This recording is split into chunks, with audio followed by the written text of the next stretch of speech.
get so mad, there's no controlling me. My thoughts get so bad, I'm like, I might grab a bat, I don't know. My wrath, my blood boils over like, oh God, here goes. I lost all feeling from my head to my toes. You said some shit that I can't let go, so just stay tuned for the rest of the show. So have you ever felt betrayed? Switches how you see things, realize something needs change. Cause I know you got me fucked up, let me show you what's up. Cause enough is enough. I'll take a face full of pavement just to make a statement. I know there's no turning back. Oh God, adrenaline wasted, so mad I can taste it. I know there's no turning back. I'll do what it takes, I ain't making mistakes like that. I'll bleed on your face to make you go take it back. I'll lose my shit, I go crazy when I'm mad. And now you go wish you would shut the fuck up real bad.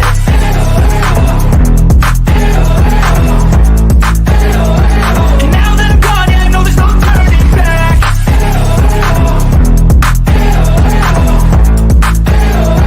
And now that I'm gone, yeah, I know there's no turning back. I don't fucking take smoke, I'ma poke a hole through you. Choking's overdue. Come at me and you won't get any older, dude. Crack your holder too. Heating up inside of me, blood so violently. Thanks for trying me. Now it's finally time to see how this rivalry becomes a dynasty.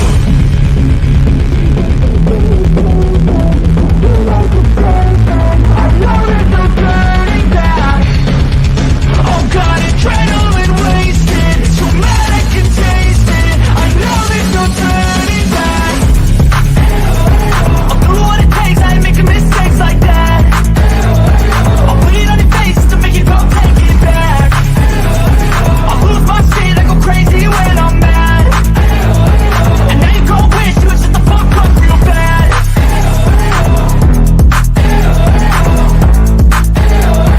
And now that I'm gone, yeah, I know there's no turning back.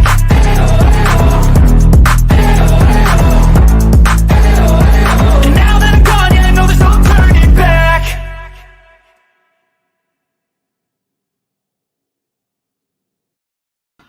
Good morning, my good people. Good morning, Grandma. How are you doing? Good morning. I'm doing well. I have my coffee. Do you? I have my coffee so I can talk to human beings now. Oh, I haven't drank coffee, so I'm not feeling good. Anyways, thank you everybody for being here. Let's see. Let's get this ready. We got that ready. Okay. All right. How are you, Grandma? Oh, here, I gotta say hi. Who's in the chat? Oh, Grandma's here. Grandma, you are here. I am. Yep. Amanda, hi, Amanda. Just so you guys know, and I told Grandma, I'm kind of feeling kind of off right now, okay? Just so you know. But it's okay. I got it under control. I was going to tell you something too, man. What was I going to tell you? I cannot wait for today. I forgot. Okay, I was trying to clean out my laptop, and my internet, that's another deal. They said nothing's wrong. They had two people and they said nothing's wrong. I go, let me tell you something. I do a podcast, and I hate saying podcasts because I'm no professional. I said it was kicking me out. I said constant buffer, and I said I looked on other people's channels and it wasn't happening to them. What'd they say? Everything's fine on my end. Everything's perfect. Your speed. And I said, you know what? My download speed was 33. My upload was 22. Okay, so then we did the test thing and they called me in my home, right? Well, it's funny, when they were on the phone, it went from 55 to 107 when I was on the phone with them. I go, you know what? If it happens to me again when I go live, you're coming out to my house. Mm-hmm. So get them, girl. You get them. Oh, they know me. I'm nice but firm because you've got to be with Xfinity. You do. Oh, there's Amanda's fan. Oh my God, we're gonna get dizzy. Okay, don't look at the screen, people. I don't want to miss nothing. Did I say hi to Amanda? Hi, Amanda. Yes, honey. Yes, you did. Okay, I couldn't remember. Okay, me and Grandma. Oh, I'm not even gonna say it. We're gonna do a fun live here soon. Okay. Um, I don't want to say time because I messed up last night. Yeah, I did. I remember Fanny Adams is going to make an appearance today again. Oh, I forgot I have the court documents of Proffer, the cop Proffer in this case, and Jennifer McCade's, oh God, what is it? Well, anyways, I got court documents. I totally forgot. I've had them ever since before the trial started so we could go through them. Dang it. But that's That's okay. right. We've caught up pretty quick, knowing the main players here. And let me tell you, so far, I don't think she's guilty. The state hasn't convinced me of nothing. So I took the video that the defense did when that one cop lied on the stand and said, I killed him, I killed him. And Yeah. then in the program that I have when I make videos, I can make it louder, boost it even louder. And you can hear her say, especially with headphones, that's my boyfriend. He didn't come home. That was not, I killed you. He didn't come home last night. He didn't. How do you get that from that? I don't know. I think they're trying to just push the narrative. Why? I It's a just don't Boston believe. cop. I don't see anything that makes her guilty. It just don't make sense. Well, kind of. What you got an officer down? What about them on the radio who got an officer down? See, that's what got me. Why did that cop, any those three, do that? It's one of their brothers in blue. It's sad. Yeah, I it's really bad. Yeah, he needs justice, and those poor kids. I keep going back to the kids losing both their parents, and now oh, I'm getting goosebumps. I don't want to cry. Ah, those poor kids. That's all I got to say. Yeah. And then not to that, it sounded like Karen Reed spoiled them, gave them their way all the time. Because even a family member said that, right? I can't remember Yes. one. Both of them did actually. The The brother brother and the the sister. brother tried to he was being I thought his brother, John's brother, was really very fair, especially at the very beginning of his testimony They were when trying to get him to say something bad about her. Did you get that impression? yeah, hang Oh, on. you did. I got an issue. Hang on. Oh, okay. So I haven't. I felt the John's brother and sister-in-law.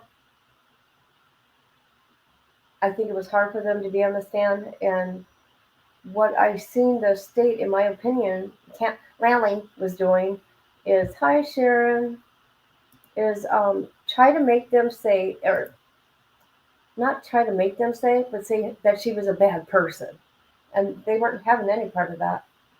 I've seen the sister-in-law tear up in her eyes when she said how close they were. What else did I notice? So far, I'm not impressed with the state. Just leave it there. I'm not. So people know, I'm not saying this because of all that. I don't want to call it protesting, but like what other people are doing. That's poor Karen. I'm not doing that. I have looked at court documents myself, and when it don't make sense, I don't know. I'm no attorney. I'm no judge. Anything like that. Sorry, my doggy was sick. Oh no, he's sick. Yeah, well, we've been having issues with somebody feeding him people food. Oh, oh. And I have been saying, do not do that. I'm not sure if she would, because right now I'm giving the case to the defense right now, but my mind could change. You know what I mean? I haven't seen nothing though.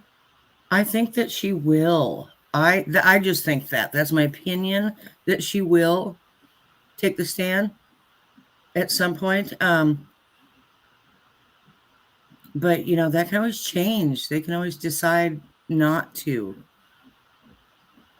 Well, like I said, I had a problem with how she smiles and stuff like that. However, she is human. However, I noticed people in that area, they're like that. All of them are. Their personalities. You know what I mean? Do you know what I mean? Yeah. They're firm and whatever. They're good people. I love their accents, and I love New York too, because my Gino is in New York. I don't get how death can be done and determined, and yet gets charged. Yeah, why didn't they go in the house? Where was his shoes?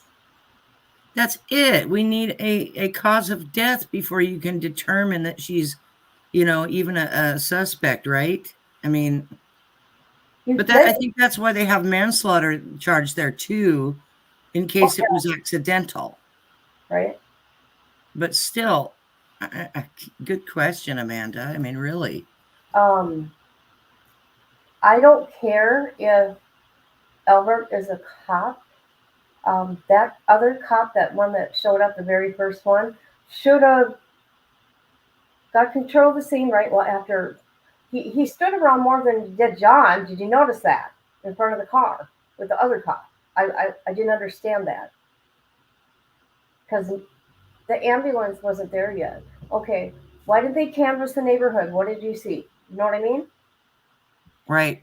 And then detain everybody, not arrest, detain. Right? I don't understand this. Obviously, those cops did not care for Johnny, as they call them. Well, how do you say his last name? O'Keefe, right? Yes, John O'Keefe. Yes. So people know, if you're watching on like my other channels, like here's Sharon right here, you won't be able to see her comment and vice versa because StreamYard doesn't have that option. So I'll try my best to, when someone comments, put it up. Yeah. I want Jennifer McCabe to take the stand. I want her to explain those two Google searches.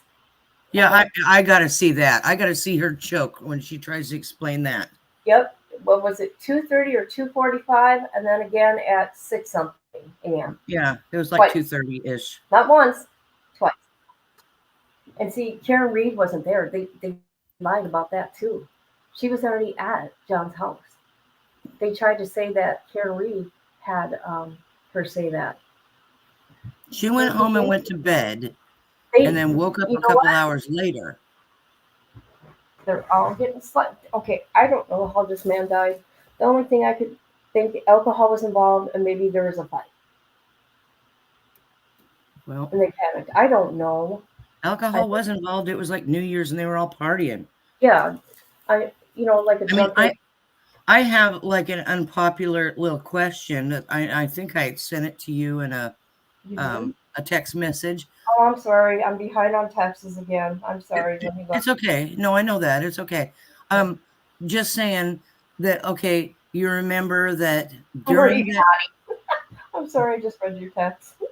During that evening, Karen went to the garage with the FBI guy. Yes. Right? Yes. They had a little kiss. What if that's when Karen left and those two men went at it about the kiss? It could have been. And if the FBI guy had a physical altercation with John regarding that, you never know.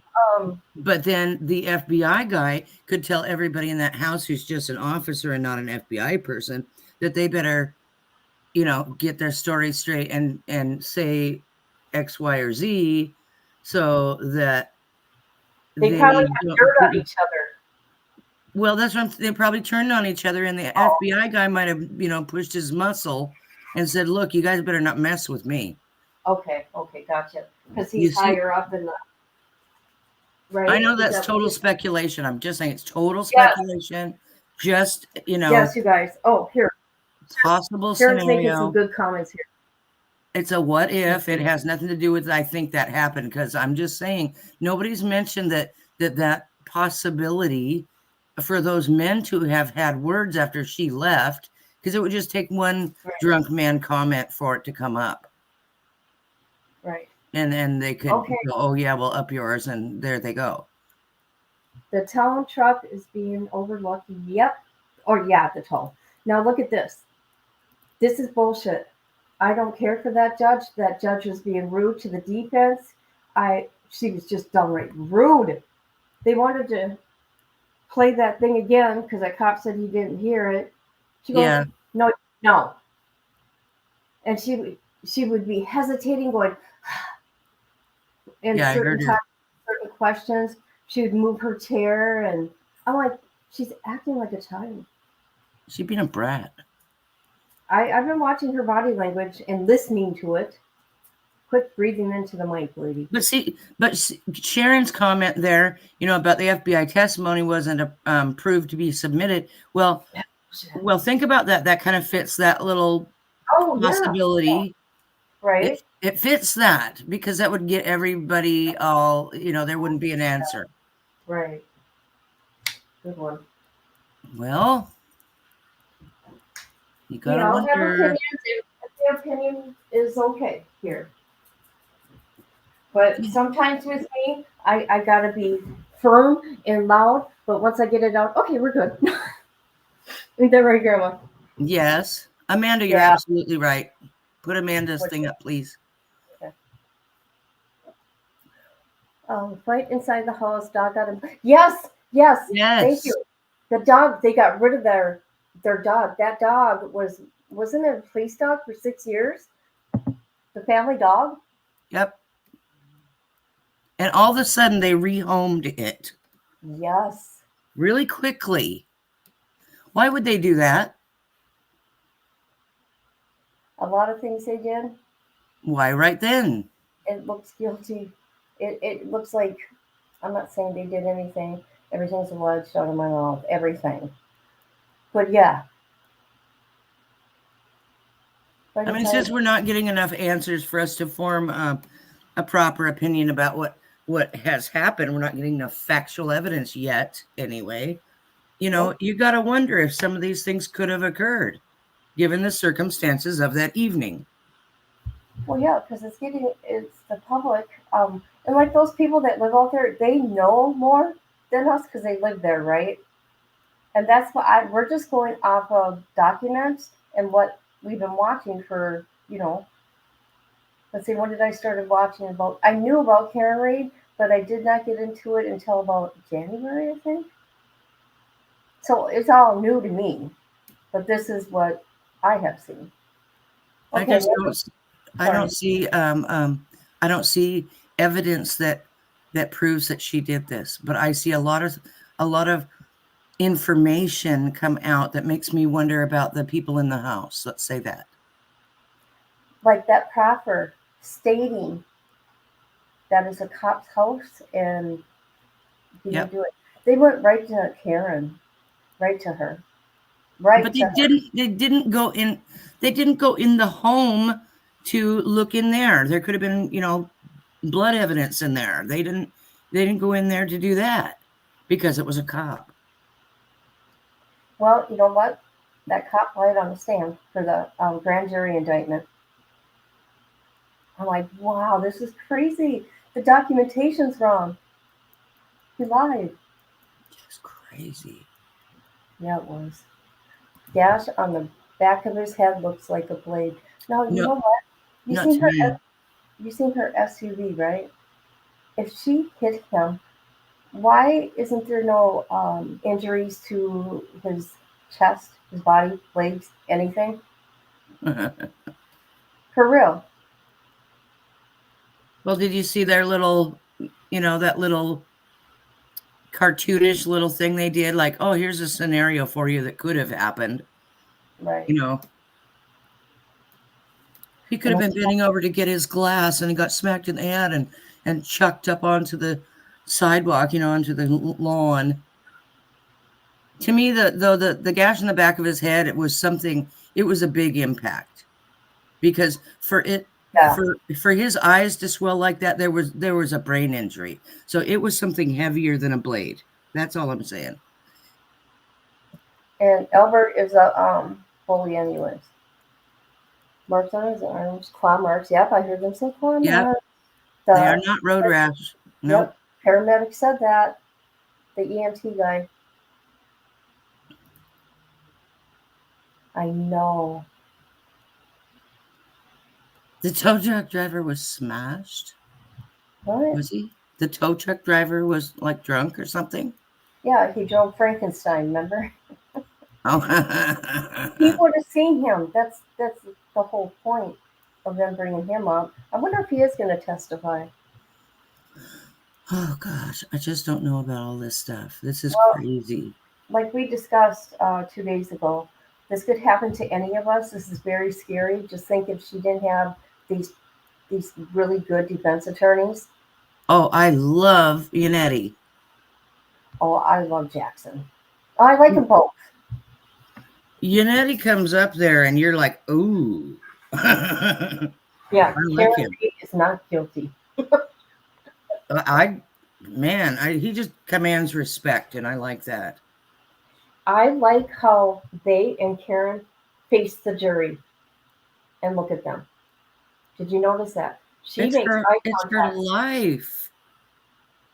But other people, they, you know what? I think I would look at the jury too.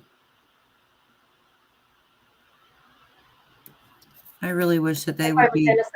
If I did something, bad, my head would be down. I wouldn't be able to look at them. Well, see, that's huge to me too. I couldn't even look at myself in the mirror. Well, I don't anyways, but. Well, look, at least the people up there aren't acting like, Amber Heard or something, looking at the jury, giving her worst performance ever. Oh God, it was horrible, wasn't it? Oh, jeez. That's why she's a D-list actor. Yes. Oh, Dia. She's a F. She's done. Worst actress ever.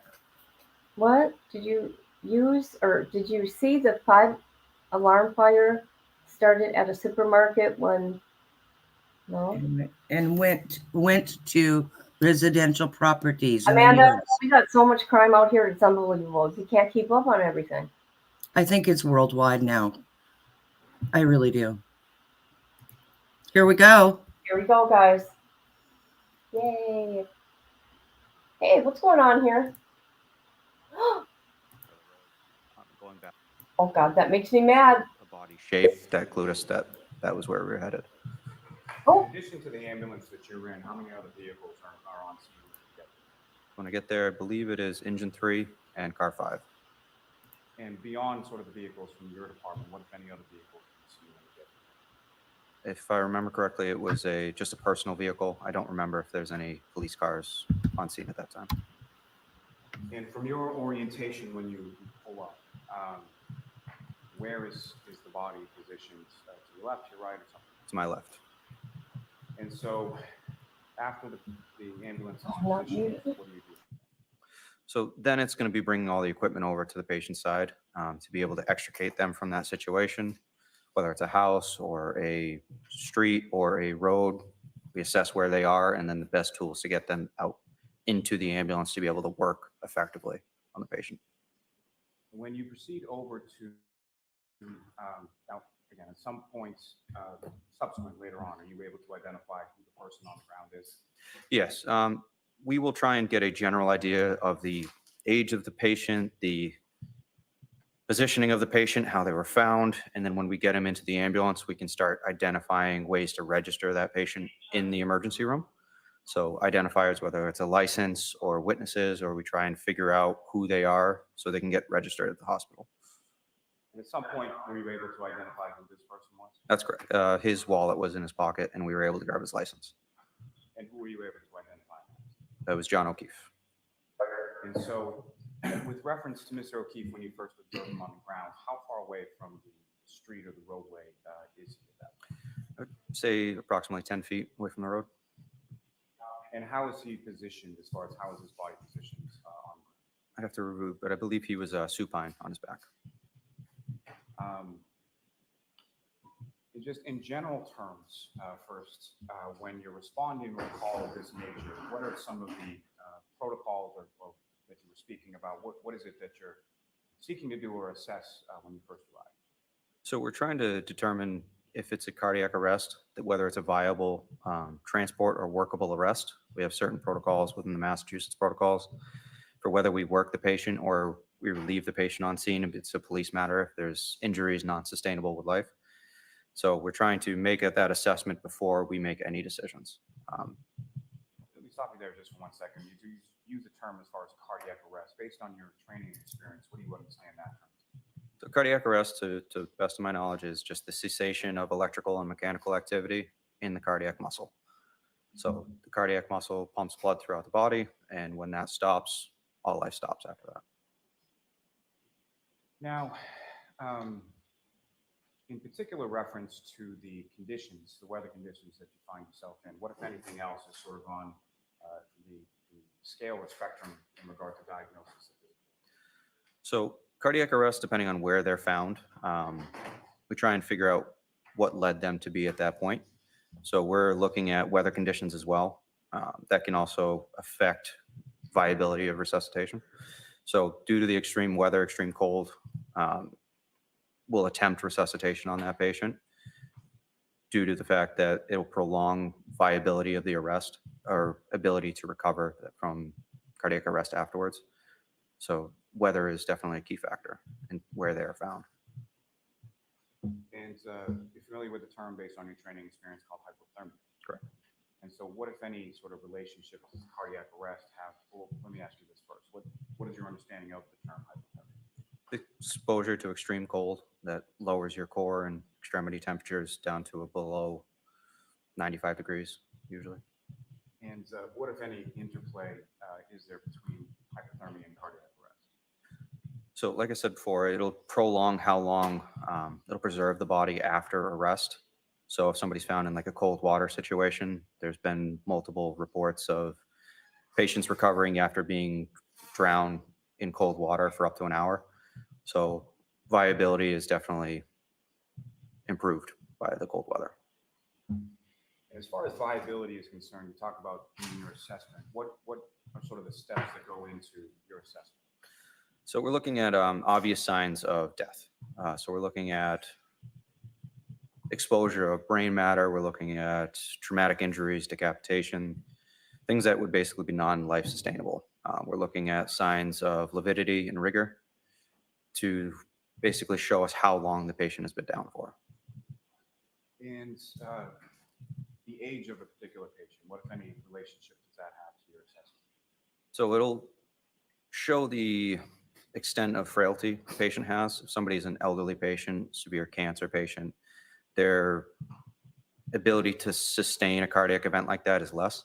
So somebody that's younger or middle age will have a much better chance of recovery afterwards. But that would really be the only key that we're looking at. And what, if any, observations did you make of Mr. O'Keefe during your assessment of him initially? Just that he was a middle-aged male, and that was all we had. And as far as the other things that you were talking about, as far as viability or resuscitation, what, if anything, did you observe with reference to Mr. Keefe in regard to that? So with the viability, we were looking at any rigidity or rigor in the body or lividity or separation of blood. You would have a pooling of blood or bruising, it would look like, at the lower parts of the body, depending on how the person's positioned, basically. If they're supine, you'd have positioning or pooling underneath the body. And then you would have stiffness of the arms, legs, jaw, neck. To be able to move the body, we're looking to, if they don't have those things present, it's another check mark of saying this is viable, we can work this. And specifically as it applies to your assessment of Mr. O'Keefe, what, if anything, do you recall in regard to that initial assessment as far as viability? So his limbs were able to be moved, jaw was able to be moved. The posterior of his body was red, so not the indicative of lividity that we're looking for. So we termed it to be a viable arrest and continue to work.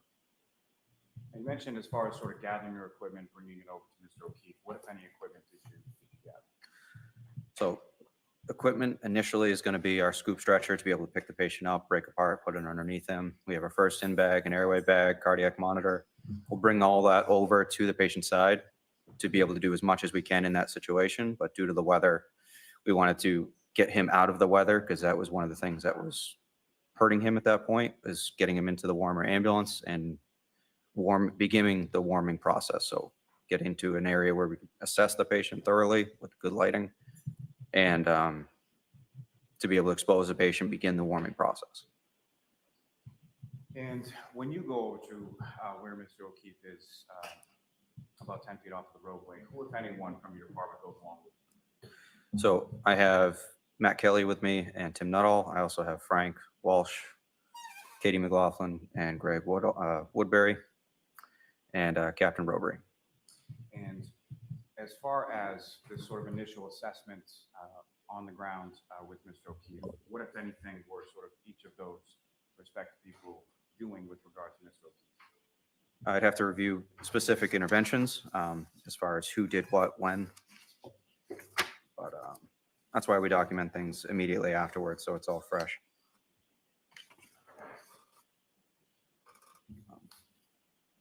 So CPR was initiated by me, and ALS assessment as well. So I can go over individual interventions if you'd like, but it's really your call. And for the record, sir, you're looking at exhibit number 160. And what page of that are you looking at? It says 205 of my EMS report, but there's also the NFIRS report on the top as well.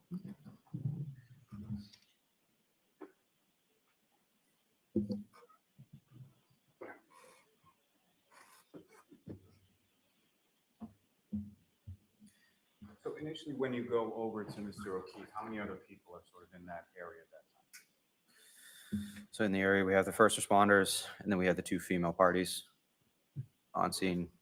Where were the two females in relation to Mr. O'Keefe? So as we're approaching the scene, they were kind of in between us and the patient. So we tried to gather as much information as we could from them as we could.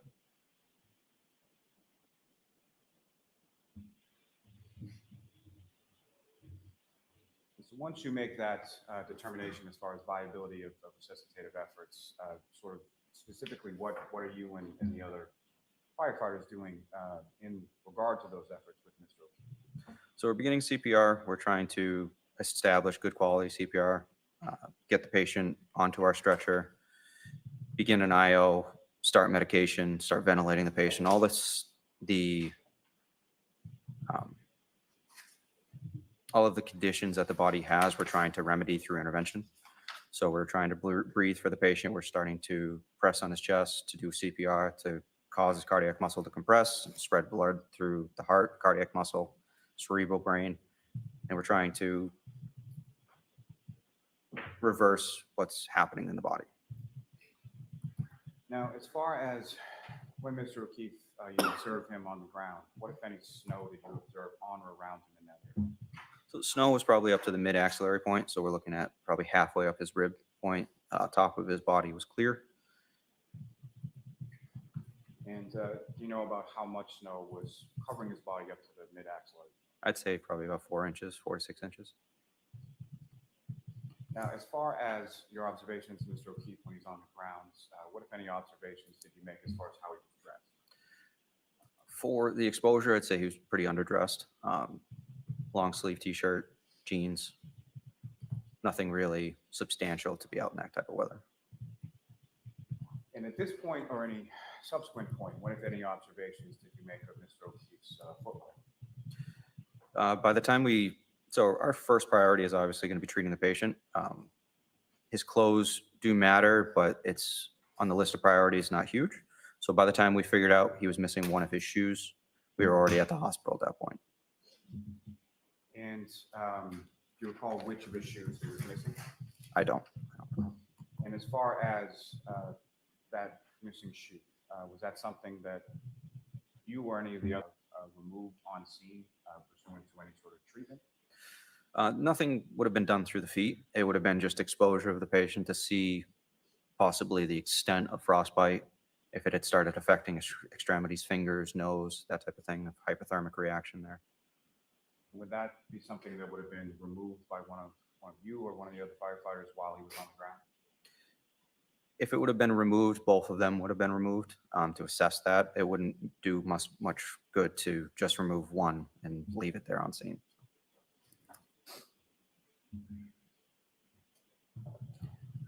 Now, as far as the two females that you observed, did they sort of remain in the same position you initially observed them? Did they move around or something?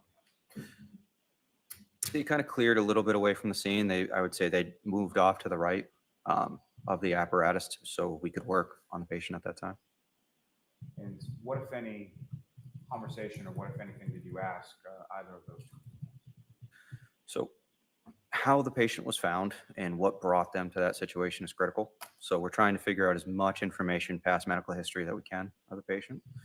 So we're trying to find somebody who has knowledge of the event. So as we approach the scene, begin to talk to one of the females. What is going on? Why are they there? What happened? And you say you're speaking to one of the two females, is that correct? That's correct. You see any of those females in the courtroom today? That's correct. Miss Reed. Could you just identify as to where Ms. Reed is seated or an article closed? Right there. I can just ask the record reflect that identification. Okay. Now, with regard to one of the two females that you were talking to, was that Ms. Reed or was that somebody else? That was Miss Reed. And why, if at all, were you talking to her versus one of the other females that you observed? She seemed to be the one that was most personally affected by it, so figured she'd had the most information about why the person was there. And what, if any, observations did you make of her in regard to your conclusion that she was the one who seemed the most personally affected by it? She was the most distressed on scene, obviously upset, so personally related to or had a relationship with the person.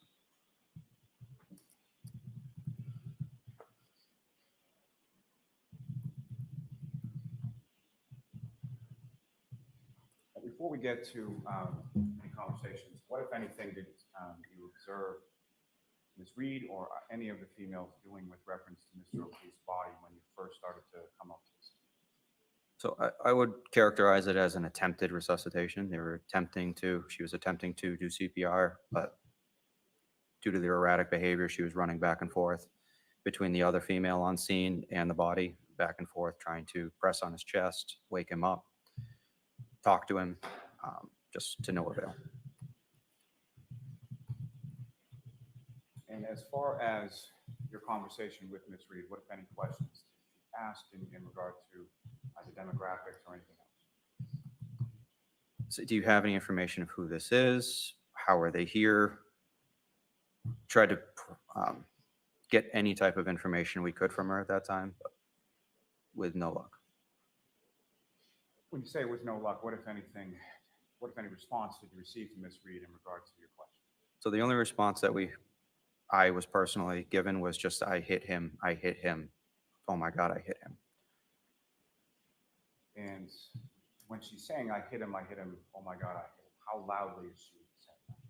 So she was within 2 feet of me, but very loud. Any type of follow-up questioning, did you hit him with your hand? Did you kick him? What happened? She just repeated the phrase over and over again, I hit him.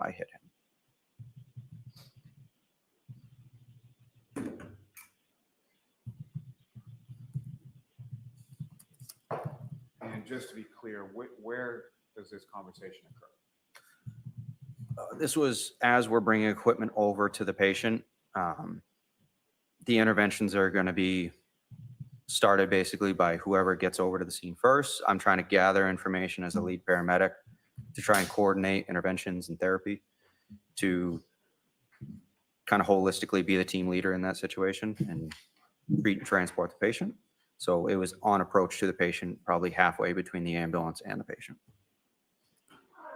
And with regard to that treatment of Mr. O'Keefe, and you referenced it earlier being within your report, what were sort of those steps or what, if anything, did you and the other firefighters do with regard to treatment? Before you answer that, Your Honor, may I request, may the witness just refer to his EMS report as he goes? Yes, if need be. Thank you. So we try and document through our flow chart of all of the interventions that we're doing. So CPR is obviously going to be our first priority. CPR is initiated, unchanged but successful in the actual intervention itself, no complications. We do our ALS assessment that we talked about of any further indications of this is not a viable arrest. We determined it was a viable arrest and we move on. Then we're going to start, we refer to it as a bag valve mask at 15 liters per minute on oxygen. The patient's not breathing on their own, so we're trying to assist ventilating that with high flow oxygen as well. And easy IO, which is a needle we put into the bone of the tibia of the patient. That was on the right tibia was the first one we put in. We're going to be putting in warm fluid. We have a warmer in the back to be able to bring up the core temperature.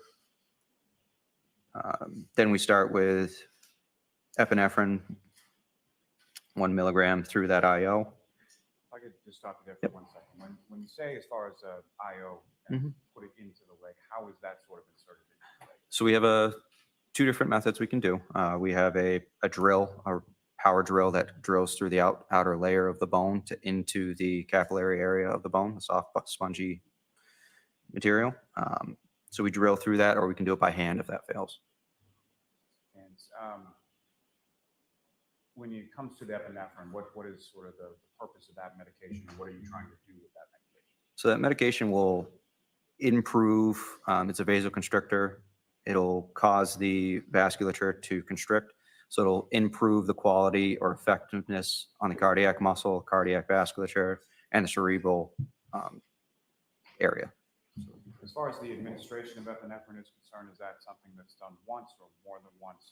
And is there a protocol for that?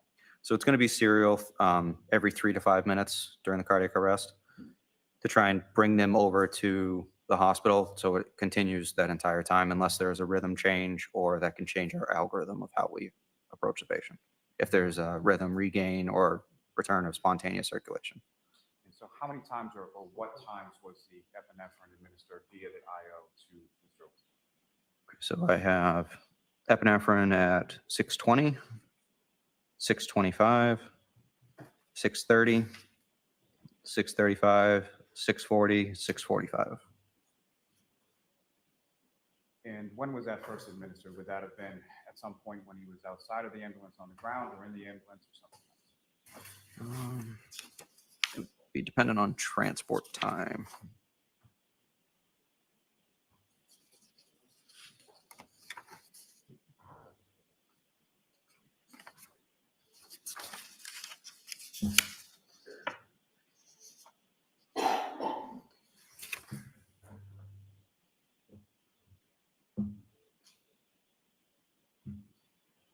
So our first, we're at patient side at 6:15, transport 6:27. So best estimation would have been inside of the ambulance at that point.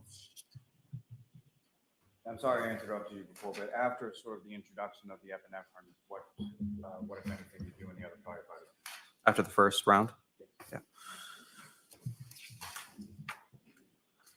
So first round of epinephrine, after that, we would drop in what's called an OPA. That would be to push the tongue out of the way, open up the airway to improve our bag valve mass so it has an open air way to get the oxygen into the lungs. We begin external warming, stripping the patient, getting the heat turned up in the back of the ambulance. We would then switch over from manual CPR done by hand to a mechanical CPR device to ensure adequate, consistent CPR compressions of the chest. It was a Lucas device. Put that on the patient. And then we continue with another round of epi. Patient's starting to warm up at this time, so we would do suction at that point to try and suction fluid out of the airway to improve ventilation efforts. Another round of epi is done. We have another suction, this time through a deep suction via the endotracheal tube. sorry, at 6:22 after warming, we intubated the patient.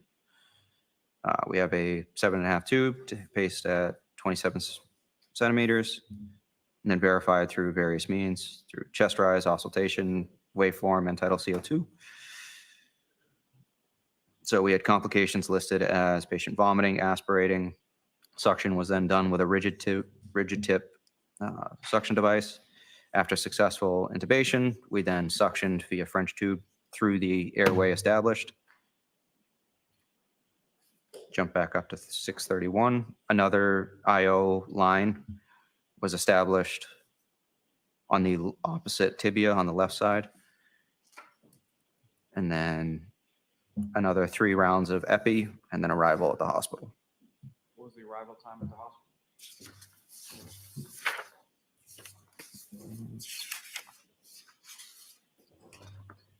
At destination was 6:45. And what hospital was that again? I'm sorry. Good Samaritan Medical Center. There's a term that you use in your reports called, and I'll probably butcher this, but asystole, is that correct? Yeah, asystole is going to be a cardiac rhythm where there's no electrical activity in the heart and is referred to as flatline. What, if any, observations did you make in your treatment diagnosis in regard to Mr. O'Keefe as far as asystole? So that was the rhythm he was found in. Yeah, from initial rhythm I have on the EKG at 6:32 as asystole. So we'd basically observe that for any changes, whether it's increase of electrical activity, regain of adequate pulses, all of that can kind of be hinted at with the cardiac rhythm. And then we would change our algorithm based on whether we go down the ROSC protocol or we continue down the cardiac arrest protocol. And whether it's on scene or it's in the ambulance, is there sort of a division of task or a division of different skill that's being employed in patient care? So patient care will have to do with level of training and also proximity on the patient. Where you get into the ambulance is just logistically, if you have the training, it's not a huge open ER, it's a small environment. So we try and not have people jump over each other as best as we can. And if you recall, who was sort of doing what in relation to treatment of this patient? So in the back of the ambulance specifically? Yes. Okay, in the back of the ambulance, Tim Nuttall was managing the airway. I was the team lead that was kind of coordinating all of the interventions. Matt Kelly was assisting in gathering equipment, doing CPR before the mechanical device was placed on. Basically, they act as an assistant to hand equipment, place things in strategic areas around so we can actually work without having to go get those physical things ourselves. Now, as far as you indicated removal of Mr. O'Keefe's clothing once in the ambulance, correct? Yes. What was it about sort of the condition of the clothing that led to the removal of that? So removal of clothing is actually pretty standard for any cardiac arrest, any traumatic injuries. We're basically trying to get further clues because this is all happening very quickly. So we're trying to get more evidence of why are they here. We're looking for extremity injuries, crush injuries, bruising, anything that we could document, that we could pass on to the emergency room staff and doctors. So we would strip most patients. And as far as, were you involved personally as far as sort of the cutting of the clothing and stripping the patient? Yes.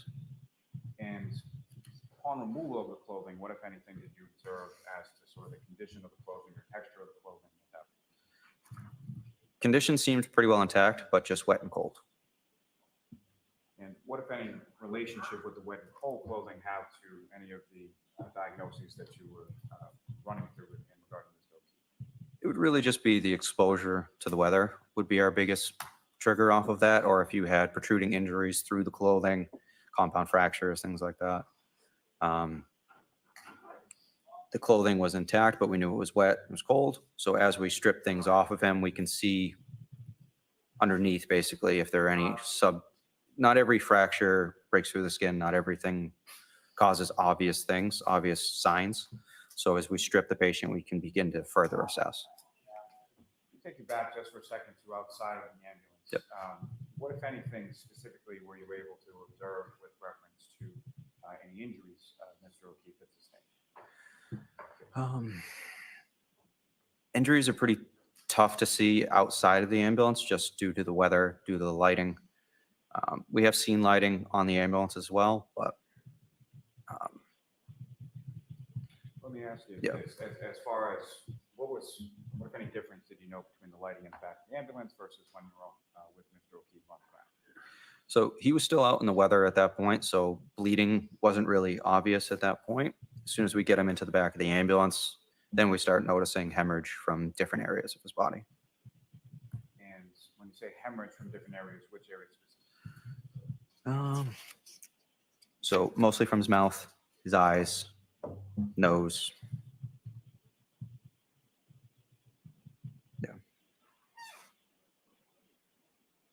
And just to be clear for the record, when you use the term hemorrhage based on your training experience, what do you understand that?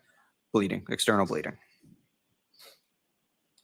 Now, you mentioned that there was some suctioning of Mr. O'Keefe's airway, is that correct? Correct. And what, if anything, specifically was suctioned from Mr. O'Keefe's airway? Suctioning from the airway was mostly blood, blood, sputum. And as far as how much, what if anything you have to sort of measure how much blood was suctioned out of Mr. O'Keefe's airway? So we have a canister that has marks of milliliters, so we can determine as we're suctioning how much is in that container at different times. And about how much, based on that, was suctioned from Mr. O'Keefe's airway? So the initial suctioning with the rigid tip was about 150 milliliters. And subsequently, so that would have been above the airway in the mouth in that type of area. We established the intubation, and then deep suctioning with that soft tip through the intubation tube would have been another 50 milliliters of fluid. Now, with reference to, you mentioned some observations in Mr. O'Keefe's back, correct? What's that? Sorry. You mentioned some observations you made earlier in reference to Mr. O'Keefe's back. Yes. And what were those again? So that would have been redness of the skin and the posterior of the body. What, if any, significance does that have to you as far as your observation? So redness from the skin, if it's general or across the body, can mean certain things. If it's just a particular area, and due to the fact that it was cold outside, that would have been the initial stages of frostbite or exposure to cold. And as far as the remainder of Mr. O'Keefe's body, what, if any, other observations did you make, and which areas did you make those observations to in regard to the initial state? So for as far as the cold exposure, cold exposure, we're looking at the most exterior parts.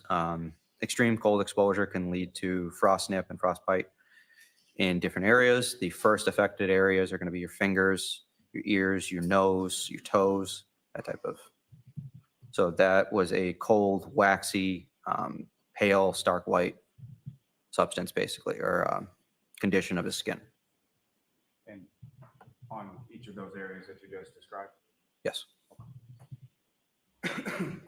Now, sort of up in the area of Mr. O'Keefe's head, you mentioned some bleeding from the eyes and the nose, correct? Yes. As well as his mouth. Yes. And beyond that, what, if any, observations did you make of any other sort of injuries to his head or his face? So his eyes were pretty well swollen. We were trying to clear areas of blood to figure out if there were any contusions around the head. I believe there was a contusion on his forehead. Also had some markings on his extremities as well. And just as far as your understanding, based on your training experience, when you use the word contusion, what do you understand that? Bruising.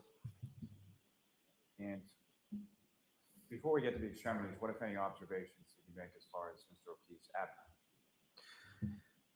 Abdomen we noted as significant as distension or swelling of the belly. And what, if any, significance did that have to you in regard to Mr. O'Keefe? It's another of our detailed assessments. We go through the body in a more detailed way to try and find more clues that we can pass on for the assessment. Distension in the belly could be due to trauma or bloating. It could be, those are usually our biggest triggers for distension. Now, you mentioned as far as the extremities are concerned, what, if anything, did you observe as far as injuries to Mr. O'Keefe's extremities? So we're looking at, so we had the cold, rigid fingers, hands, feet, then we had multiple dry blood lacerations to the right arm. Recall specifically where on Mr. O'Keefe's right arm? Would have been his upper arm. And you mentioned dry blood, is that correct? Yes. So these were not actively bleeding at the time that you observed them? No. Now, as far as being dry blood versus actively bleeding, what, if anything, does that indicate to you as far as sort of timing? So we had active bleeding from other areas in the body. So the fact that it had already stopped and clotted, I would assume that would have been several hours before the incident that led him to be there, but I would guess earlier in the evening.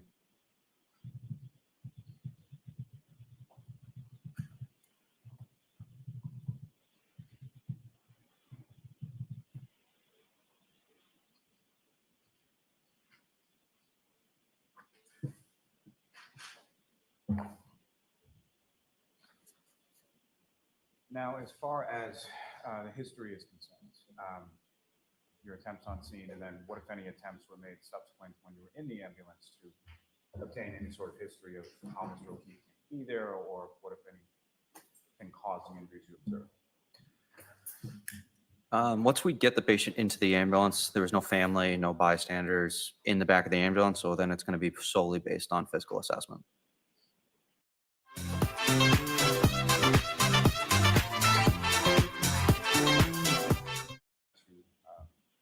Try and obtain that information while you went back. So that would have been Katie McLaughlin. And what did you ask Mr. McLaughlin? So Katie was one of our senior paramedics at the time. So we had enough skilled hands working on the patient at that time.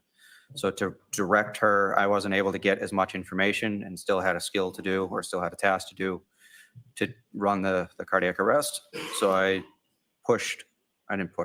directed Miss Reed over to Katie to try and gather more information as to why they were there. If you could get any more information about who he was, events leading to the injury, how long he was down for, any type of information, and then moved on to the patient at that point. And so firefighter McLaughlin is having this conversation outside of the ambulance, is that correct? That's correct. This is going on while you're inside of the ambulance actively treating Mr. O'Keefe. It was a very quick process. So I start the conversation, wasn't productive, wasn't moving forward, moved her over to firefighter McLaughlin, continued on to the patient, and then started treatment, moved the patient in, and then Katie came into the back of the ambulance to help. So it was a very quick process.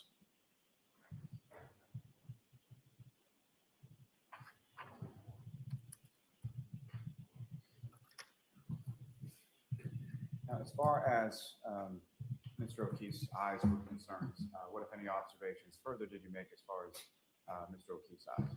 So both eyes were swollen and bleeding. What, if any, observations were you able to make of his pupils? I'm sorry, what? Pupils? Pupils.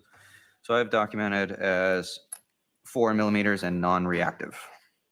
What, if any, significance is those observations as far as the 4 millimeters and non-reactive?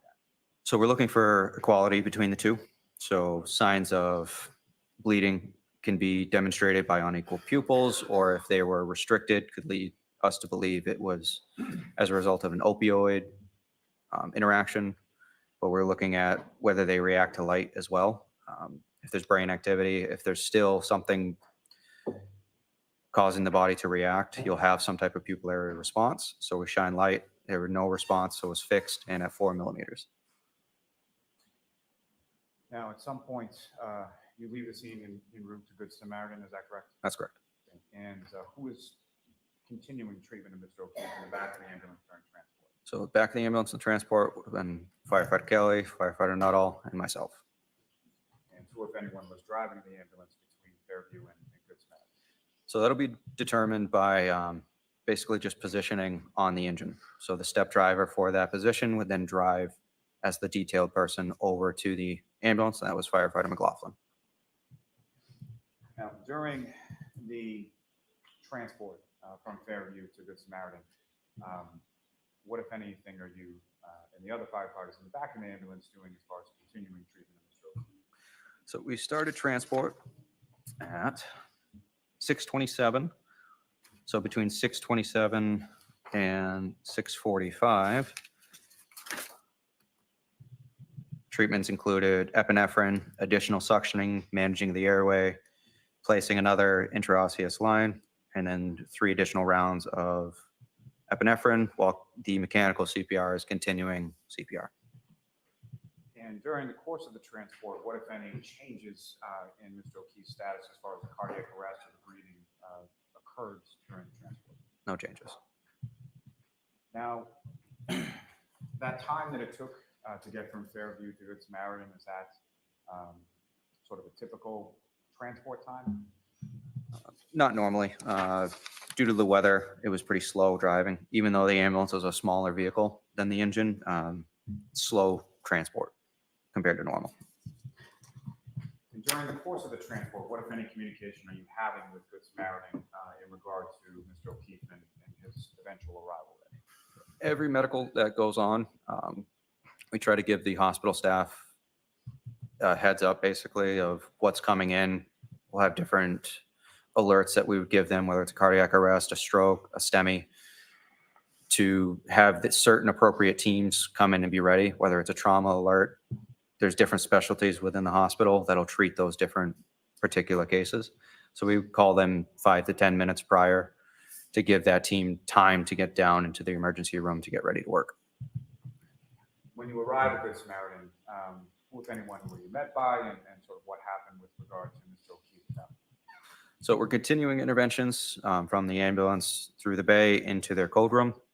We were then met by registration, a registered nurse, and the doctor that took care of the patient, as well as a team of other assistants and CNAs.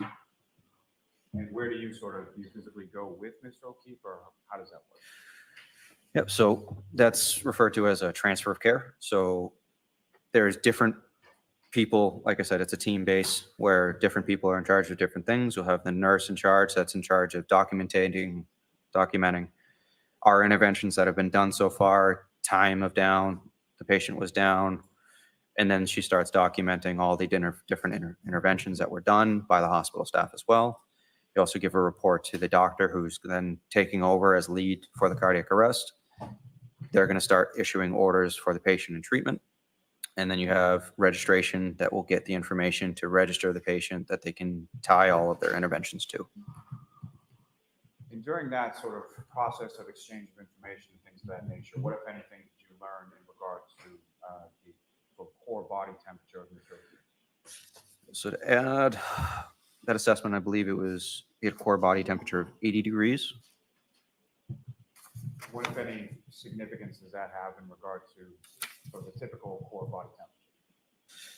Typical core body temperature is going to be in the high 90s, where body temperature being at 80 with a rectal temp of core temp is going to be extreme hypothermia.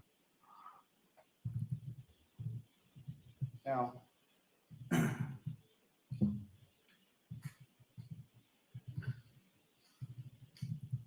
you're at Good Samaritan for a certain amount of time, correct, before you clear? Correct. And at that point in time, while you were at Good Samaritan, that initial time, what, if anything, did you learn as far as Mr. O'Keefe's status or what had happened? So as we talked about before with the hypothermia and the extreme cold, they're going to work that for an extended period of time. Most cardiac arrests, I will try and hang out by the patient or in the area. As new staff come through, different things are found. The doctors and nurses might have follow-up questions. So I try to stay available as an asset that they can bounce those questions off, at least for 10 or 15 minutes afterwards, to make sure the whole process is completely transferred from all the interested parties. And during that course of time, what, if anything, did you learn as sort of the eventual status of Mr. O'Keefe? We didn't learn anything while we were at the hospital. We then cleared the hospital, returned back to quarters to decon the ambulance and to replenish all the equipment that we had used, get back in service, and move on with the shift. At some point during the course of the shift, did you have occasion to go back to Good Samaritan? Me personally, no. It would have been for an additional medical call if there was any calls for service afterwards. Did you recall whether or not you went back to Good Samaritan for any additional medical calls or anything of that nature? I don't recall.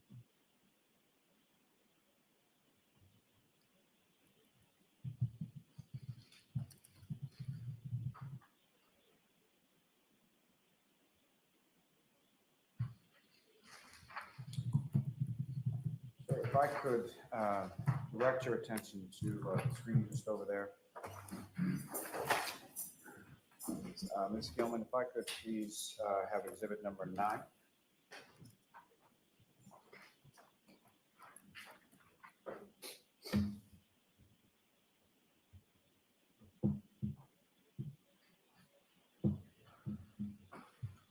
And so directing your attention to what's been previously marked as exhibit number 9 up on the screen, do you recognize what's in that photograph?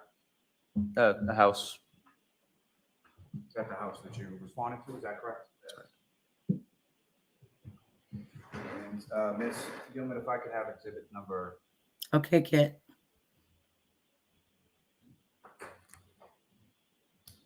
Ms. Gilman, if I could have exhibit number 14.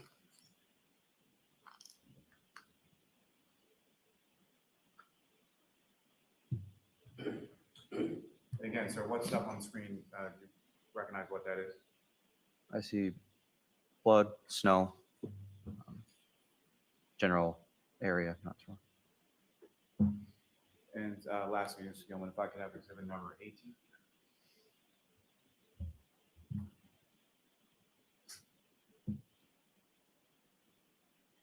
And again, firefighter Flamati, do you recognize what's depicted up on screen as exhibit number 18? Yes. Can I approach the witness room? Yes. Very much. So, sir, I'm going to hand you a laser pointer. Basically, just press on this button here and move this direction on the screen.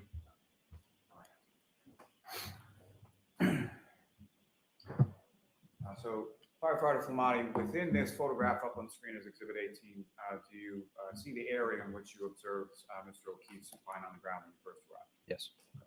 And using that laser pointer, could you direct the jury's attention to where in this photograph you observed Mr. O'Keefe when you initially arrived? Initially arrived would have been in this area here. Thank you.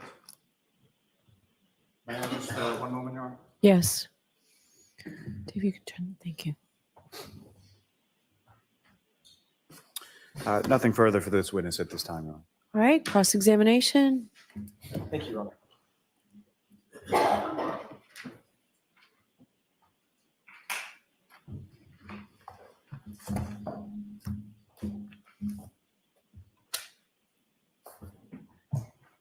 Good morning. Good morning.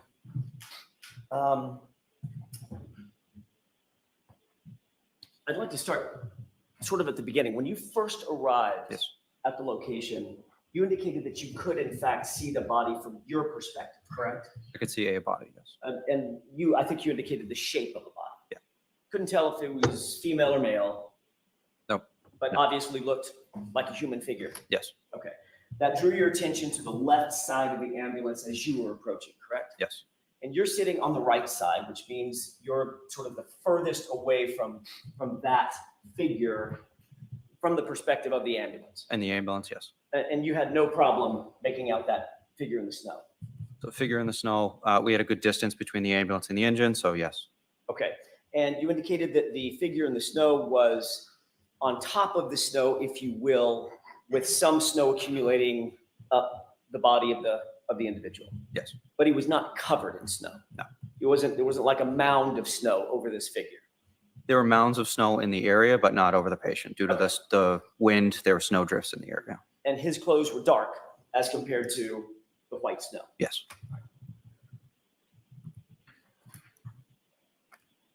I want to ask you a couple of quick questions about some of the last conversation you had with Mr. Lally about the injuries. You did note that Mr. O'Keefe had a laceration over his right eye, correct? No, over his right eye. Over his right eye. There's a contusion over the eye. Okay, and your definition of a contusion is, Bruising. was it also swollen? There was swelling around the eyes and a little bit of contusion and bruising around. Did you see an actively bleeding laceration over his right eye? I don't recall. You don't remember that? What about his left eye? Both eyes were pretty well swollen shut. What about not from the nostrils, but on the skin on the nose? Did you note a laceration or multiple lacerations on the nose? So due to the bleeding that was coming from the orifices, trying to clean the area and find exactly where it's from is sometimes difficult. So we can just say it was bleeding in that area. Okay, so you can't define, as you sit here, you don't remember if it was bleeding from the nostril or from a laceration on the nose? I believe it was the nostrils. Okay. Are you saying that there was no laceration on the skin of the nose, or you just don't recall On the top of the nose, no, I don't know. it? I'm sorry, On the top of the nose, I don't recall. you don't recall. Okay. With regard to his abdomen, you indicated that it was distended. Yes. Medical term for swollen. Yep. You said that that could be from trauma or it could be just bloating, correct? Correct. Did you notice any contusions on his abdomen? No. Any skin that was abraded? No. Or cut? No. So there was no bruising, no contusion, but there was a distension, correct? Yes. So there was no visible trauma to the abdomen. Visible trauma doesn't really matter to internal trauma. It's not always indicative one way or the other. So my question was, did you see any visible trauma on his abdomen? No. Okay. But you did note that it was bloated. That it was distended, yeah. Okay.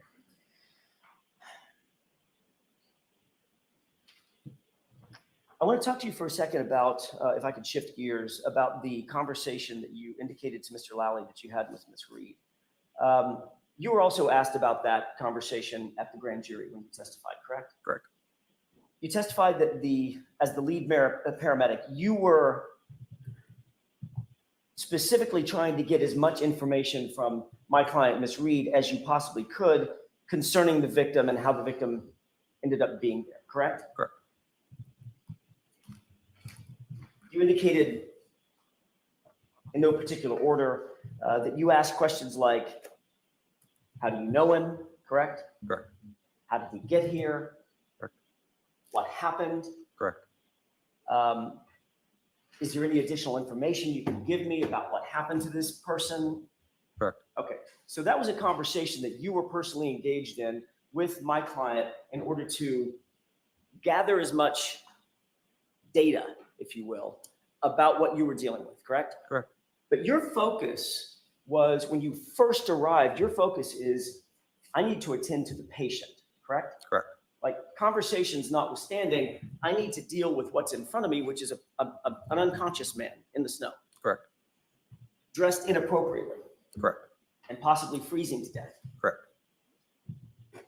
But you did say that you had enough of a conversation with Ms. Reed that she answered you and said something to the effect of, I hit him, oh my God, I hit him. Correct. So then you followed up on that conversation, correct? As much as I could, yes. As a matter of fact, you said that you asked her additional elaborating questions. Correct. Well, did you hit him in the face? Or did you kick him? Or did you hit him with your hand? Okay. So that's a conversation that you're having with Ms. Reed face to face. Correct. You're talking to her, you're looking her in the eyes, she's looking you in the eyes, you're standing still, and you're attempting as best you can to converse with this woman so that you can gather as much information as you possibly can as you attend to the victim. Correct. You indicated that that conversation lasted long enough that the conversation was frustrated by the fact that you weren't getting information that was helpful to you. So you turned that conversation over to Katie McLaughlin. Objection? Sustained. Ask it a different way. Sure. Did you have, was your conversation in some way in your mind, and when I use the word frustrated, I mean, it was just, you weren't getting the information that you were seeking, correct? It wasn't productive. Okay, better way to put it. I'll use your word.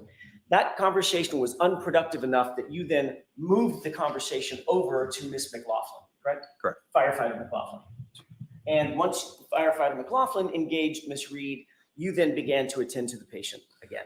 So the patient was already being treated by the other personnel on scene. Okay. I started the conversation, realized it wasn't going anywhere. I had other responsibilities. So regardless of how they ended there, they still needed treatment. Of and course. transport. So that began my priority and moved her over to try and get as much information while treatment was being done. What part of the treatment were you responsible for? All of it. Sorry, that's a great answer to a very vague question. Yep. What physically were you doing with Mr. O'Keefe? In which particular moment? When you first arrived and attended to him and physically touched him, in other words, were you the airway person? Were you the cardiac person? Were you doing chest compressions? Were you squeezing the bag? I would have been doing chest compressions initially until I could delegate that task to somebody else. Okay. And chest compressions, I'm going to butcher this because I've never been Okay. trained other than my little toddler. They look a little like what I'm doing now, correct? Correct. And I indicated one palm over my hand, arms extended, and you can see my shoulders moving up and down in a rhythmic fashion, correct? So if, I didn't get an answer, correct? yes. I'll wait till then. What were you wearing? What was I wearing? My uniform. Didn't expect that one, did you? That was a different one. Heavy winter coat, Okay. uniform.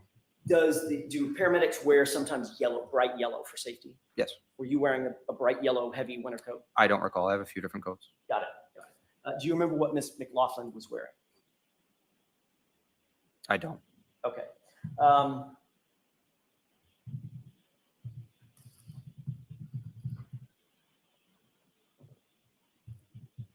That conversation that you had with Miss Reed at the scene, that had to have lasted, I'm not guessing it was very long, but it had to have lasted a minute At most, yeah. at most. Once you finished your conversation with Ms. Reed, did you then start attending specifically to the chest compressions and the high-level CPR that we've heard so much about from your colleague? Yes. As you're doing the CPR on the scene, that high-level CPR, high-quality CPR, was Mr. O'Keefe then moved to the scoop, which would then facilitate getting him on a gurney? Correct. That gurney was then moved between a couple of patrol cars, cruisers, and into the ambulance, correct? Correct. Once you were in the ambulance, the first priority is to get this person warm. Is that right? First priority is always going to be CPR. The secondary would be getting them warmed up. Okay. So obviously, when you got into the ambulance, you would shut the doors. There's a heater on in the ambulance. Yes. You never came back out of that ambulance after you got Mr. O'Keefe into the ambulance, did you? No. Okay. And you were in there with firefighter Nuttall at the time? Nuttall and Kelly. And firefighter McLaughlin was outside the ambulance doing whatever she was doing. Correct. Okay. Initially, and then she came in afterwards to Obviously. assist. Yeah. And did I hear you correctly, when firefighter McLaughlin got in the ambulance, she took over the driving responsibilities? So there's two different compartments. They're not connected. There's a little window between the two areas. So she assisted with interventions in the back. And then after we had established everything we needed to on scene to begin transport, she then got out and then started driving. Got it. Thank you. I'd like to play, but first I'd like to have marked, I think it's already been marked, Exhibit 379. It's a video, a snippet of a video. It's probably 3 minutes long. It's not that long. I'd like to play that portion of the video for you. And when it's done, firefighter Nuttall, not firefighter Nuttall, sorry, I'm looking at the wrong notes. Firefighter Flamati, which is not that easy to say. Did a great job. I'm going to ask you to show me exactly where on the video, if you can, that you had this conversation With the laser pointer? with my client. Yes, you can use the laser pointer as you wish. This is just to orient you, if I may, Your Honor. The top, let me see if I can do this. There we go. The top is a dash cam from one cruiser. So I'm gonna see counsel at sidebar for a second, please. Oh, here Bev goes. Here Bev goes. Jeez. Ain't she something? You know, she's being watched under a microscope here in front of the world. And I'm not the only one that feels this way about her.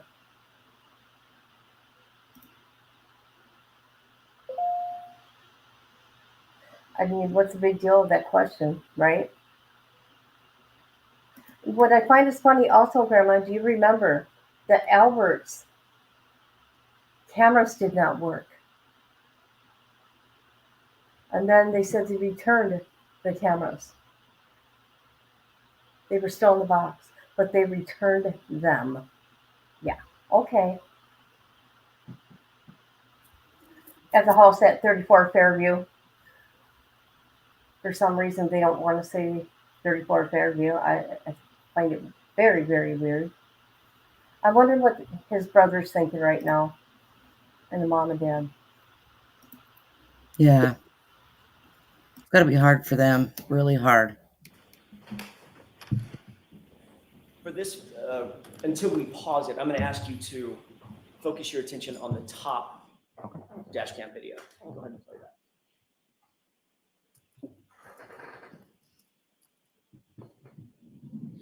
Can you pause it? Actually, I need to see counsel at sidebar again. Wow, isn't Sidebar. Isn't she something else? What does she not want to be showed? What could it be? It could be where their conversation is headed that she doesn't like. Okay. Wow. I did watch the attorney you like. I did watch his face when he came back.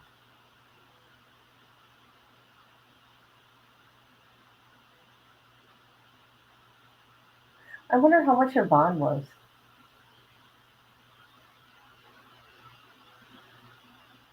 I can look and find out. Yeah, you could Google it. Google everything.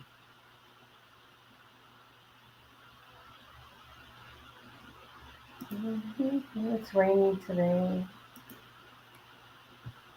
Sick of this weather.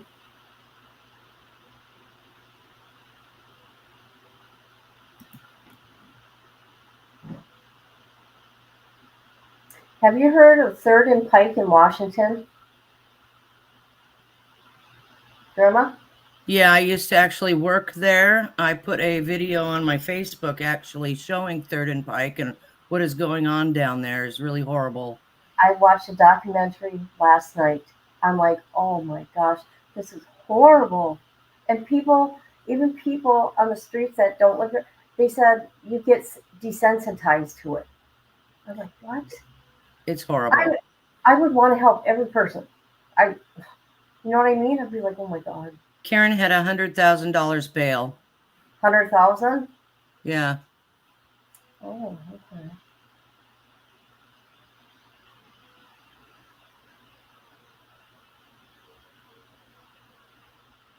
That is a tiny courtroom. I'm glad you saw that. I think it's probably the same one that I put on my Facebook this week. Yeah, the guy sounds British. He's got an accent. Yeah, and he was talking to the guy that had all the tattoos on his face. Yeah. Same one. Yeah, what do we? We'll take a 15-minute recess. Oh, of course. Of course they are. Of course. Yeah, Back to Amanda's fan. what was I going to say now? Shoot, I don't remember now. About the Seattle thing? Yeah, Seattle. It's really dangerous in Washington right now. I mean, that's why we moved. Because I remember. Let me get it out. It reminded me of Kensington. It absolutely does. It's just like Kensington, Pennsylvania. Because I thought it was about that. I'm like, wait a minute, this is Washington. That's Seattle. And it was never like that. It was never like that. It was the most beautiful state. Oh my God, it makes me sick. Did you see the percentage of how many deaths there was in 2023? Did you see how many overdoses it's been since January to April? Yeah. It's like tripled or quadrupled what it used to be. There was, oh my God. And this is did you see the graph? Was it 4 years from 2020 to 2024? Yeah. Something like that. Yeah. It's just skyrocketed. It's terrible. Horrible.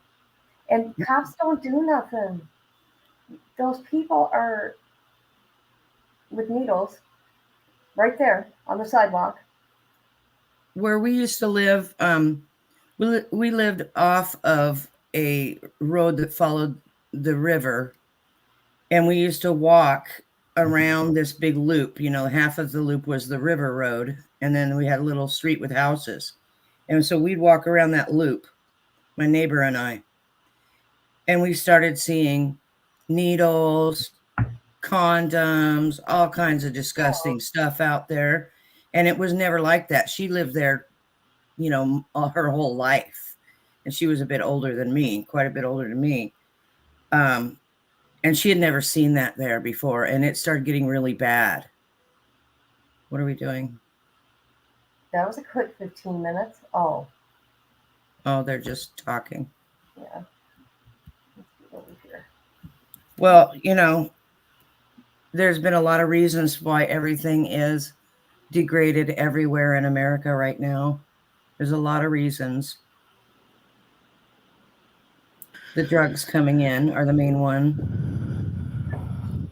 Okay, Bev, quit breathing into the microphone. She's like freaking Darth Vader up there. You are muted. What? Yes, I'd like to see it. Quit breathing into the mic.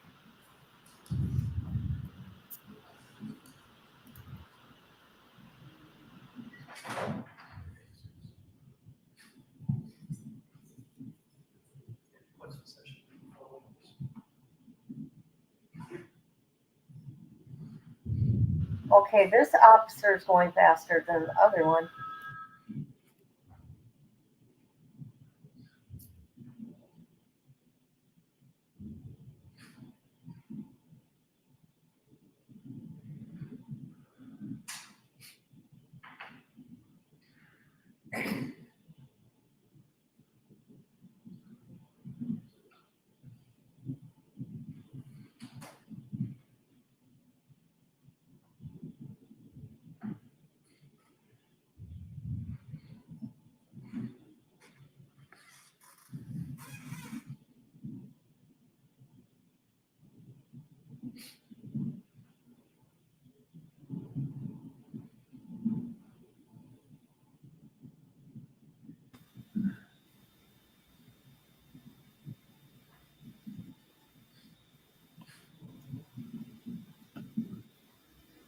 I feel sorry for her there. She's just losing her mind.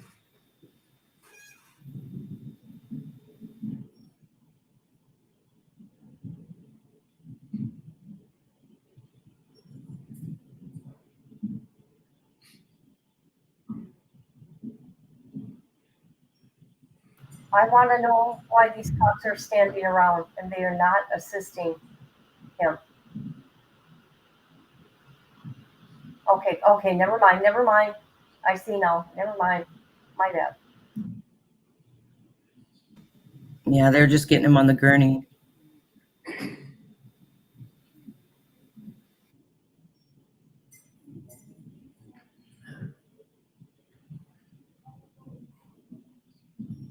Sorry you got rain today. It's going to be 88 here. It's going to be hot. It's only 48 here.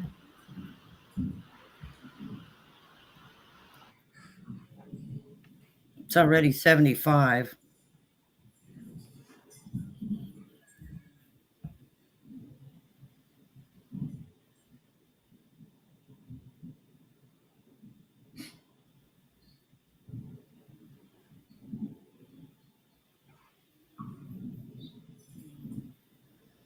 There's the officer coming up on scene.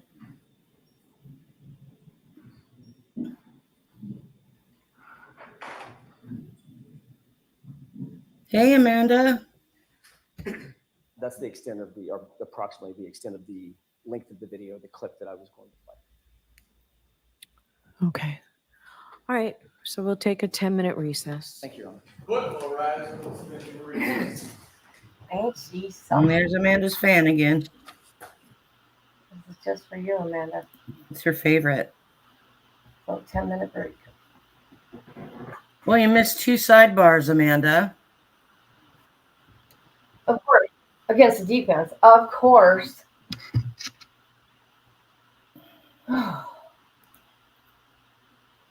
Let's see what's going on here. Let me go to YouTube. So during like the lunch break and stuff, we will go to Chad. We will. Yeah. Well, because they're going to be, they don't go on lunch breaks, but I mean during their lunch hour, Right. we'll go to Chad's hearing. Because you know how many times they, you know what? I should just start just taping it, and then nah, I don't know. Amanda, I think the only thing that you missed was the EMT being questioned a little bit further. He's still on the stand. They just went to a little break real quick and a sidebar, and then break and sidebar, break and a sidebar. So There ain't nothing going on. Okay, the other live I want to do, I think we should do it after I bring Nala to my dad. Oh no, that ain't gonna work. I wonder how long this one's gonna go on. Oh, they're only gonna go till 1. Don't you Really? remember? She said they were gonna go till 1. I think. I'm not 100%. Shoot, I gotta think. What did she say that day? Shoot. What'd you do last night, Grandma? Nothing. Made hamburgers for us for dinner. They were so good. Alright. I didn't do a whole lot of anything. I was kind of waiting for my friend to go live at 8 o'clock, and things happened. Right. And so I just booped around the interwebs.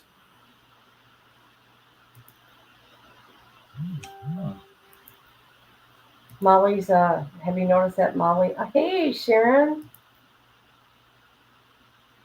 Hi. Oh, I'm sorry. Hi, Amanda. I'm sorry. I was on YouTube looking for something. What about Molly having her new channel?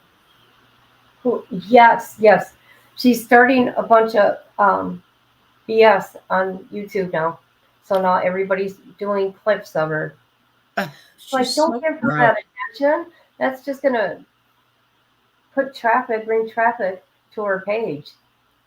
I hate that because it's people that do true crime that's involved that do this. Yes, I can sit here and complain on my channel. Yes, I can. Well, I am not a fan of hers. I cannot stand her. I cannot stand her. I can't listen to her. She drives me crazy. She's a drama channel. I don't like drama. Ugly things to victims. Really not a good person. But, No. she's a life coach. I don't know. That's crazy, ain't it? She says she's a life coach. Please, I don't want to pattern my life after that. Right. Gross. Do you know anything about Patreon? I need to find somebody that knows something about Patreon. I know very little about Patreon. I mean, can anybody do a Patreon? Yeah. Yeah, you can. Yeah, I mean, is it connected to YouTube is my point. No. Okay. Oh, that's where I'll take my good stuff that I got. I'm going to look into that today. Damn right. I want to share stuff on YouTube, but then I don't. You know what I mean? Well, yeah, I do know what you mean. That's like, ooh, do I want to put this on Facebook? Wait a minute. No, I mean, it would still have to do with, true crime, but it Right. would have to do with um, The documentation. documentation and the killers. The killers I'm in contact with. Nobody appreciated me and Letitia, even though a lot of people made a lot of money off that. I think one person made a lot of money off you and your work. Yeah. My blood, sweat, and tears, man. Boy, was I taken advantage of by more than one. That was a massive betrayal too of 2 years worth of so-called friendship. That's why I'm hesitant of sharing anything because of what happened and the harassment I got. I mean, people believed her. Her with her record, the way she. Never mind. I'm shutting up. Hey, could you put up Sharon's comment and then talk on that? Surely, yes. Do you want to do it on Facebook or YouTube? Or both? It's super easy.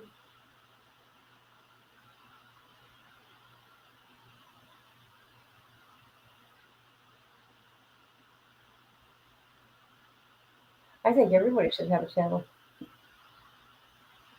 Oh my God, what's going on with my leg? God, what's going on with my leg? It takes a lot of work. You should point that out, how much time it takes you to put something together. Well, it depends what she wants to do. Does she want to make videos? Do you want to go live? You know what I mean? Yeah, exactly. Because a lot of people just do like a video at home, and then they'll put it on as a premiere on YouTube. So then you still have a chat going on about it, and you can be in your own chat. The only thing that was scary for me is learning to do StreamYard, but now it's no big deal. No big deal. I still get kind of nervous sometimes before I go live. It's just the way it is. But after 5 minutes, all that butterfly stuff goes away. Just a chat.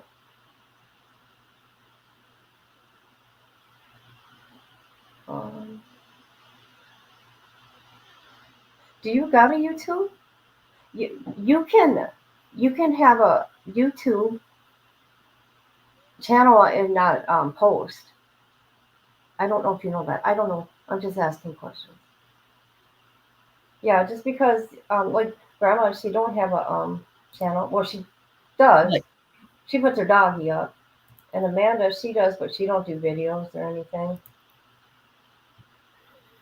Yeah, I don't go live on my channel and do the StreamYard bit and all that, mostly because I think that StreamYard costs too much to have it, Yes. For once in a while. Right.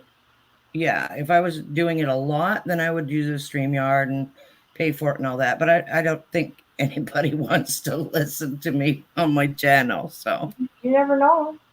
well, I just enjoy like coming on your channel and discussing the same. I would probably do the same kind of thing on my channel as you're doing. And so I think, why would I want to do that? It's a lot more time consuming than I think I have time for because of taking care of everybody. Well, and then you gotta really like be by, your computer, because you just gotta be careful. There's times I've messed up. I don't get nothing done around my house because I'm all worried that something's gonna happen in StreamYard. Oh, good Lord. Well, I have a lot of problems.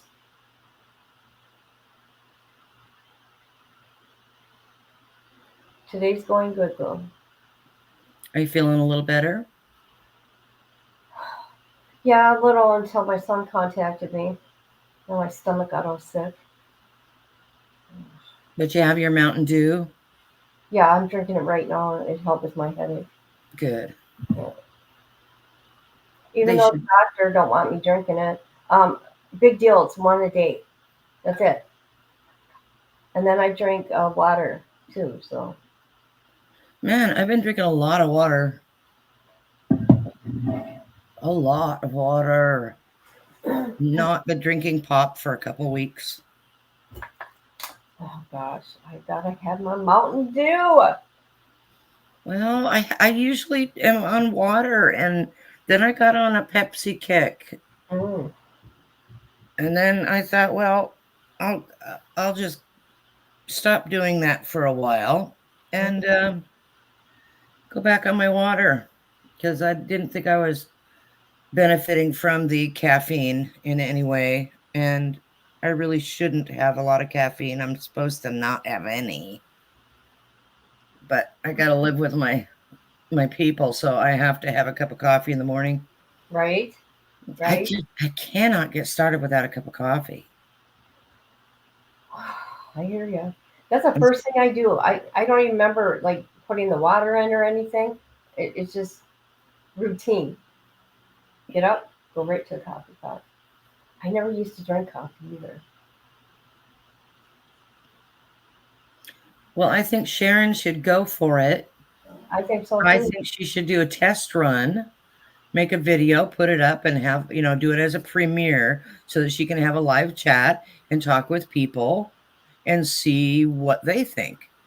I mean, the worst thing that can happen is it doesn't go well and you take the video down, right? You'd be surprised what people listen to. I cannot believe some of the crap that people watch.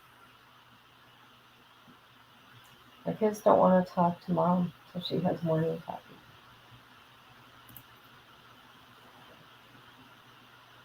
Oh, your kids know not to talk to mom till she's had her coffee.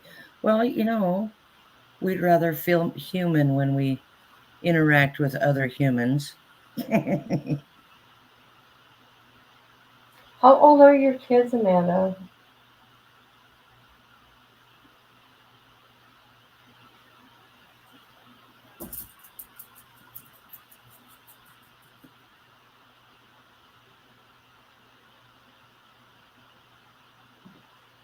They should be coming back any minute.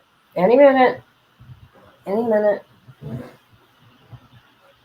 Oh, God, I need a new chair. Just keep focus on Amanda's fan, her favorite fan. I know. I kept that up there on purpose now.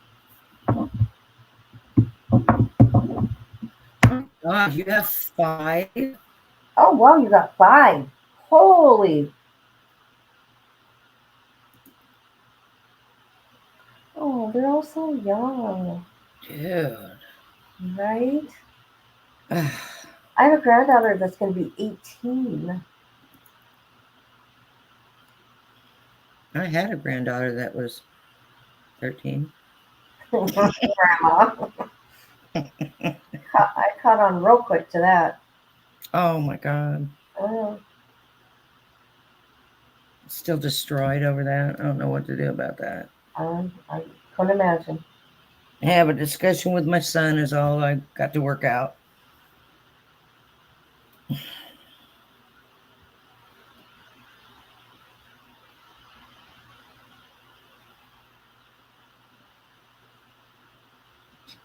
Boy, girl, boy, boy, and girl. Oh my goodness.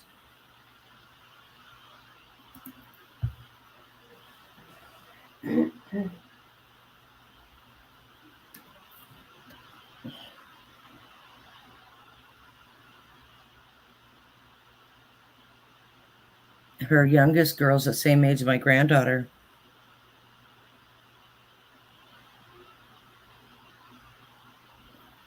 Oh, yeah. 8. It's a fun age, I love it.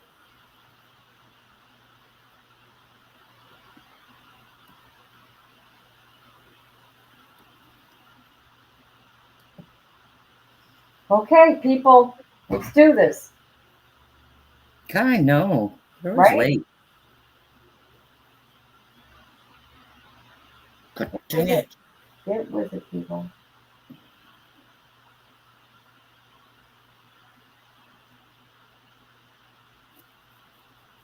There's a lot of people tuned into chat though, and because it's getting better. But you watch, that courtroom's going to be packed during closing arguments. That's anything. They're going to have an overflow room. I guess that's what they did for Lori, but Lori's was a different kind of.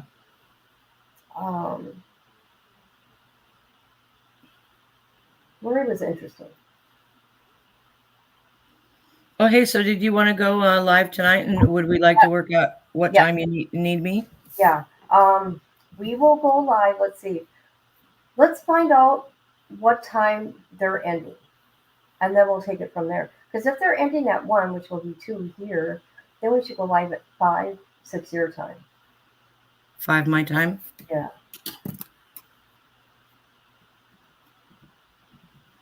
And it's going to be good because it's something all new for us, okay?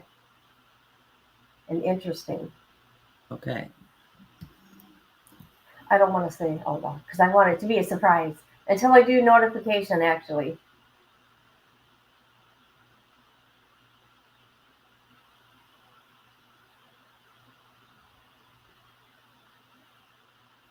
I'm real tired of YouTube's terrible notification Oh, feature. yeah. I'm so sick of it. There was days I didn't get anybody I was sub to. I never got a notification when they were live for 3 days. I made a complaint to YouTube.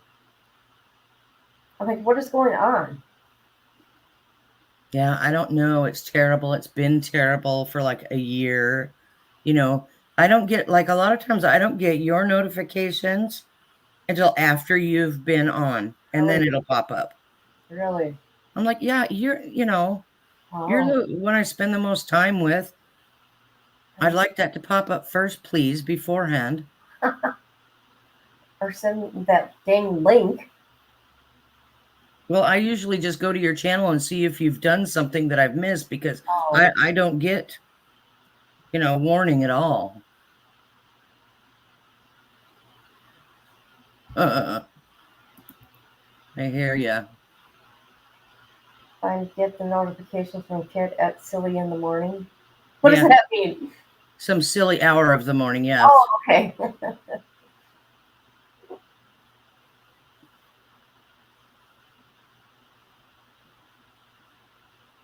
The only thing that's a bummer about StreamYard that you don't have an option to go on TikTok platform to go live. TikTok wants their own little thing. Yep. Well, Isn't that weird? You cannot share. You can share to all other ones. You can go on Twitter, that platform, on Instagram. they're going to ban TikTok, right? They got 7 months. Yeah.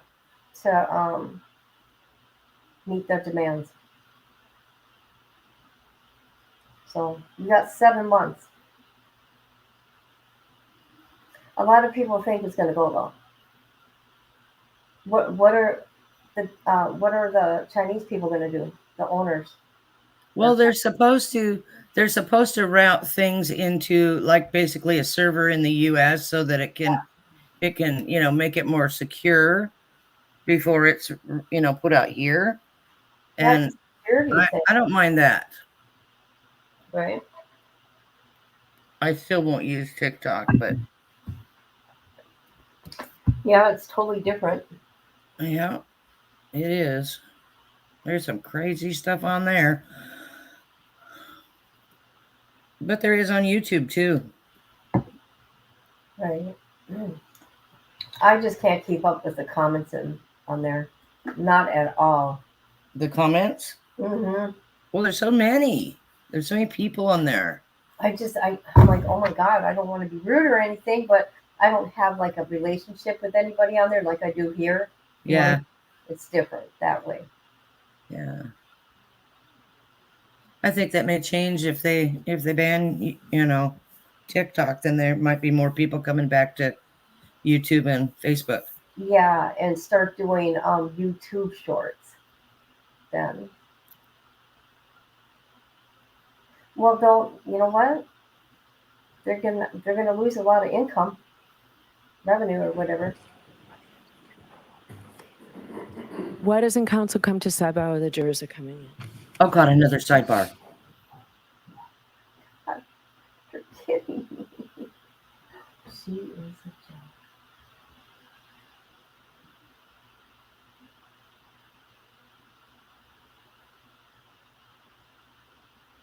I'm gonna mute.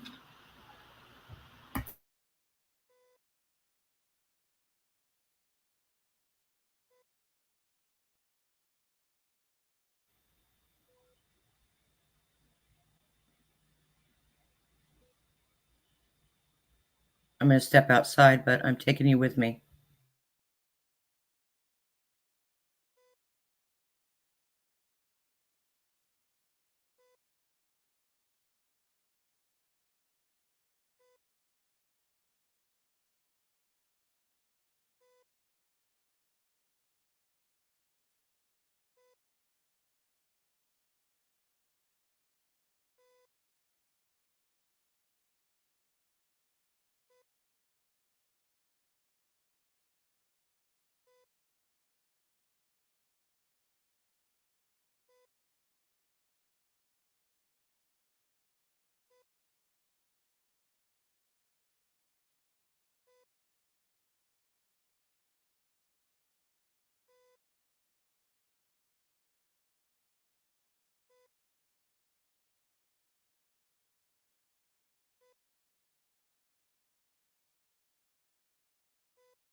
Sure.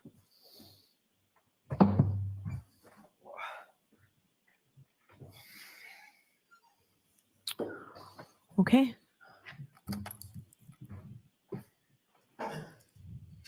Thank you, Your Honor. Firefighter Flamati, I want to draw your attention to the top video, and I may pause it and ask you a couple of questions. Let's go ahead.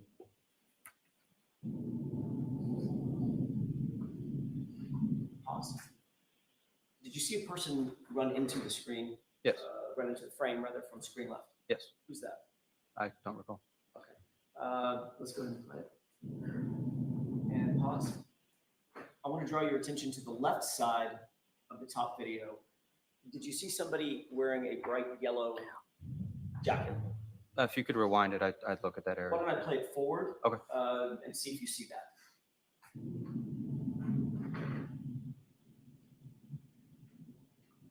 Yes. Pause. And do you recognize that person? I see a yellow jacket. I can't tell you who it is. Okay.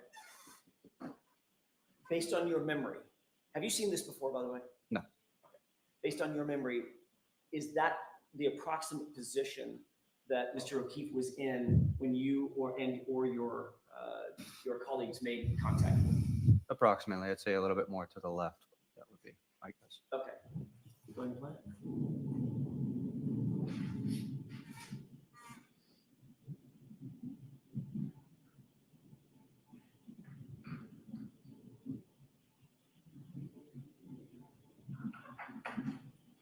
Go ahead and pause it.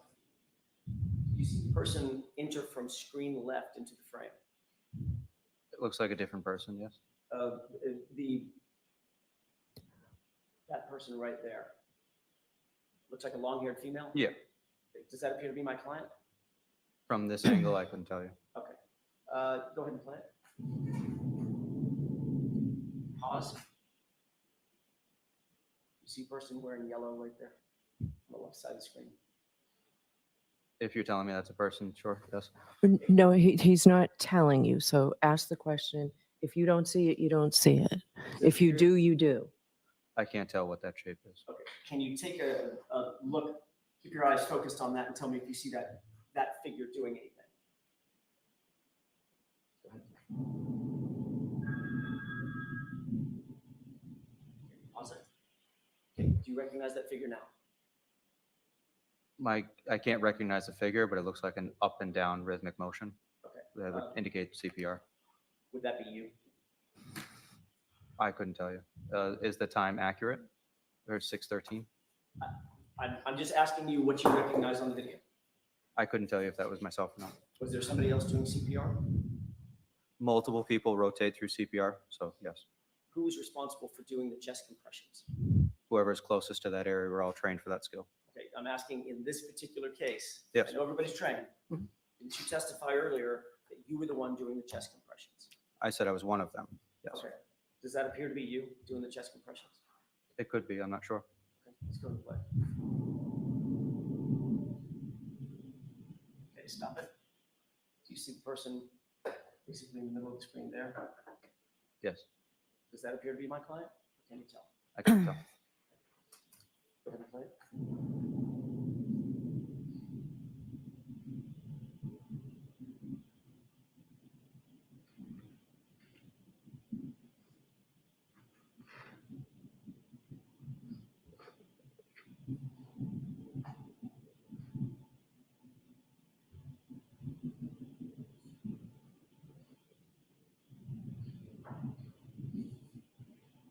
Pause it. You see individuals entering from screen right. Yes.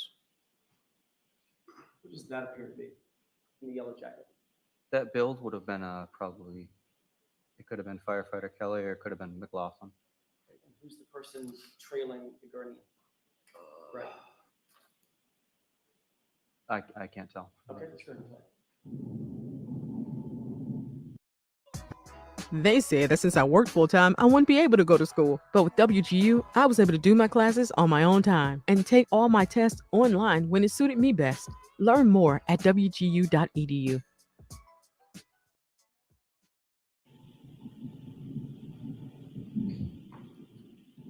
Pause it. The activity that's going on just to the sort of left side of the SUV in the frame, can you describe for the jurors what that activity is? So that would be lowering the stretcher to get ready to load the patient on. Okay. And now pause it. Now, this person now appears to be facing the camera. Do you now recognize that person? I don't. Go ahead.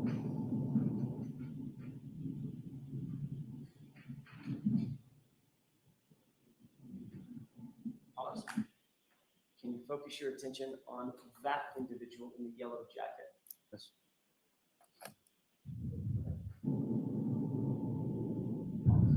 What does that person seem to be doing?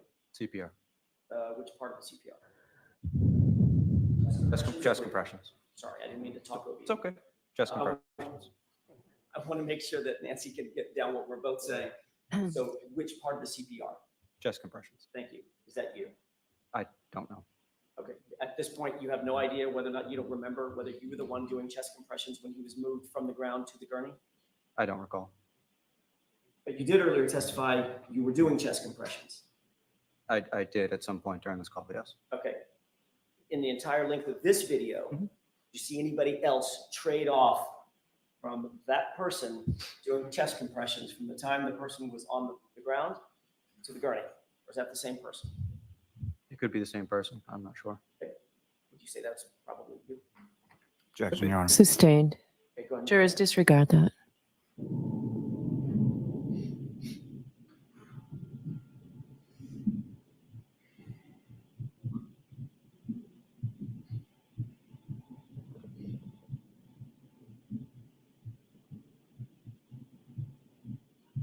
Pause it. I want to direct your attention to this person.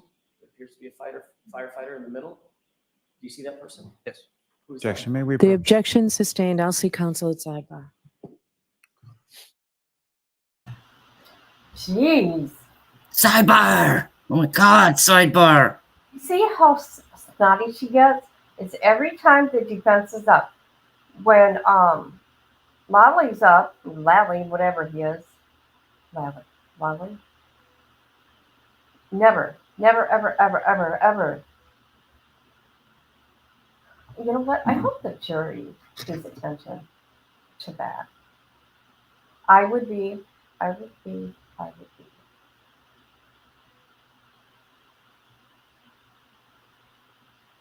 Yeah, that one cop car needed wipers. That first one. Yeah, we got to think of a nickname for him. Lollipop? Should we call him Lollipop?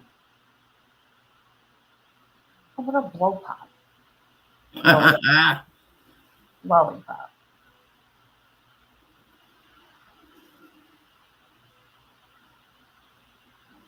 Do you remember that song from the Schoolhouse Rock? Yep.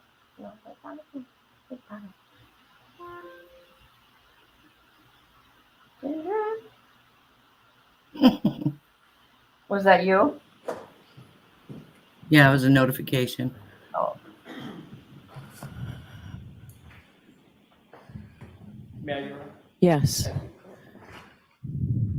Take a look at the person or the yellow in the middle of the screen. Do you recognize that? As a fire jacket, and build, I would guess it was either firefighter Kelly or. So firefighter- we don't want you to guess. my best estimation would be firefighter McLaughlin. Firefighter McLaughlin? Yes. Okay, let's go to the play. Pause. Recognize the person in the yellow jacket to the right of who you just described as firefighter McLaughlin? No. What is that person doing apparently? My guess would be, I'm sorry, Not even an estimate. Do you know? I don't know. Next question. Go ahead and play. Okay. Pause. At that point, did you join your colleagues in placing Mr. O'Keefe into the ambulance? Yes. Okay. Based on that, did that appear to be you following the gurney in the yellow jacket over to the ambulance? Yes. Okay. And who is the lead firefighter? When I say lead, I mean the one to the right, leading the gurney on the front side of the gurney. I'm not sure. Okay. One of your colleagues, though. Yes. What did you do once you left the frame? Where did you go? That would have been into the ambulance. And as you earlier indicated, shut the doors, correct? Correct. Okay. And you never came back out? No. Okay. I'd like to draw your attention to the lower video. Okay. And we're just going to let that play for a couple of minutes and see if you recognize anything. I'll ask you to pause it in just a second.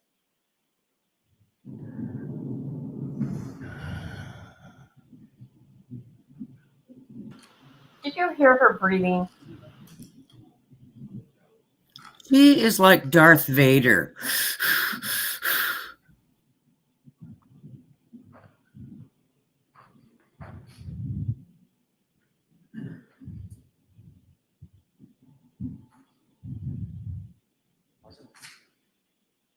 I'm going to ask you to look up to the top video. Do you see what appears to be a person wearing yellow to the right? Yes. Recognize who that is? No. Go ahead and play.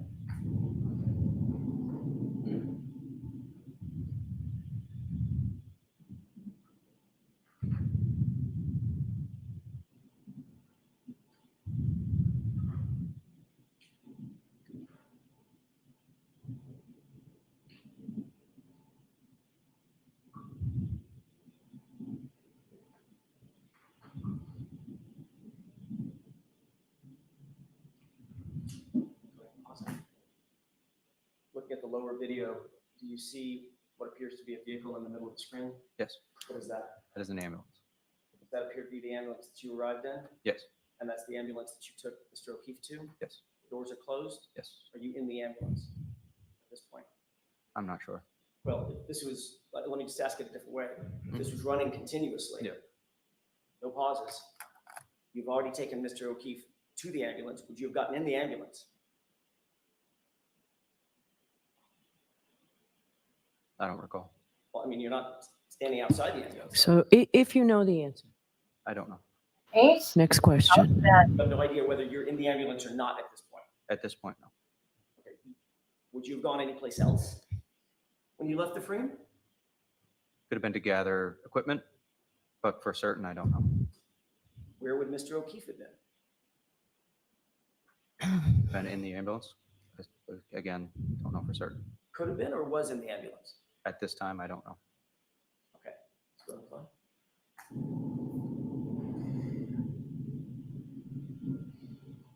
Stop. Okay. Taking a look at both screens, you see the group of people, including the individual with the yellow jacket at the bottom Did screen, you hear her? that appear to be the same from a different angle, same group of people, including the Yes, I yellow did. jacket on the top screen. Yes. Who was the person that was directed to get the medical history from my client? McLaughlin. You believe that's Miss McLaughlin? No. You don't think that's her? I'd have to rewind to know where she went. Well, let me ask you a couple of other questions. In the bottom screen, you see a police officer? Yes. You see a woman with long hair standing next to the police officer? That appeared to be my client. Yes. There's an individual with a fire jacket on, right? Yes. And Miss McLaughlin was directed to get medical history and interview my client, correct? Yes. That appear to be what she's doing right there? Objection, Your Honor. Sustained. At this point, where do you believe you were now? I don't remember. Think you might have been in the ambulance? I don't remember. You testified earlier, and this has been a continuously running video on the top, testified earlier that when you left the screen with that gurney, you got in the ambulance, correct? We headed that way, yes. So firefighter Flamati, it's not a trick question. Where did you go when you left the screen? It would have been to either gather equipment or to put the patient in the ambulance. Okay, when did what equipment did you need to gather? It would have been anything that was left by the patient's side, whether it was a first-in bag, airway bag, any other equipment, basically. You were doing chest compressions. I didn't state that. You didn't say that? I said I did chest compressions at some point. I didn't say I did them continuously throughout the call. So you just put John O'Keefe in the back of the ambulance and went to look for some equipment? Not what I said. So chest compressions were done continually throughout, whether they were done by me or by another provider. I can't tell you specifically. So when you left the screen and John O'Keefe is on the gurney, you're engaged in vital, life-saving, a vital life-saving endeavor, correct? Yes, That had to have been your focus, correct? that was at the time, yes. And you wanted to get him out of the cold, the weather, Yes, because it was inclement, it was freezing out, correct? yes, So you wanted to put him in the ambulance, right? And you wanted to continue CPR because in your words, you testified on direct examination, you believe that there might be some viability left. yes, So CPR and life-saving measures were absolutely vital at that point. yes, You didn't go find equipment, you got in the ambulance, didn't you? yes. So at this point, you're in the ambulance, correct? At this point, I don't know. You indicated you never got back out of the ambulance after you got in, correct? I don't believe so, no.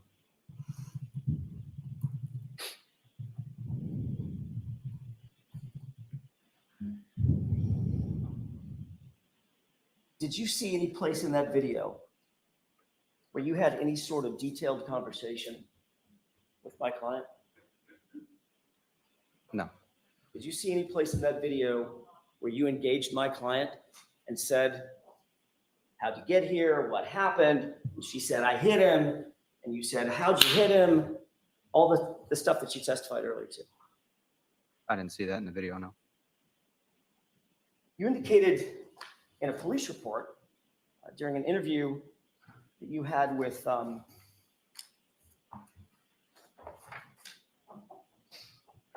Yuri Butnik on February 8th.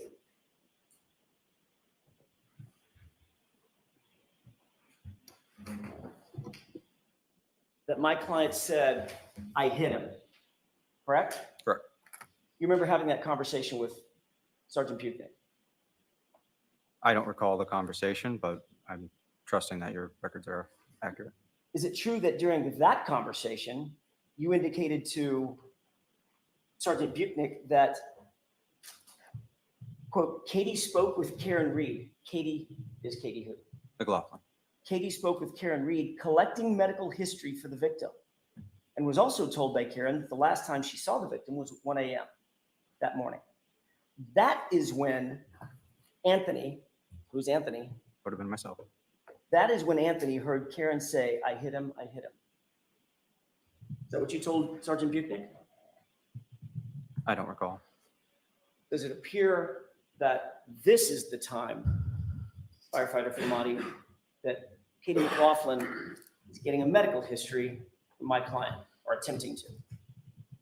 I can't tell from the video. No.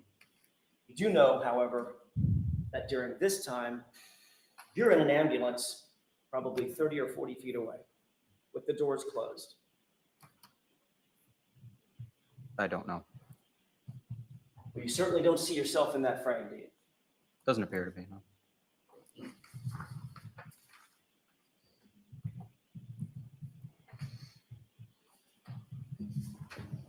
Good. If we're done with the videos, can we take it down, Of please? course, yes, I think we are finished. Thank you, Your Honor.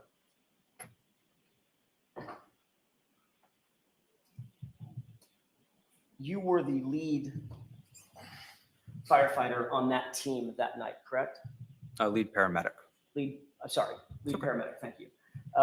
You understood, obviously, the gravity of hearing a statement like, I hit him, some sort of an explanation about what may have happened to the victim, correct? Correct. That statement could potentially have direct relationship to, or a direct relational impact on how life-saving measures are done by the medical personnel that you turn the victim over to. Correct. You testified at the grand jury that you wanted, once you got to the hospital, you wanted to be as quote unquote helpful as possible when you handed over the patient, correct? Correct. You said you actually stayed at Good Samaritan for an additional 10 to 20 minutes, which is your habit in cases like this, because you wanted to be quote unquote an asset to the medical intervention team, correct? Correct. That team includes the doctors and nurses that were trying to provide life-saving services to Mr. O'Keefe. Correct. But you never relayed to a single doctor or a single nurse a single word about a woman who said, I hit him, did you?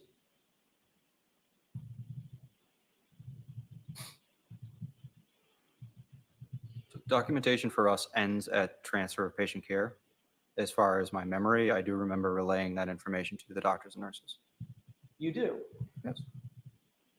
Have you ever testified about that I've ever previous never- to this? Never been asked about that. Oh, nobody ever asked you, so you didn't tell anybody. In the court setting? No. Testified in front of a grand jury, didn't you? Yes. Mr. Lally asked you a bunch of questions. During the course of that conversation that was under oath, did you ever disclose that you told the doctors and the nurses that you heard a woman say, I hit him? I recall telling the doctors and nurses that there's a question of that the patient was hit by a vehicle or we don't know, is what I directly said to the doctors and nurses. You directly told the doctors and nurses that there was a question about whether or not he was hit by a vehicle, right? Yes. Have you ever said that in any context, either to the police or in a grand jury before today? I don't recall. You were asked a bunch of questions yesterday, the day before yesterday, and this morning by Mr. Lally. Yes. Did you say it on your direct examination? I wasn't asked that question. So since Mr. Lally didn't ask you, you just left it out, that you told the doctors, the medical professionals, that in fact, you described that this patient was likely hit by a car. Objection, Your Honor. Sustained. You wrote a report as well, correct? Yes. We talked a little bit about that report. There's an area in the report for a narrative Yes. about your observations, your experiences with this patient, correct? Correct. Your job as a lead paramedic is to be as detailed as possible, correct? Correct.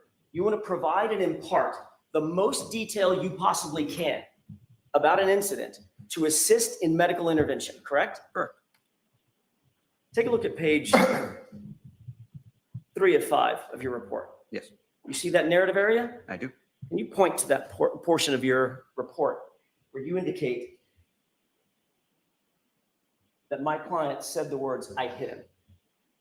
It doesn't say that. Can you point to your report, the portion of your report where you indicate that you told the doctors and nurses that she said, I hit him?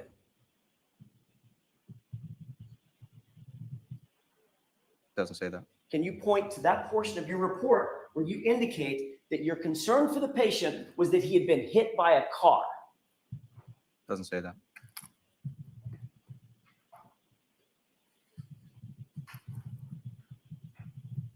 You indicated on direct examination that you were, quote unquote, looking for anything that we could pass on to the emergency room that would assist. Yes. I think it might have been an assistance to the emergency room personnel to indicate that you believe this person had been hit by a car. Objection. Sustained.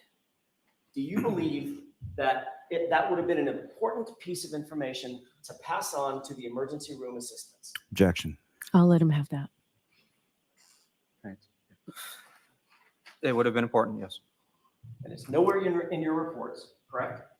It's not in the reports, no. You didn't tell that to the police when you were interviewed 8 days later. I was not asked about how or what I was. My question is, Yes. did you tell the police 8 days later, or 9 days later when you were interviewed? And you didn't tell the grand jury that, correct? No. And you didn't mention that on direct examination in front of these jurors, did you? No. Can I have a moment, Your Honor? Yes. That's all I have, Your Honor. Thank you. Hey, Mr. Lally.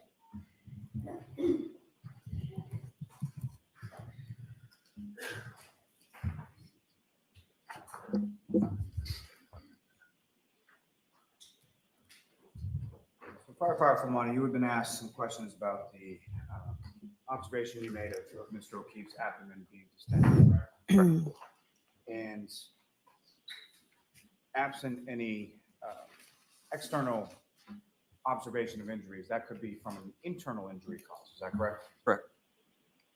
Now, the conversation that you were talking about in which the defendant indicated to you repeatedly that she hit him or I hit him, that occurred on your sort of way to the body, correct? Correct.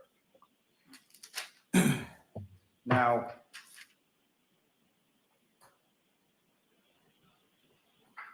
turning back to sort of when you're coming to the scene and arriving at the scene, you've got a call or dispatch in regard to an unresponsive male in the snow, correct? Correct. So you know that going there, correct? Correct. And where you sort of bring the ambulance to a stop, there are other vehicles already in that area where Mr. O'Keefe is, correct? Correct.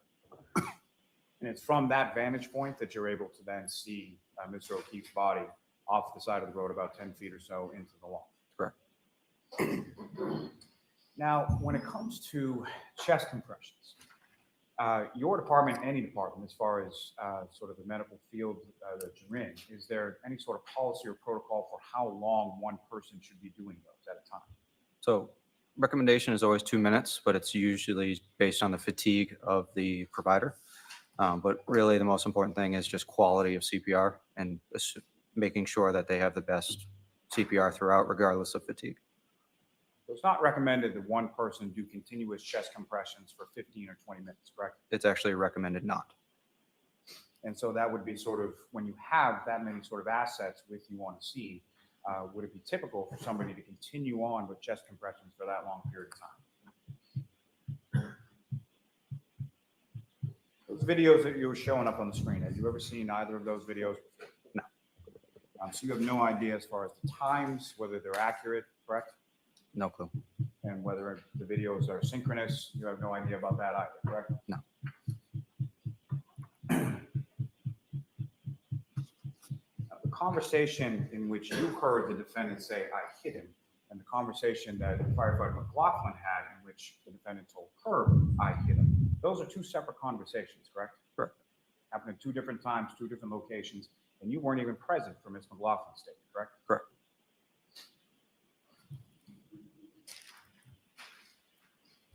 And you did, when you were interviewed by the trooper and when you testified before the grand jury, you indicated in both instances that the defendant said to you, I hit him repeatedly, correct? Correct. Now, when you were asked questions about what you relayed to the hospital staff, that what you're testifying to, that's your memory of what you told the hospital, correct? Correct. And you indicated in that you had said something to the effect of there's a question about whether or not Mr. O'Keefe had been hit by a car, correct? Correct. And so from your conversations with the defendants and the sort of expounding questions that you would ask for clarification, why was it that you related motor vehicle sort of specifically as a question to the hospital staff? So it was due to the proximity of the patient to the roadway and the vagueness of the statement. So proximity to the roadway and the fact that she stated, I hit him, the red flag of him being underdressed and not, people don't just lie down in the snow in a blizzard. So how he got there, we're not sure. So we're trying to figure out what happened, but due to the proximity of the roadway, that was our first inclination. I have nothing further. All right, you, May I, Your Honor? a couple of questions.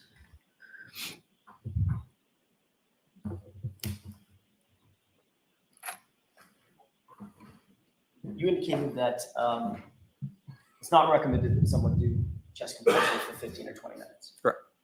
You saw the video that was on screen. That video was about 3 minutes. Yes.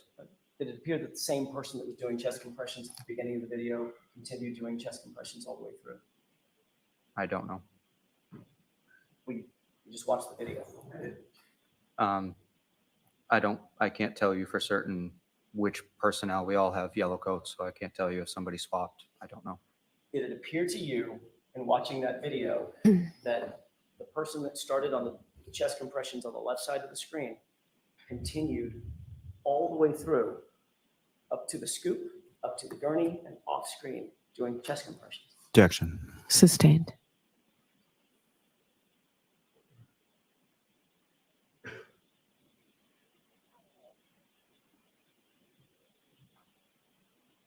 You indicated that when you heard this phrase, I hit him, that your response was, did you hit him with your hand, right?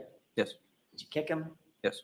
Did you punch him? Yes. That's what you previously testified to, correct? Yes. Nowhere in that conversation did you ever suggest, did you hit him with your car?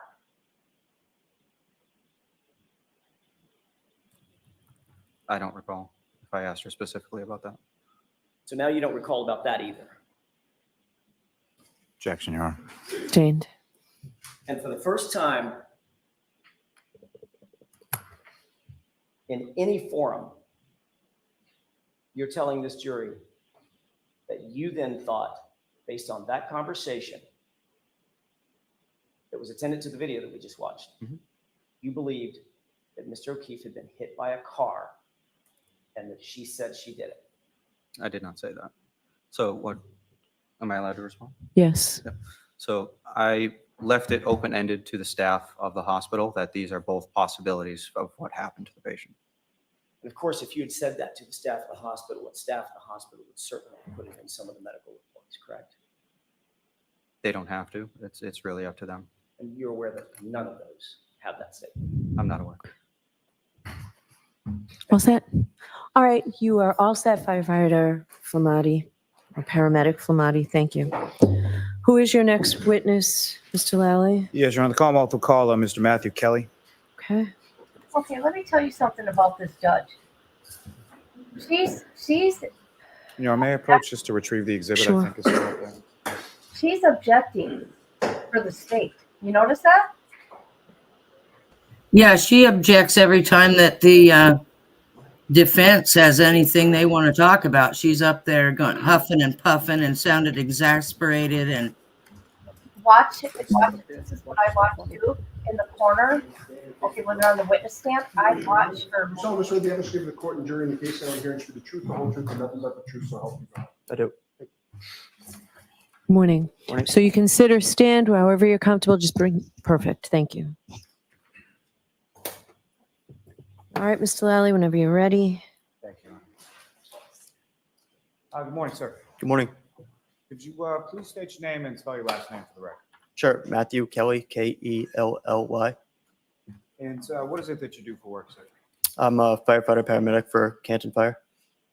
And how long have you been a firefighter paramedic with Canton Fire? Approximately 2.5 years.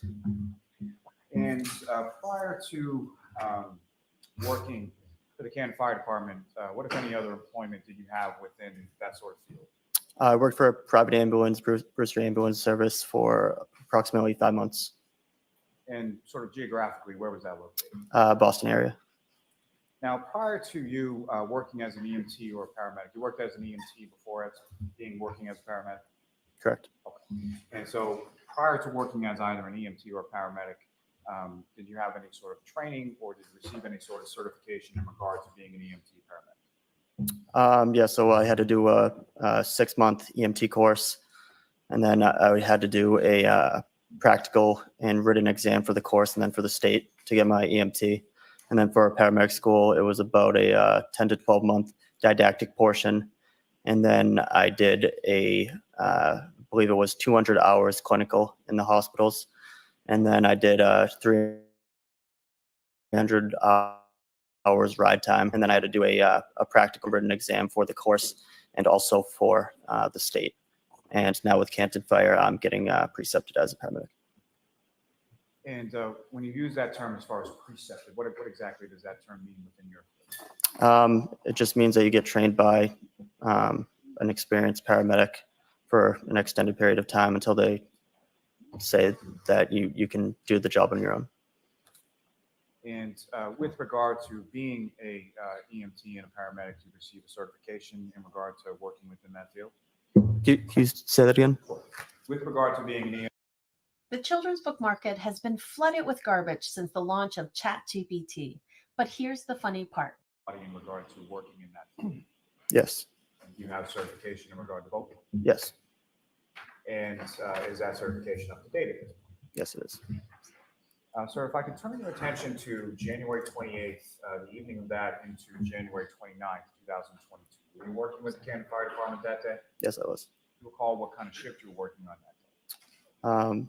24-hour shift on the ambulance. And which station house were you assigned to on that day? Station 1, And that's located where within the town of Canton? 99 Revere Street. And you were assigned to the ambulance, is that correct? Correct. And who, if anyone else from your department, was assigned to the ambulance along with you? Paramedic Anthony Fulmati. And on that morning of January 29th, do you recall about what time that you woke up on that day? I believe it was about 4:45 a.m. When you woke up, what, if anything, is it that you did with regard to your duties and responsibilities around fire station house one? So we woke up a little bit early to shovel off the apron, shovel off the parking lot, and just prepare for the new shift coming in. And just briefly, sir, like, so when you go outside to shovel, what, if anything, do you recall about sort of the weather conditions and what they were at that point? There was snow on the ground. It was snowing, high winds, low visibility, still dark out. And do you recall being dispatched to a call shortly after 6 a.m.? Yes, I do. And what was that call or what was that dispatch in regard to and where specifically were you dispatched? It was unresponsive male in the snow on Fairview Road. And that area of Fairview Road, through your work with the Canton Fire Department, are you familiar with that specific area? Yes. And you respond in the ambulance, is that correct? Correct. Who, if anyone, goes along in the ambulance with you? Fulmati was in the passenger seat, and then paramedic Tim Nuttall was in the back. And who was driving? I was driving. And in addition to the ambulance, ambulance one that you were in, what, if any, other sort of vehicles or apparatus responded from your station to Fairview Road? We also had an engine and our shift commander SUV. And if you recall, who was the shift commander in the SUV? Shift commander was Captain Wendell Robery at the time. And Captain Robery is now the chief of the Canton Fire, is that correct? Correct. And as far as the engine was concerned, who, if anyone, was assigned to the engine and responded to the call as well? It was Lieutenant Greg Woodbury, firefighter paramedic Katie McLaughlin, and firefighter paramedic Frank Walsh. And as you're driving from the station house to Fairview, what, if anything, do you recall about weather conditions, visibility, anything like that along the way? Just heavy snow and wind, real low visibility, good amount of snow on the ground. So I was just trying to take it slow so we didn't spin out or drift or anything like that. And can you describe for the jury sort of the route that you took from the station on Revere Street to Fairview Road that morning? Yep, we took a right onto Revere Street, left onto Sherman Street, right onto Chapman Street, and then a left onto Fairview. And as you're driving down Fairview, what, if anything, can you tell the jury about sort of the elevation of that roadway as you go from Chapman down to where you stopped? It was a pretty steep, long road downhill. It was probably the downhill for half of the way through Fairview. And because of that, I was just trying to go real slow so we didn't drift down the hill. And one last question about driving, but as you're driving along, what, if anything else, did you observe as far as sort of other vehicular traffic on the roadway, any other cars, trucks, anything like that? Nothing until I saw the police cruiser at the scene. And so as you're approaching the scene and you're driving towards it, what, if anything, sort of first draws your attention to where you're going and where you stop? So it was just real low visibility, but we could see blue lights at the time. So just kept going towards the blue lights and knew that it would be in that area. Now, where do you stop in relation to the cruiser? I believe they were facing towards us, so we would be in front of them. And at some point, you're being dispatched for an unresponsive male park, correct? Correct. And so when you're pulling up to the scene, you see the cruiser, are you able to also see any sort of unresponsive male party? Not when I'm in the truck. I had to get out of the truck to see. And when was it and how far away from it were you at the first time that you observed the unresponsive male? Once I got out of the truck, I was probably had to be about like 5 feet away until I could see the victim. And at this time when you're arriving, sometime shortly after 6 a.m., is it light out, dark out, or something? It's dark. And just so we can stop saying unresponsive male, at some point you identified who the patient was that you eventually treated and transported. And who did you identify? Mr. O'Keefe.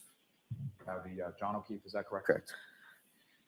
So you get out of the vehicle. You all get out at the same time, is that correct? Relatively, yeah.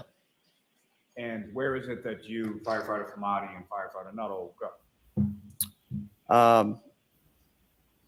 So we first go to pick up some of the bags and stuff that we would need to conduct a arrest, and then we just go straight over to the body and some people that were around there. And with regard to the bags that you retrieved, what kind of bags are we talking? We'd take like a first-in bag that has miscellaneous stuff. We'd take an airway bag, and we would take a cardiac monitor. And when you indicate as far as where Mr. O'Keefe was, who, if anyone else, or what, if any other people were in that same room? Can you say that one more time? When you first go over to where Mr. O'Keefe is, Mm-hmm. who, if anyone, or how many other people are in that general area? Sure. I remember seeing a police officer and 2 women. And as far as where Mr. O'Keefe was, first of all, how was he positioned in relation to the crime? He was on his back, probably about around a fire hydrant, probably about 5 or so feet from what I saw would be the street. So you believed about 5 or so feet in from the road, correct? Correct. Now, with regard to Mr. O'Keefe, when you first come over, what, if anything, did you observe as far as snow on him or around him or in the area where I don't really recall. Do you recall how Mr. O'Keefe was dressed when you first get over there? I believe he was wearing a hoodie, like a sweatshirt and jeans, and remember he had one shoe on, but forget which shoe it was. You don't recall which shoe it was, but there was one shoe on his foot at that point. Correct. And when you first arrive at this patient, at Mr. O'Keefe, what is it that you and the other firefighters are doing in regard to treatment? So the other firefighters were checking for a pulse. And then after that, while I was getting some of the supplies, and then we would start compressions and start moving them into the ambulance so we could get a better look at them and what we were doing. When you say start compressions, what kind of compressions are you referring to? CPR. Chest compressions, is that Yes. correct? And based on your training experience, is there some sort of protocol as to how long one individual should be doing chest compressions? So we want early and continuous chest compressions for as long as the person is pulseless. We will take breaks in order to check for a pulse and check for any rhythm changes. And so when breaks are taken, is that one person that's doing those same compressions the entire time, or is it switched off or something else? We try to switch off every few minutes. Now, when you first approach where Mr. O'Keefe is on the ground, what, if any, sort of injuries, if at all, did you observe on Mr. O'Keefe at that time? On the ground, I didn't observe any injuries or recall seeing any injuries at the time. It wasn't until got him in the ambulance that I saw some injuries. And so from that sort of initial assessment and initial sort of treatment of the patients, what exactly does that sort of assessment and treatment consist of when Mr. O'Keefe is on the ground? Basically just checking for breathing and if he has a pulse. It was pretty dark and very low visibility, so we wanted to get him out of the conditions and into the ambulance to kind of further assess him. And from your sort of initial assessment, did he have a pulse and was he breathing? No. And so want to get him out of the conditions, and how was that accomplished? I believe we used a scoop board or a scoop stretcher. It's just a backboard that breaks into two pieces that you can slide underneath the victim or the patient. We used that, and then we had picked him up and put him onto our actual EMS stretcher, and then just put the stretcher into the ambulance. And where was the stretcher sort of placed in regard to where, or in relation to where Mr. O'Keefe was 5 feet off the road? I don't recall. Now, once you get to the ambulance, what, if any, difference did you notice between sort of the lighting in the ambulance versus the lighting outside on the lawn? So there was very low visibility outside. There was great visibility inside with lighting all around the back of the ambulance. And so once you're in the back of the ambulance, what, if anything, did you observe or note at that point in regard to any injuries you observed from Mr. O'Keefe? He had like a swollen black and blue right eye, and he had some blood around his mouth. Now, as far as Mr. O'Keefe was concerned, during treatment, you're touching or making contact with Mr. O'Keefe's body, correct? Correct. And during the course of that, what, if any, observations or what, if anything, did you note in regard to sort of tactile observations of Mr. O'Keefe? He was very cold to touch, very stiff, almost frozen-like. Yeah. Now, at some point during the course of your treatment in the back of the ambulance, are his clothes removed? Yes. And is that, why is that? It's just so we can try to examine his full body for any other injuries. And there's some concern for cardiac arrest, correct? Correct.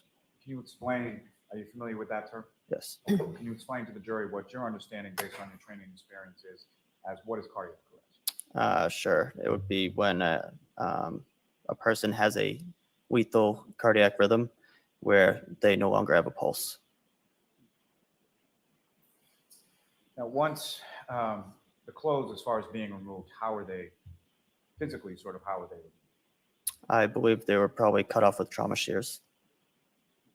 And once the clothes are removed with the trauma shears, what, if any, additional observations did you make of injuries to Mr. O'Keefe's body? There was some lacerations on his right upper extremity.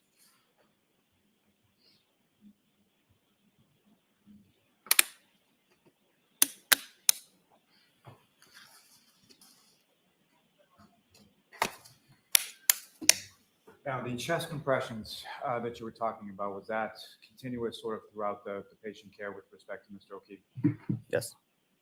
And in addition to that, what, if anything, was done with respect to body temperature for Mr. O'Keefe once in the back of the ambulance? So we did some rewarming. So we did heat blankets and warm fluids. And as the chest compressions continue in the back of the ambulance, what, if anything, did you observe with regard to Mr. O'Keefe's nose or mouth? I remember that there was some blood or vomit or bile coming out of his mouth.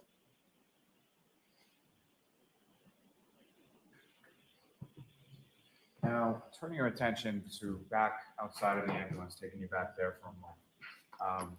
You indicated in your testimony that when you arrived there, you observed 2 females in the area where Mr. O'Keefe was. Is that correct? Correct.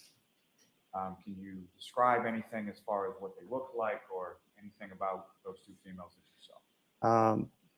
I just remember they were white, looked to be between 35 and 45 years old, I would say, and average build and height.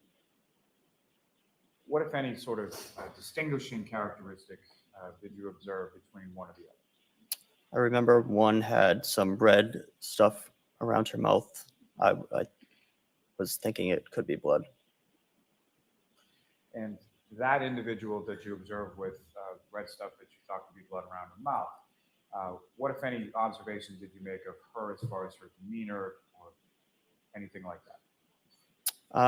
She was just acting kind of erratic and kind of running around screaming different things. And as far as the different things that she was screaming, what, if anything, do you recall specifically hearing her screaming when she was running around? It was just something like, "He's dead. He's fucking dead."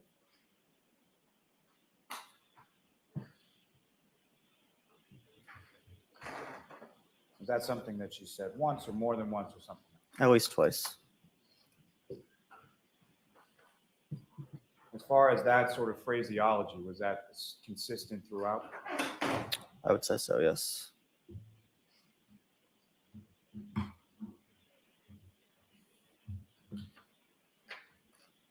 Now, when you enter the ambulance, does the patient care continue, obviously, with Mr. O'Keefe? Yes. And if you recall, who was sort of involved in that patient care in the back of the ambulance? Me, Nuttall, Flamati, Woodbury,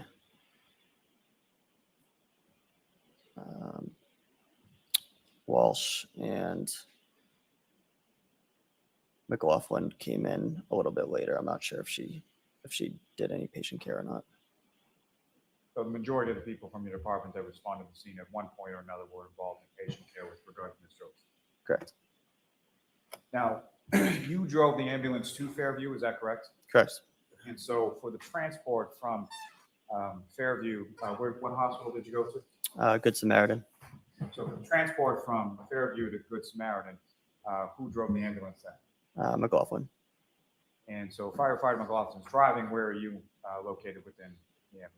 I was in the back with Nuttall and Flamati. Do you recall sort of specifically what, if anything, you were doing with regard to patient care during the transport phase?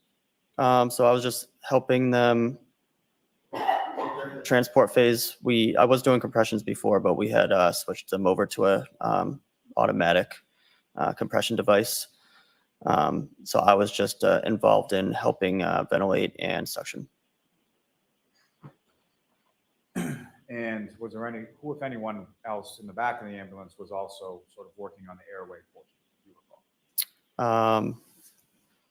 We've Nuttall, and I forget who else.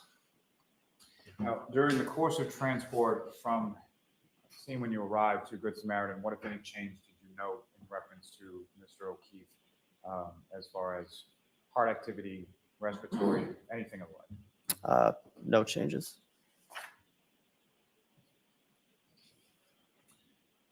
Ms. Gilman, if I could ask for exhibit number 9, please.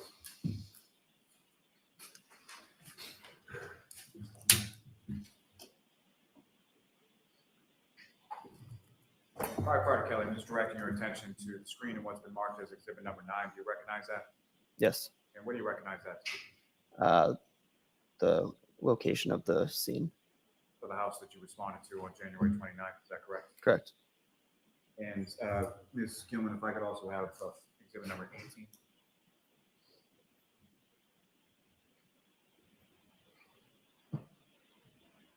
And again, sir, just directing your attention to the screen, do you recognize the photograph that's up on the screen? Yes. What's depicted in that photograph? The location of the scene again. Sort of a different view of the same home, is that correct? Correct. May I approach the witness, John? Yes. This is the laser pointer, basically, there's a button there, just press on that. Okay.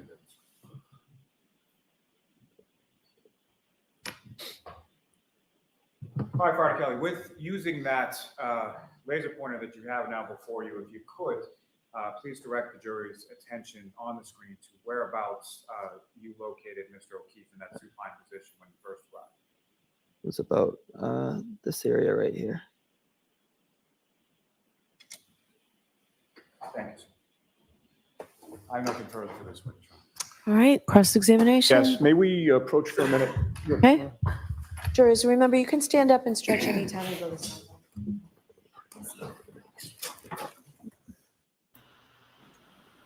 Ain't she something else? You've been hearing her huffing and puffing.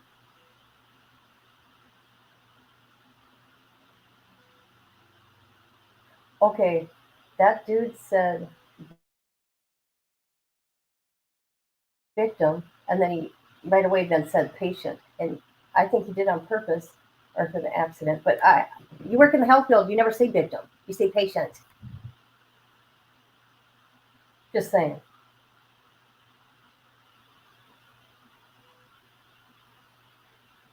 I'd like to see those jury transcripts.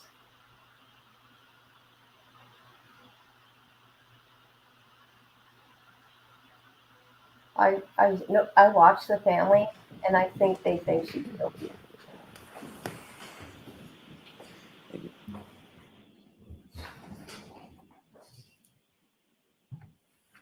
Good morning, sir. Mr. Kelly, you and I have never met before, correct? Correct. We've never had a conversation Correct. in or out of court. Correct. Now, with regard to the clothing that John O'Keefe was wearing when you came upon him, I believe you remembered that he had on a pair of jeans. To the best of my recollection, yes. And you remembered that he had a hoodie sweatshirt. Yes. And what also stuck out in your mind is that he had only one shoe on, correct? Correct. From your memory, you're not sure if it was the left or the right shoe, but it was one of those, correct? Correct. And you did not see another shoe or the matching shoe in the area anywhere around where he was lying, correct? Correct. And to your memory, you never saw that other shoe, correct? Correct. Now, with regard to the removal of the clothing, I believe you testified before this jury on direct examination that trauma shears would have been used. Is that accurate? Yes. And what do those look like? How big are they? And if you could describe them. They're about this big, so say 6 inches, and they have usually like a plastic or metal handle, and then just kind of 2 curved blades that are used to cut. And are they essentially a large pair of scissors? Yes. And are they sharp in terms of the blades? Yes. And they need to be somewhat heavy duty because you don't know what type of clothing you're going to have to cut through, correct? Correct. Where was it that the trauma shears were used in order to start to remove John O'Keefe's clothing that morning? I don't recall. Do you recall if it was before he was put into the ambulance, during the ambulance ride, or after he was at the hospital? I believe it would, I don't recall, but I believe it would be in the ambulance. I'm sorry, there's a little bit of noise. Could you repeat that? Sure. I don't recall, but I believe it would be in the ambulance. In the ambulance. And you wouldn't have waited until you got to the hospital because there was a reason why you were taking the clothes off, correct? Correct. And what was that reason? To look for any other injuries that the patient might have. And that was a priority as you were treating him, correct? Correct. You don't think that you cut off his clothes before you put him in the ambulance, correct? Correct. And you don't think that, and when I say you, I mean your team. Right. You don't think your team cut off the clothes after he was out of the ambulance, correct? Correct. So it was sometime during the ride. Correct. Do you recall who it was that actually used the trauma shears along that ride? No. Do you recall at what point during the ride, would it have been sort of the beginning of the ride, or would it have been toward the end? Toward the beginning. Now, with regard to the clothing that was cut, do you recall if it was the sweatshirt, the jeans, or both? I don't recall. Do you think, or is your memory that the hoodie sweatshirt was left on him without being cut? I don't recall.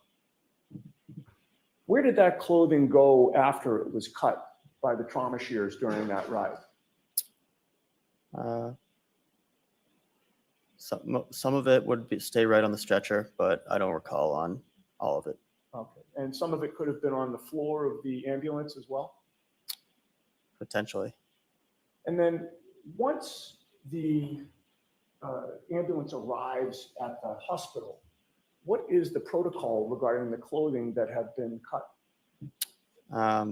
It gets transferred over to the RN in charge of the patient and usually stays in their room. Usually they'll put it in some sort of bag. Okay. And is the clothing put in the bag?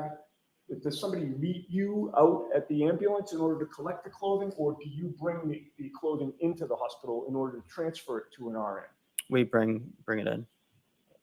And do you recall who it was that brought in that clothing? No. Who was with you at that time going into the hospital from the ambulance? Nodal and Flamati. So it had to be one of the three of you that delivered that clothing to an RN, correct? Correct. Do you know if all the clothing was delivered to an RN or if some stayed in the ambulance? I don't recall. And once you give the clothing to the RN, do you see where she takes it? I don't recall. Did you go into the treatment room wherever John O'Keefe was brought once he was at the hospital? Yes. And you had previously testified that you believed the clothing would have been brought in with him, correct? Correct. Do you have a memory of seeing that clothing within that treatment room at the hospital? I don't recall. Do you recall seeing the clothing on the floor? I don't recall. Okay. Now let's get back to when you first arrived on scene. And actually, but before I get to that, I did want to ask you a couple of questions about where you were at in terms of your career on January 28th, 29th. You were a fairly new firefighter? Correct. And you were conscious, you had been trained not long before January 29th, right? It was within several months? 2 months, yeah. Oh, within 2 months, okay. And your priority as a new firefighter was to follow your training, correct? Correct. It was fresh in your mind. Correct. You wanted to do things the right way, correct? Correct. And particularly at the beginning of your career, you don't want to develop any bad habits, correct? Correct. And you were following protocol once you got to the scene as best you could, correct? Correct. I believe you testified on direct examination that when you got when the ambulance got to 34 Fairview, as soon as it was parked, you and Anthony Flamati went straight to the body, correct? I don't recall saying that. I wasn't sure who went straight to the body. I said some of us got some supplies. Okay. I thought your testimony, correct me if I'm wrong, but I thought your testimony was that you may have gotten some supplies, but then you and Flamati went straight to the body. Yes, so we did, me and Nuttall. Got supplies? Me and Nuttall went to the body. All right, where was? But we didn't go straight there. We got supplies first and then went to the body. Or I got supplies first and then went to the body. Okay. How long did it take you to get supplies? Probably within a minute, I would say. Okay. And where was Flamati when you were getting supplies? I don't recall. Once you got to the body, who assisted you with regard to treating John O'Keefe? I believe it would be the people who were on scene with me. Who would that have been? Flamati, Nuttall, Walsh, McLaughlin, Woodbury, and Robery. Okay. So is it your testimony that your memory is that 5, 6, however many people were there with you, all were hovered over John O'Keefe doing treatment on him? Not treatment, but getting supplies, getting the stretcher. We're all working together, but we weren't all involved in the treatment portion. Sure. And the treatment was essentially CPR, correct? Correct. Chest compressions Yes, and dealing with his airway as well? correct. Which of your coworkers and or you were directly involved with the CPR, the chest compressions, and the airway issues? I recall that I was doing compressions and helping suction and ventilate in the ambulance, but I do not recall who else was partaking in that. So let's talk about when John O'Keefe was put on the scoop stretcher and then ultimately taken to the ambulance. Who was with you when that was occurring? So it would have been me, Nuttall, Flamati, and Robery, I believe, were trying to get him on the scoop. And then I believe the engine guys were trying to get the stretcher. Who are the engine guys? That would be Walsh. It must have been Walsh, Woodbury, and McLaughlin, but I don't recall who exactly was getting it. All right, so your memory is that yourself, Nuttall, and Flamati were loading John O'Keefe onto the scoop, I believe so, yeah. and then from the scoop, he's put on a stretcher? Correct. And then who would it have been that wheeled the stretcher to the ambulance? I don't recall who it was. You? I don't recall. So you have no memory of who would have taken John O'Keefe on that stretcher into the back of the ambulance? I don't recall who actually did it, but it would just be whoever's in the best location at the time to move the stretcher. All right. Do you have a memory of John O'Keefe going into the back of the ambulance? Not a clear memory, no. Who went into the ambulance with him? Me, Nuttall, Flamati, Walsh, Woodbury. Okay. And by the way, once he's on the scoop and then put on the stretcher, the priority is to get him into that ambulance, correct? Correct. And part of the reason for that is he was cold, correct? Yes, sir. And your priority was you wanted to warm him up, correct? Correct. And the best place to do that would have been the inside of that ambulance, correct? Correct. So it wasn't that he was put on the stretcher and then there was some detour in terms of where he was taken.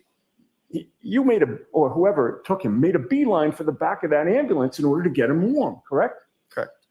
And once he's in the ambulance, the priority at that point would be to close the doors of the ambulance, correct? Correct. Because if you leave the doors open, there's a blizzard outside, correct? Objection. Sustained. Let's go ahead, Ms. Giannetti. Keep moving forward, please. And so the doors were closed to the ambulance, correct? At some point, yes. All right. And inside the doors of that ambulance, as you testified, was at least, not naming everybody, but at least you and Nuttall and Flamani, correct? Correct. And once those doors were closed to the ambulance, none of you left the ambulance, correct? None of us, meaning I'm talking specifically about you and Nuttall and Flamani. I don't believe so. No. You would have remained in the ambulance all the way to the hospital, and that's the point in which the doors would be open, correct? Correct. All right. Now, I'd like to ask you some questions about the scene that you came upon in terms of the people who were there when you arrived, sir. You had previously testified that you saw, I believe you testified that you saw 2 women and a law enforcement officer already on scene, correct? Correct. One of those women appeared to have blood around her mouth, correct? Correct. It was something red, but you assumed that it was blood, correct? Correct. And that led you to also believe that she had rendered or tried to render CPR, correct? Objection. Is that what you thought? Yes. Okay.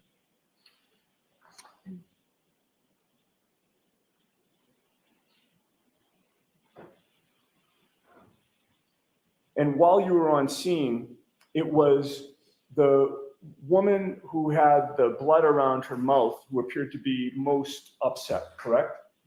Correct.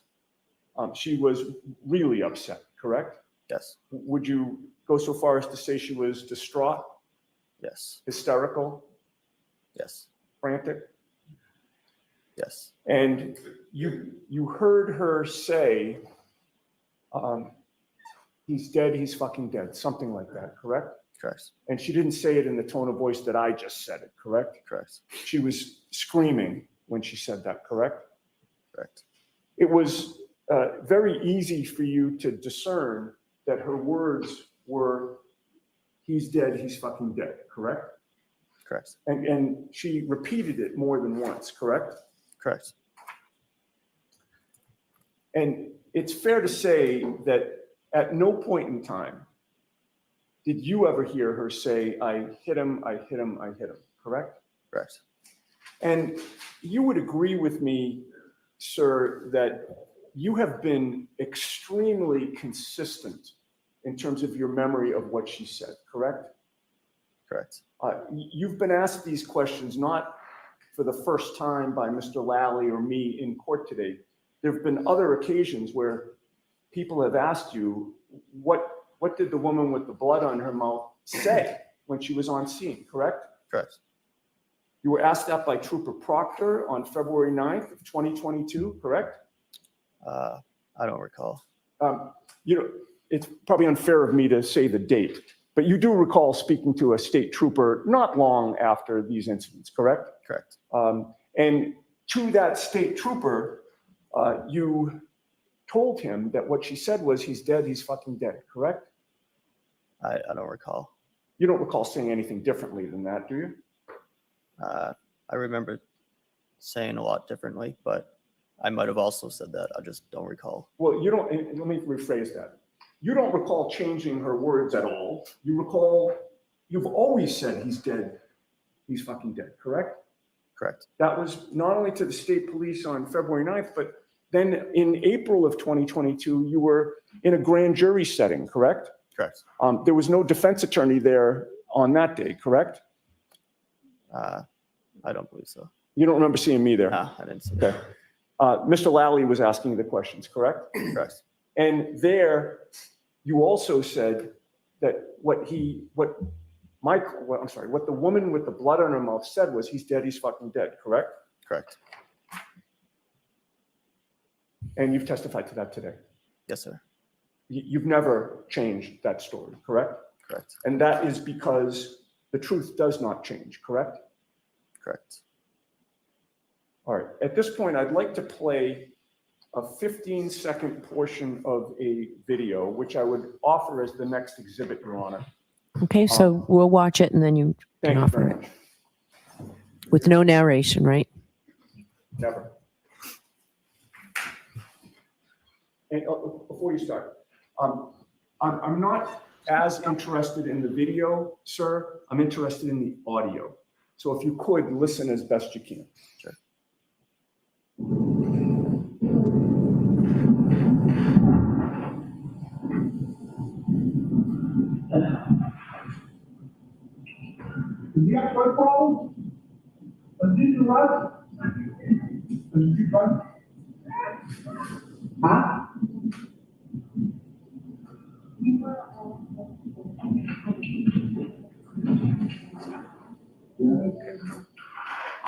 Would you agree with me, sir, that we heard what you heard that night, which is he's dead, he's fucking dead? It was kind of hard for me to hear. Okay. I heard about, does he do drugs? I couldn't really hear the background. I may have a moment. Ron. Okay.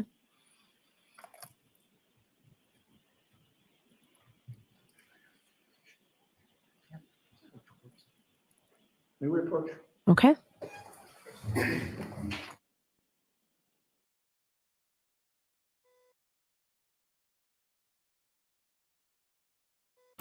Yeah, he does look like he is gonna cry. That was weird. He's probably never had to testify before. Yeah, he's young. Yeah, he is. And he was a rookie at the time. So, you know. And he couldn't save him. You know what I mean? I'm sure it's traumatizing when you can't save a patient. Not a victim, a patient. Oh, Jesus. Okay, I like that name you got we can call Bev Darth Vader. And we can call Lolly Lollipop. And we can call Karen's crew the Dream Team. Yeah. Lollipop, lollipop. Then you got Darth Vader. All right.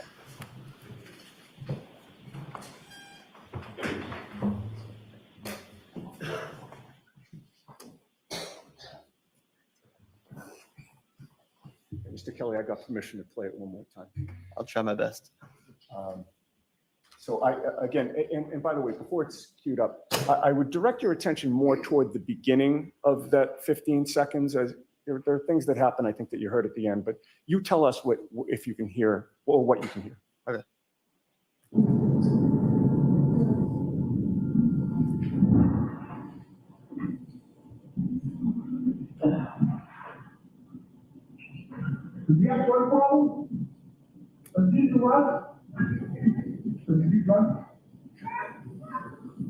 That's enough. What did you hear? I heard someone say fucking dead. Thank you, sir. Okay. Any redirect? And there's that.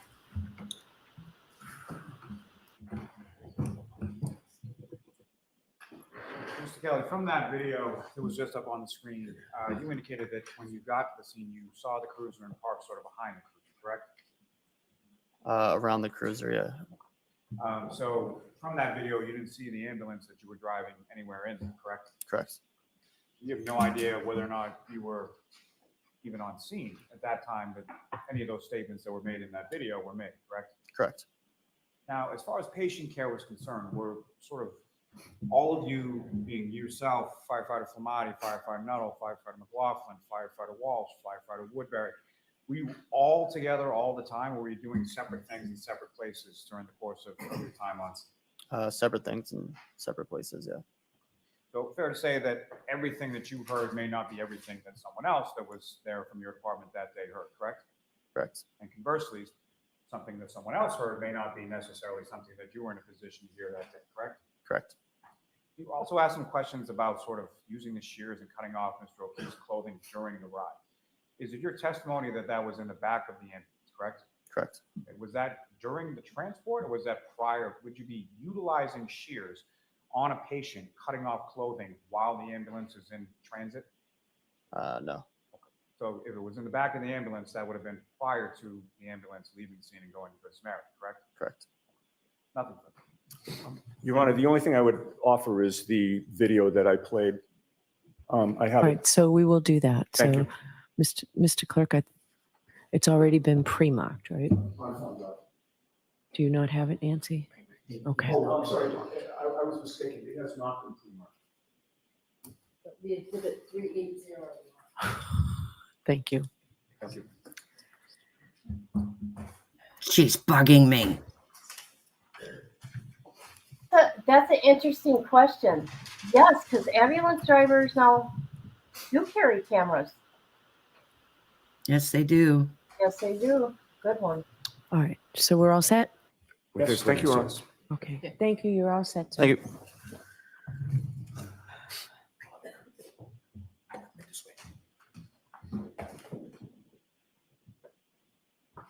Oh, Lollipop, what's going on? Turn that frown upside down. I don't like her. She is a frosty beverage. Your next witness. Yes, Your Honor. Call Mr. Francis Walsh to the stand. Okay.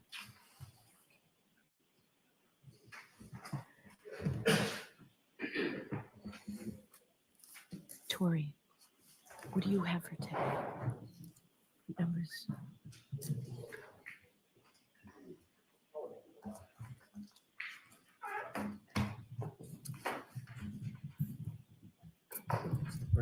Watch your step.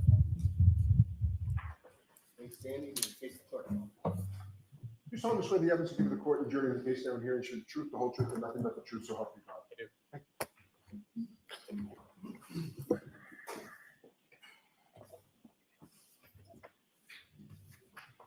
Okay, whenever you're ready, Mr. Lally.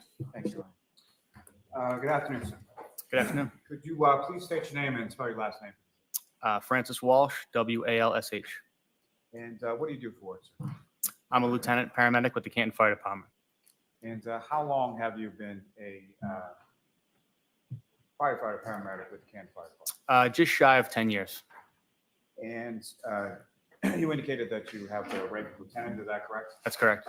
How long have you been a lieutenant with Canton? Since September of last year. Now,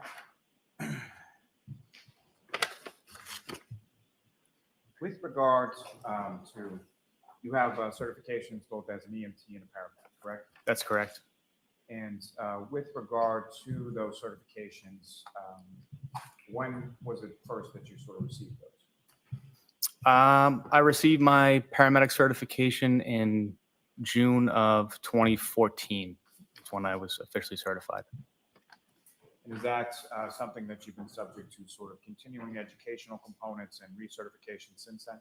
Yes. Yeah. Every 2 years we have to recertify and take continuing education classes. And is your certification up to speed at this point? Yeah, it's current. I just recertified last month, actually. Now, if I could turn your attention to the evening of January 28th into January 29th, 2022. Do you recall that day? I do. And were you working that day with the fire department? I was. And what kind of shift were you working on that occasion? 24-hour shift, which is standard. And is that 8 a.m. to 8 a.m.? That's correct. So that, correct me if I'm wrong, but that would be 8 a.m. on the 28th until 8 a.m. on the 29th. That's correct. And so where were you assigned to on that particular day? I was assigned to headquarters, which is on 99 Revere Street, and my position was engine driver. So fair to say people within your department get different sort of assignments on different apparatus based on the different shift that they're working. That's correct. And your assignment that day was the driver of the engine? Correct, yes, engine 3. Now, beyond sort of your assignment as the engine driver in that particular shift, what, if any, sort of specialized assignment do you have or did you have at that time in regard to snow removal? Yeah, so on that particular shift, I was also the snowplow driver. We have an in-house truck and a snowplow for the fire department, and that was my responsibility on that shift. How many people within your department have that sort of responsibility when it comes to? It kind of depends group to group. So some working groups will just kind of rotate and have a different person do it each time. At that time, the group that I was on, I kind of had the most experience plowing, so I was always the go-to person to be in the plow truck when it snowed. And so with respect to that duty, about what time did you sort of get up on that morning of the 29th? I believe it was around 4 a.m. And why was it that you got up at that time? It was snowing pretty heavily. I mean, we knew the forecast called for a lot of snow. So I got up early and hopped in the plow truck. And so, and just briefly, in addition to the snow, what, if anything else, did you observe as far as the weather conditions when you were out in the plow truck? It was very windy. Yeah, just windy and really heavy snow. Now, at some point, shortly after 6 a.m., does your department get dispatched to a call? Yes. And where was the dispatch to, and what was it in regard to? So I didn't hear the actual dispatch because I was in the plow truck. I was in the rear of headquarters in the plow truck. But my Captain Robery, came out and told me that we had a call for 34 Fairview Road for an unresponsive male party.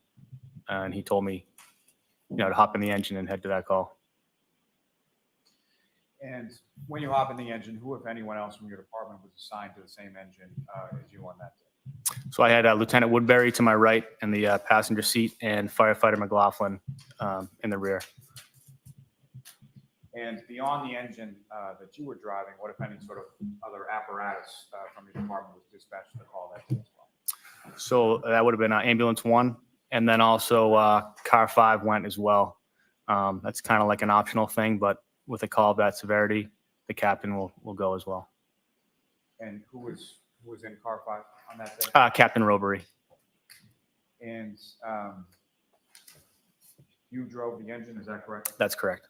If you could describe for the jury sort of what you observed as far as the road conditions, visibility, things of that like en route from the station to Fairview Road.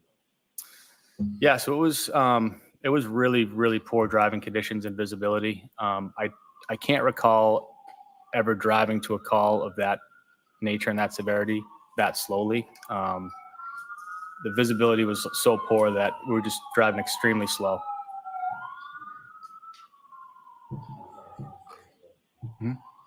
Sirens go further away. Okay. And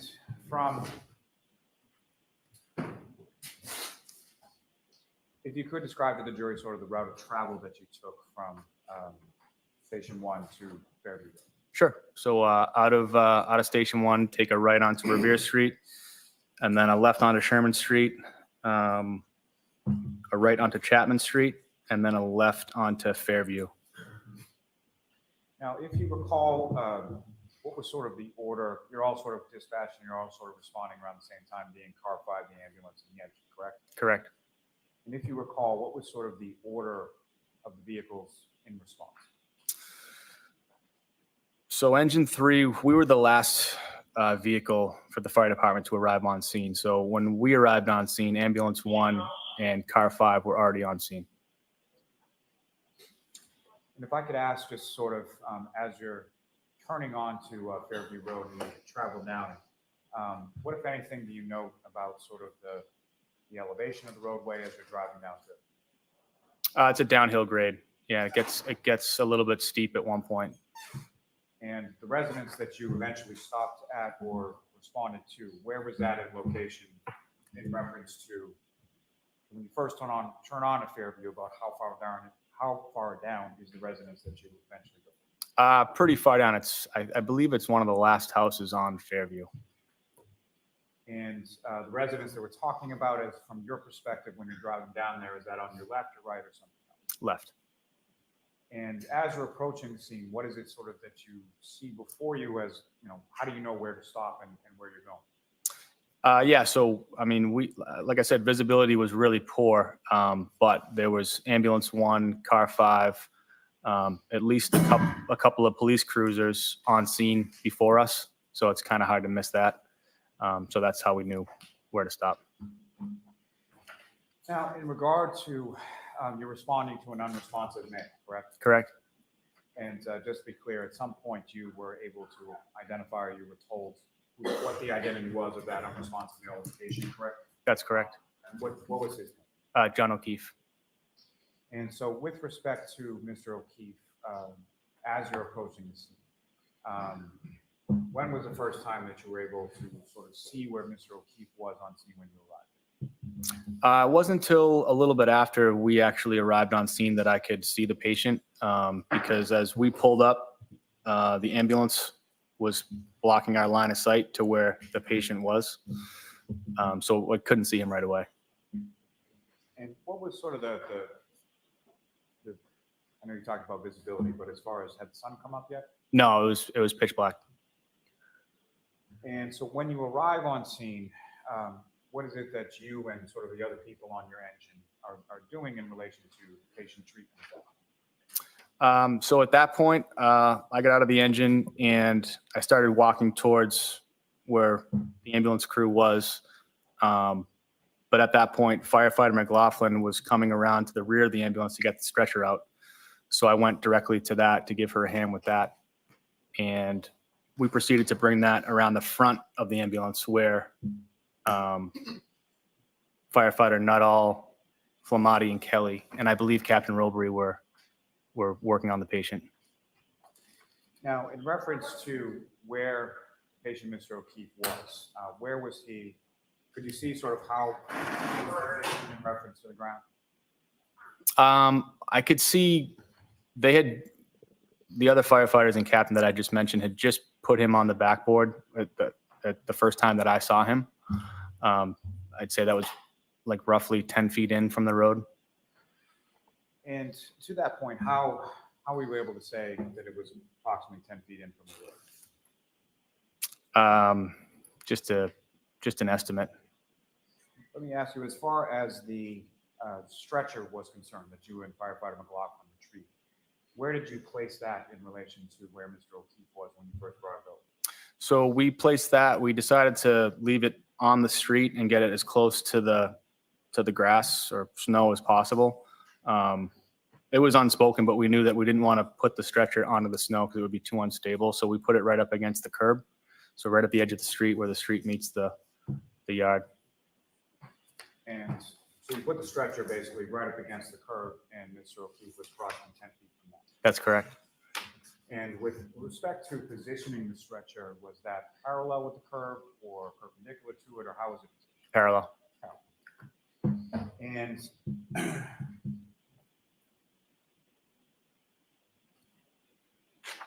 you mentioned that obviously Mr. O'Keefe is on scene, and there are a number of different firefighters from your department, correct? That's correct. There was at least a police cruiser. Did you see any officers sort of around the scene?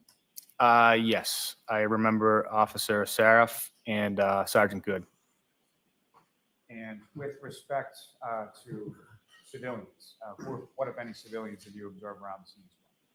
I observed 2 female civilians. And where were they in relation to where you were, or in relation to where Mr. O'Keefe was? I mean, they were pretty worked up, so they were moving around quite a bit. But I'd say they were somewhere in between myself and the stretcher and where Mr. O'Keefe was. And did you yourself have any conversation with either of the 2 females that you saw? I did not directly, no. And you just testified a little bit before that they were upset. Is this so that both of them were? Yes, yes. And what, if anything, leads you to that sort of conclusion as far as their demeanor? What, if anything, did you specifically observe?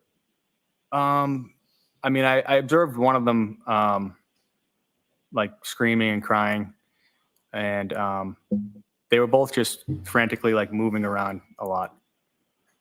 As far as the one that you observed screaming or crying, do you recall specifically what, if anything, that person said? All I recall her saying was, "Is he alive?" Now, with respect to Mr. O'Keefe, as far as his clothes, what, if any, observations did you make of his clothes? The notable observation that I made was that he was missing one shoe, his right shoe. And where was Mr. O'Keefe when you made that observation of missing one shoe? It was when we put the stretcher into the ambulance, the stretcher lifts up, so it's kind of right at my face, and that's when I noticed it. So at the time he was being placed in the ambulance, you only had one shoe based on what you saw. That's correct. Now, once Mr. O'Keefe is in the back of the ambulance, where did you go? So I stayed down at the feet. I was positioned right by his right leg. And what, if any, difference did you know between sort of the lighting conditions outside on the lawn versus the lighting conditions in the back of the ambulance? In the back of the ambulance, it was dramatically better. And so once in the back of the ambulance, what, if anything, did you note or observe as far as injuries to Mr. O'Keefe? I noticed a hematoma on his right eye, and I noticed some blood coming from his nose.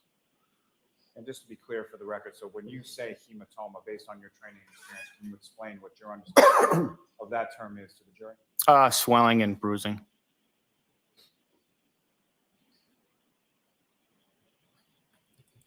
Now, at some points, with respect to the clothing that Mr. O'Keefe was wearing, what, if anything, did you or other firefighters or paramedics from your department do with reference to Mr. O'Keefe's clothing? We removed all of his clothing. And let me first ask, how was that removal sort of accomplished? Can you repeat that? When you removed his clothing, how was that? How did you do that? Oh, with trauma shears, basically scissors that cut clothing. And once sort of, was that pursuant to some sort of protocol, or Yes. why was the clothing? On any trauma call, it's protocol to expose the patient so you can see all injuries and you don't miss any injuries. And once the clothing was removed with the trauma shears, what, if any, additional injuries or anything did you observe?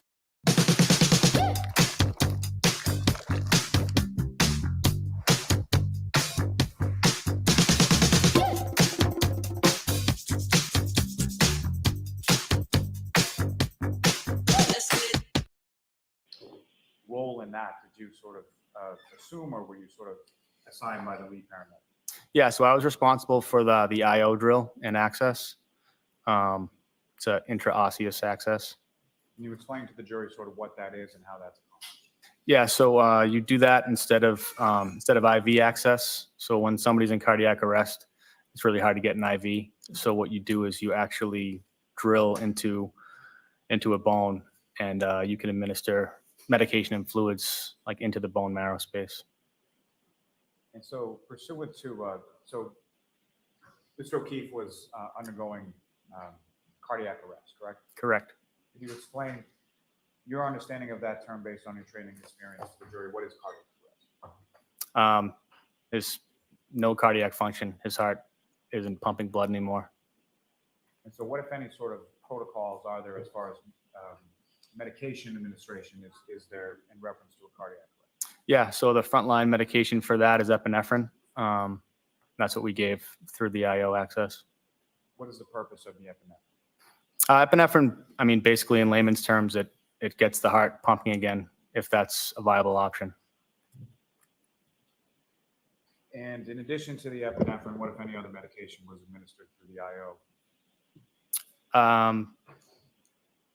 I believe that was it. As far as when I was on scene, it was just epinephrine. Do you recall anything about a saline? Oh yeah, saline as well, but it's not a medication. But yeah, we also administered saline. What is the purpose of the saline? Saline is just to increase blood volume. Now, as far as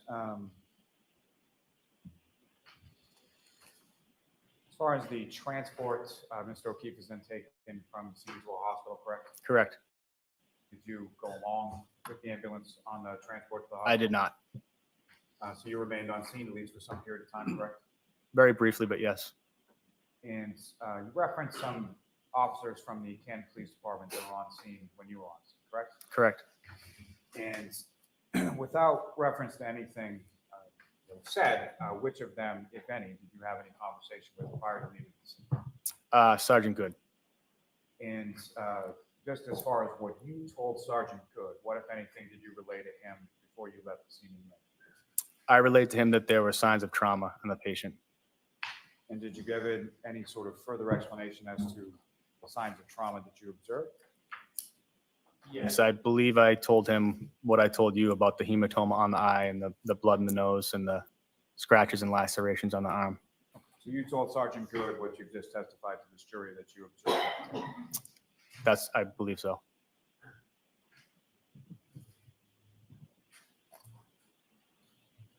Ms. Gilman, if I could ask for exhibit number 18.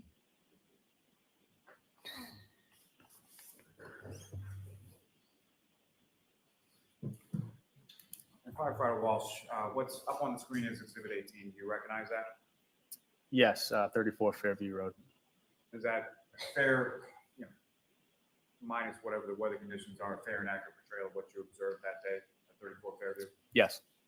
And approach the witness to the truth. Yes. So this is again today's one. Okay.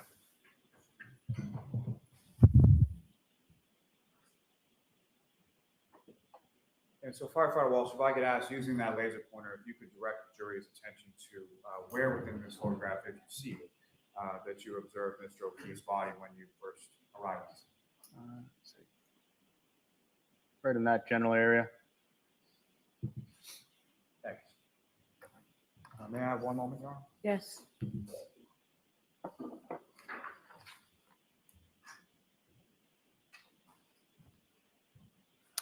No further questions for this witness, Your Honor. All right. Cross-examination? Yes. Good afternoon, sir. Good afternoon. I just want to ask you about the woman that you saw on scene who appeared to be screaming and crying. Would you agree with me that she stood out to you because she appeared to be the most upset Yeah, I would agree with that. Yes. and the loudest? Yes. She appeared to be crying more than others, Yes. and she was screaming, right? Yes. And what you heard her say, I understand your testimony, was that she just said, "Is he alive?" Correct? That's what I recall. Correct. In a loud voice, Yes. in a distraught voice, Yes. while she was crying. Correct. I have nothing further. There's nothing, Mr. Lally, right? No, Your All right. You are all set, sir. Thank you. Thank you. Who is your next witness? Honor. Ms. Katie McLaughlin.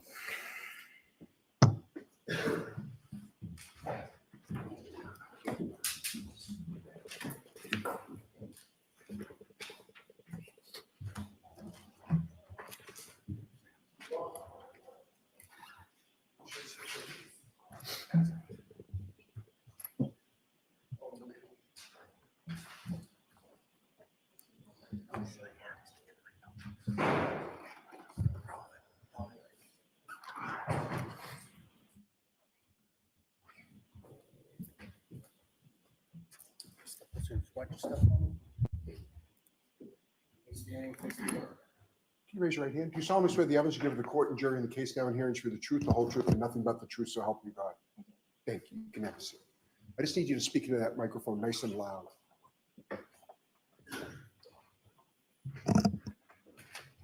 Okay. Whenever you're ready, Mr. Lally. Thank you. Good afternoon. Would you please state your name and spell your last name, please? It's Katie McLaughlin, McLaughlin. And what do you do for it? I'm a firefighter paramedic for the town of Canton. And how long have you been a firefighter paramedic in the town? Probably about 7 years at this point. And prior to working for the Canton Fire Department, what, if any, other work did you do sort of within that general field? I worked as an EMT basic for Brewster Ambulance. Went to paramedic school. I eventually became a paramedic for Brewster Ambulance, and I worked there for a few years before getting on the fire department. And just briefly, but prior to becoming a paramedic or working as a paramedic, what if any sort of training did you receive in regard, or certification did you receive in regard to being a paramedic? So it's a 2-year schooling where you have about a year of didactic. There's a lecture portion for about a year. And then after that, there's about a year to a year and a half of clinical training that's done in an ER and then done in an ambulance. So that whole period is around 2 years. And prior to working with the Canton Fire Department, you received certification from the state or some other sources being a paramedic, correct? Yes, it's through the state and through a national registry. And both those certifications through the state and the national registry, are those granted sort of forever, or is there like a continuing educational component in a recertification process? So you recertify every 2 years. You have to take continuing education classes in that 2-year period. And that's just on a 2-year cycle you recertify. And your certification is up to date at this point, is that correct? Yes. Ma'am, if I could turn your attention to the dates of January 28th, 2022 into January 29th, 2022. Do you recall those dates? Yes. And were you working with the Canton Fire Department on those dates? Yes. Do you recall what kind of shift you were working from the 28th to the 29th? It was just my regular 24-hour shift. And 24-hour shift in Canton Fire is essentially 8 a.m. to 8 a.m., is that correct? Correct. And where were you sort of assigned within the town of Canton Fire Department on that day? So I was on the engine for that shift. So I was the third person on the engine. There's an engine driver, there's an officer, and then there's a third person who's in the back. And so your sort of role with respect to the engine, is there sort of like a name for that position? Some people call it like the back step. Yeah. And which station house were you assigned to on that engine? The Station 1, which is 99 Revere Street. And in addition to yourself, who, if anyone else, was assigned to the other sort of two roles on the engine? Frank Walsh was the engine driver that day, and Greg Woodbury was the lieutenant on the engine that day. Now, turning your attention to that morning of the 29th, do you recall about what time you got up or what time you went outside that day? I think we were up maybe a little before 6 because it was snowing, and we had to like shovel the front apron. So we were up maybe 5 a.m. So when you were up around that time, around 5 a.m. and outside, you were outside shoveling, is that correct? Yep. Intermittently. I'm sorry? Intermittently, yeah. So during the times that you were outside shoveling, what, if anything, did you observe as far as the weather, what conditions at that point? It was snowing pretty heavily. It had been snowing. We were shoveling, and it was pretty cold and windy. And if you know around that time that you initially sort of went out and were shoveling, about how much snow had accumulated at that point? I don't know how much. I mean, enough for us to shovel that front apron, but I don't know how much.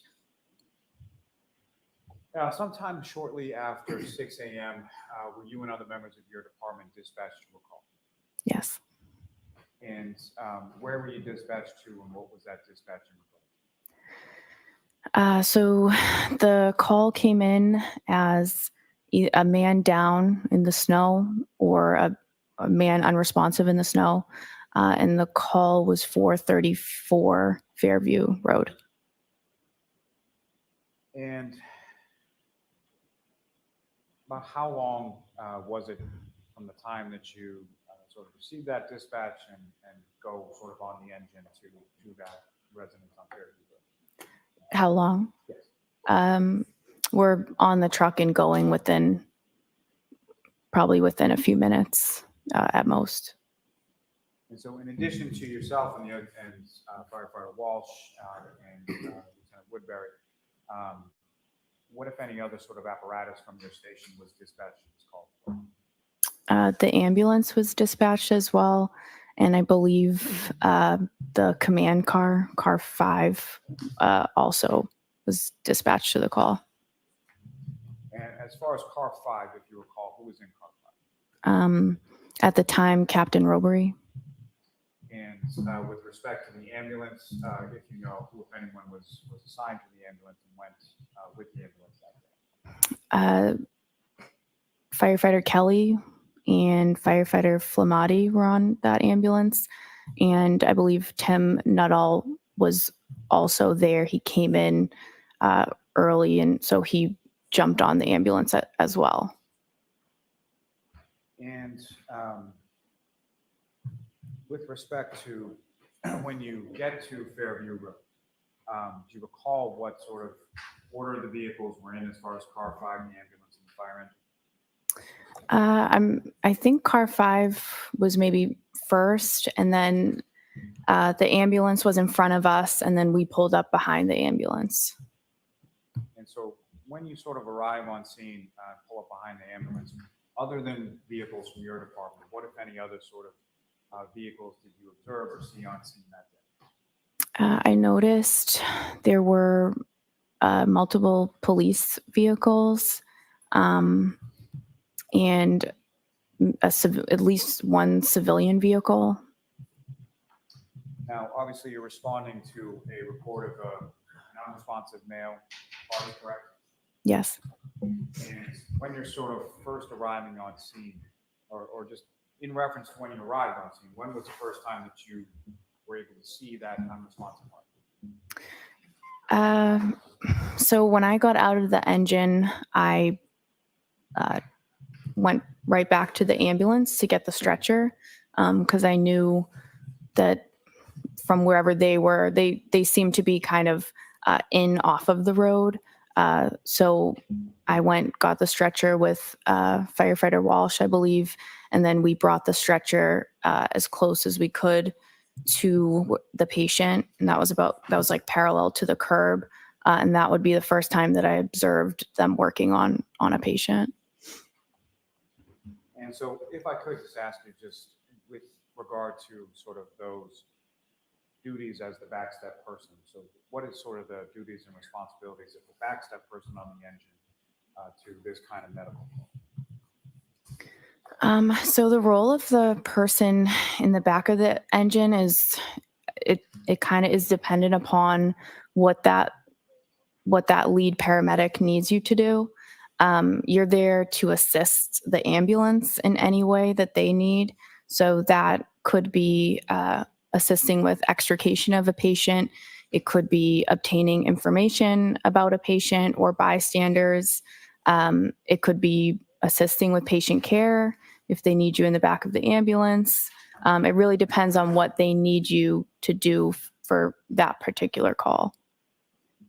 And turning back to your testimony just a moment ago that said they were over rendering sort of patient care, is that correct? Yes. What do you mean by that? I noted Tim, I noted Tony, and there were a lot of people that seemed to be around that area. So I'm not sure exactly who else was there, but I did note Tony and Tim were in that area. So as far as sort of the other people in that area where Tony and Tim, so people sort of beyond people from your department, what, if any, other sort of people did you notice around that area? I don't know specifically. What do you mean, like as far as outside of the? Right. So outside of fire department personnel in that area, what, if any, observations did you make of those people? Who were those people? Well, at that point, I couldn't really make out like the identities of like other people. I noted Tim and Tony, but I didn't really pick up on who anyone else was at that point. They were still like in off of the road at that point. And so from where they're positioned with regard to the patient, and just for clarity purposes, you were subsequently learned the identity of the patient, correct? Yes. And who did you learn him to be? John O'Keefe. And where you and firefighter Walsh were with the stretcher, how far away from where you were was Mr. O'Keefe and the other firefighter? They were, I don't know that I could give a number, several feet away. They were like, I remember kind of seeing a fire hydrant, but I don't know exactly number wise what that would be. And from your observation of where Mr. O'Keefe was, could you tell how his body was positioned? He was supine, so he was lying on his back or face up. And what, if anything, by the time that you arrived with firefighter Walsh on the stretcher, what, if anything, could you see that firefighters Flamati and or Nuttall or anyone else was doing with reference to Mr. O'Keefe?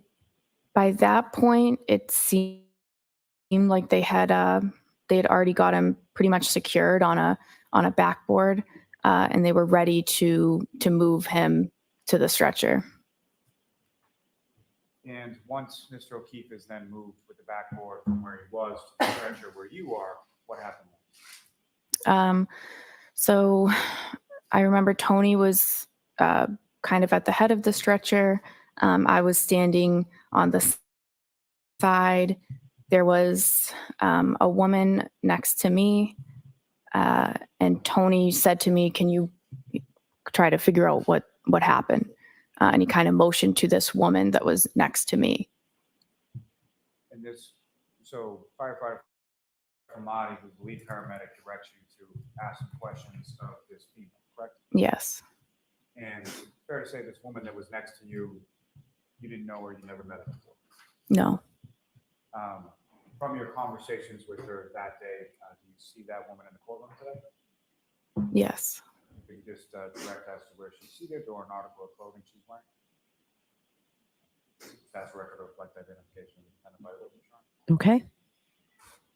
Now, with respect to this woman, she's standing next to you when you're at the side of the stretcher, correct?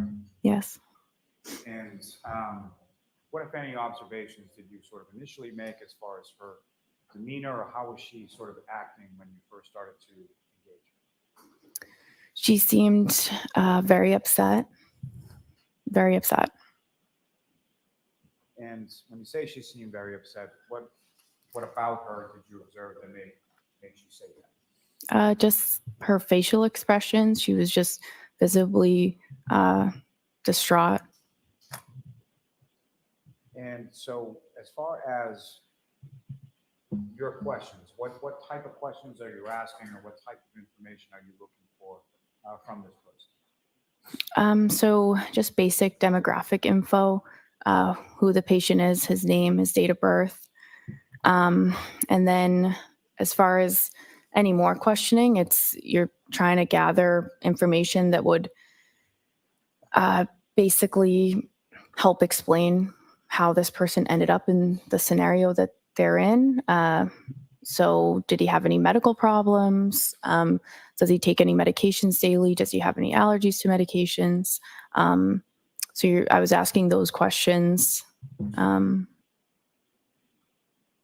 as you're asking those questions, what, if anything, is the defendant, Ms. Reed, doing while you're asking those questions? She answered who the patient was, his birthday. I think she answered the maybe some of those initial medical questions that I asked.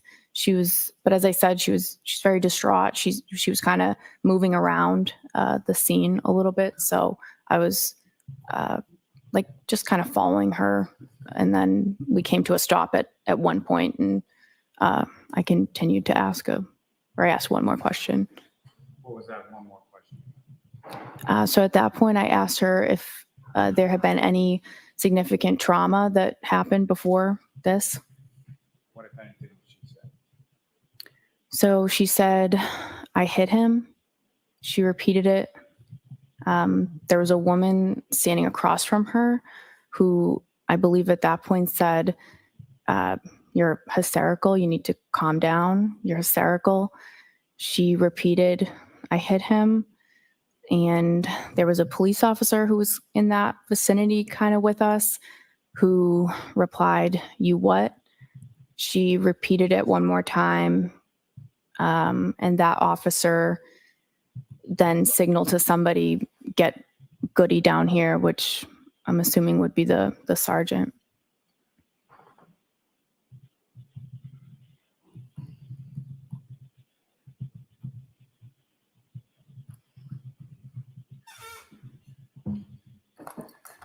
So when you have this conversation, if you recall, you mentioned that the other person who was across from you was just, was that somebody from your department or an officer or a civilian, or who was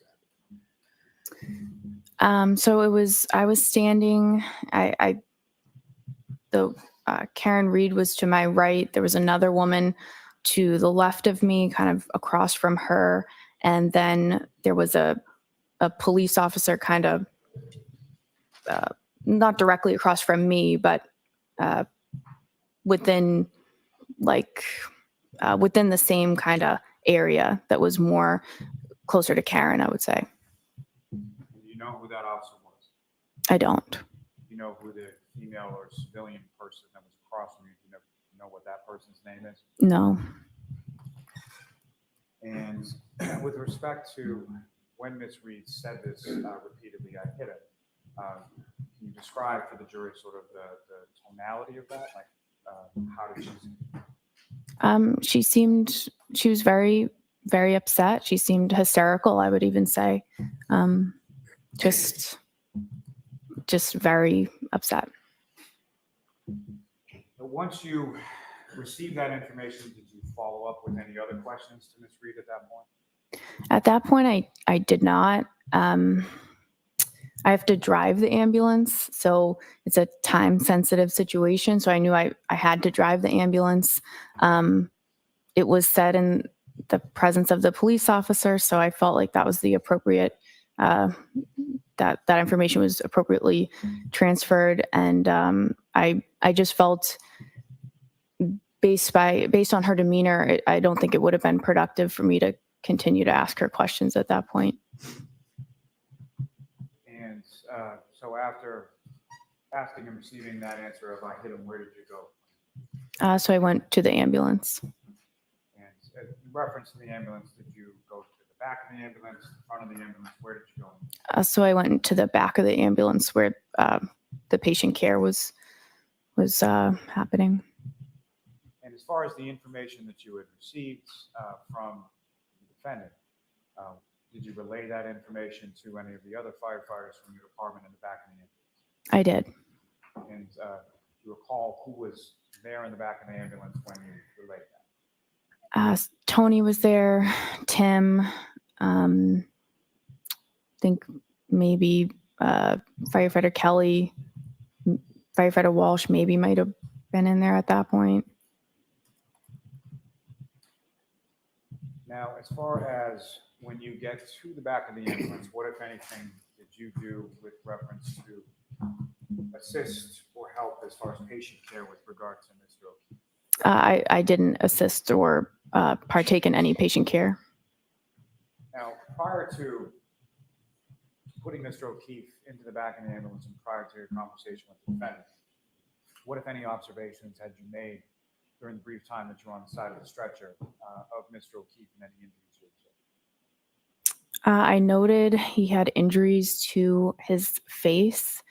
I noticed some blood from his nose, from his mouth, and most notably, he had some swelling to his eyes, mostly the right eye, and a laceration above the right eye. And same as far as when you went to the back of the ambulance to relay the information that you have been asked to obtain. What, if any, injuries did you observe from Mr. O'Keefe once he was in the back? Oh, I'm sorry. I observed those injuries in the back of the ambulance. I didn't observe those injuries while he was out on the stretcher. I didn't get a good look at him. You really hadn't got a good look until you Right. went back. Right. Now, as far as you indicated, you drove the ambulance from Fairview. Where did you go to? Good Samaritan Hospital. And as you were driving that ambulance along the roads from Canton to Brockton, what, if anything, did you know as far as visibility, road conditions, things like that? There was poor visibility. The roads weren't plowed yet, so it took probably longer than usual based on the conditions. And I apologize, but if I can take you just a step back further for a moment, just in reference to when you're in the back of the ambulance, you indicated the injuries that you observed. What, if any, observations did you make as far as the clothing that Mr. O'Keefe was wearing? I noted that he was wearing jeans. I noticed a lighter, like a black zip-up jacket or sweatshirt. It was like a lighter jacket. I noticed he had one sneaker on, and that was it. You recall which foot the sneaker was on? I don't. All right, could I see counsel for a second, please?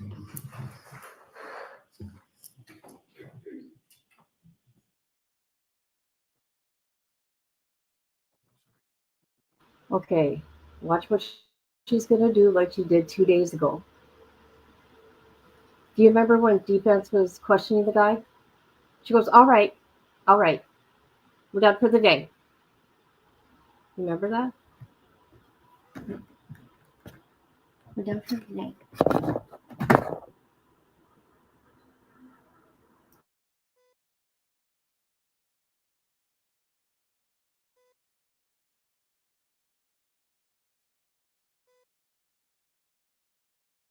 Yeah, let's make that witness come back because, she wanted to go for the day.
Trying to figure out some logistical things because we're going to go on a view tomorrow.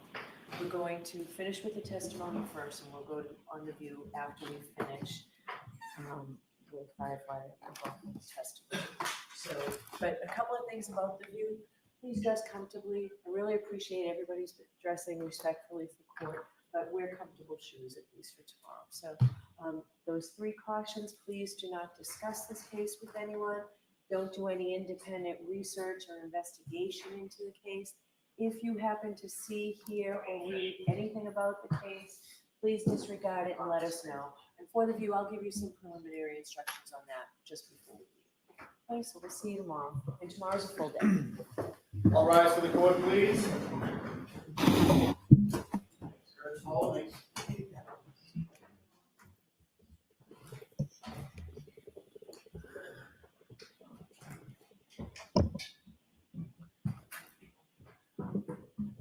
What are they doing now, Grandma? I wasn't by my TV. No, are they done for the day? That's what I need to know.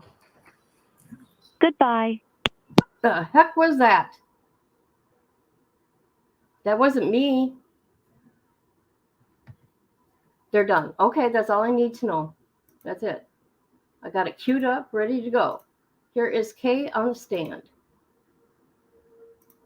I got my window open. I know it's loud. Here we go.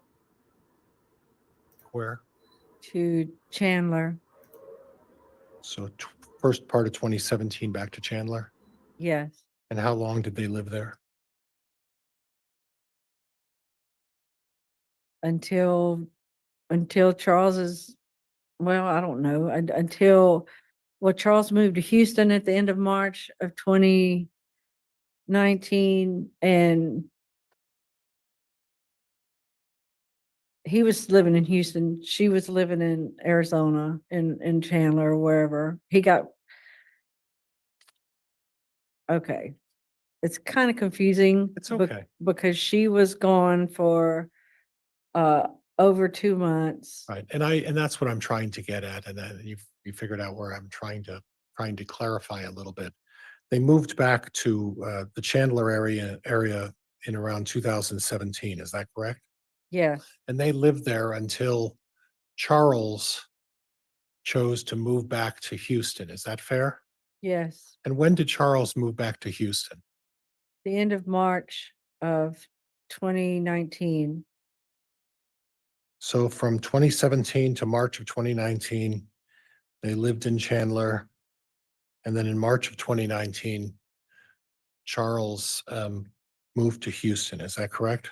Yes. Now, you mentioned it earlier about Lori Vallow being gone for 2 months, and I think you mentioned the words Hawaii. Did you later learn that Lori Vallow in early 2019 spent 60 days in Hawaii? I know that I've learned through court testimonies and stuff that she was, she made several trips to Hawaii during about the 70 days she was not talking to JJ. Right. And that's where I'm going next, is that in around February of 2019, Lori Vallow left JJ with Charles. Is that correct? First part of February of 2019? Did she leave JJ with Charles? I don't know how that went down exactly. Okay. But he had JJ. He had physical custody. Right. Regardless of how it ended up, JJ was with Charles around the 1st of February until well into Hold on a minute. What's almost going on the first here? part of April. Is that correct? How did that Yes. happen? I'm sorry, guys. I think I know what I did. And at that point, I had it ready. Can you tell? There we go. Sorry. Sorry. Okay, so did you go to the beginning of K then? Yes. The testimony you're about to give. We're at the beginning. The whole truth and nothing but the truth, so help you God. Yeah.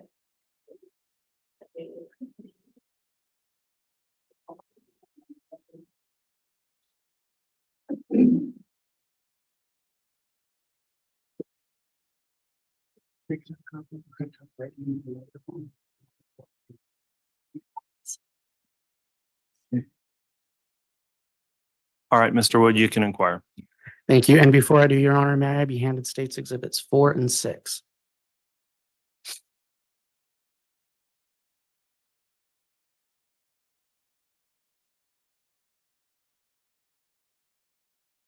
Good morning.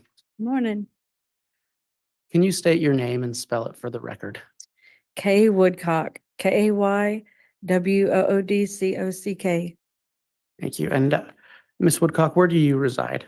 Lake Charles, Louisiana, All right, how long have you lived there? more or less all my life. Your Honor, may I publish State's Exhibit 4 where it's already been admitted? Yes.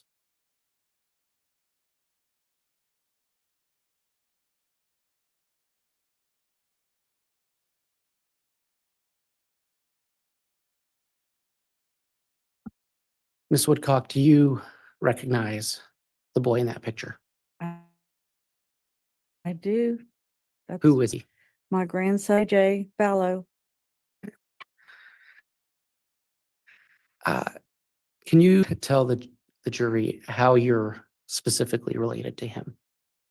My son and his girlfriend had a baby, and when he was born on May 25th, 2012, he was, they called him Kanan Todd Trahan.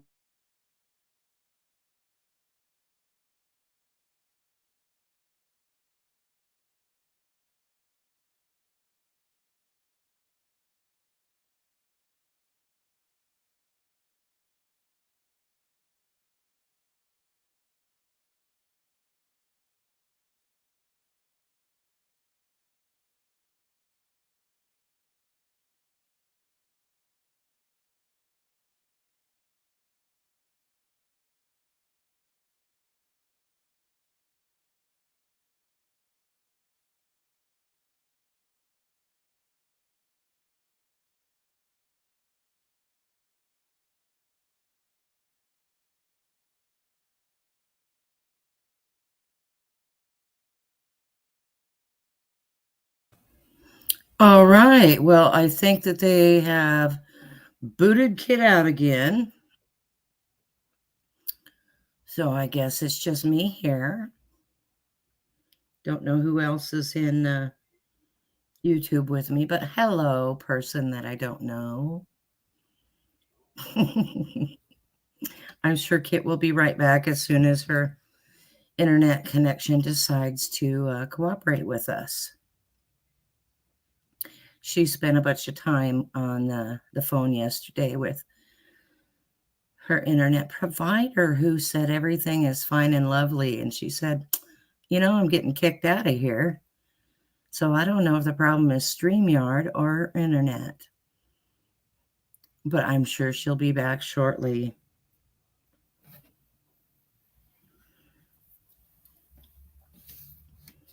I can see if I can bring up the trial on another screen here. Let's see if I can get that. I'm working on it.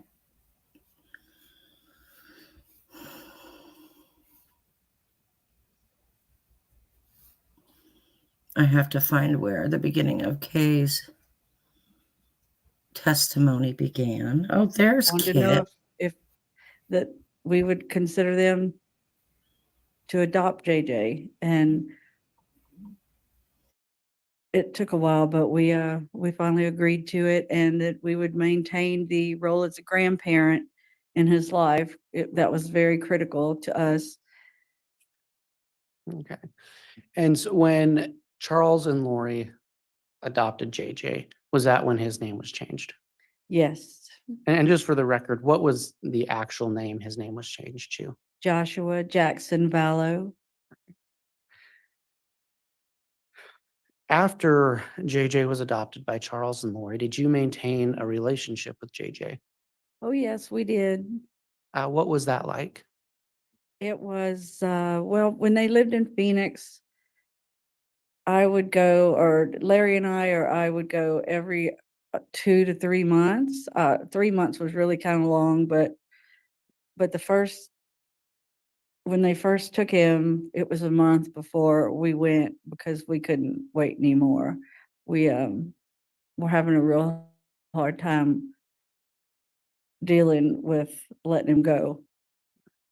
But did you see him frequently? Yes. we would, every 2 to 3 months, we would see him. When, at any time, did Charles and Lori move to Hawaii?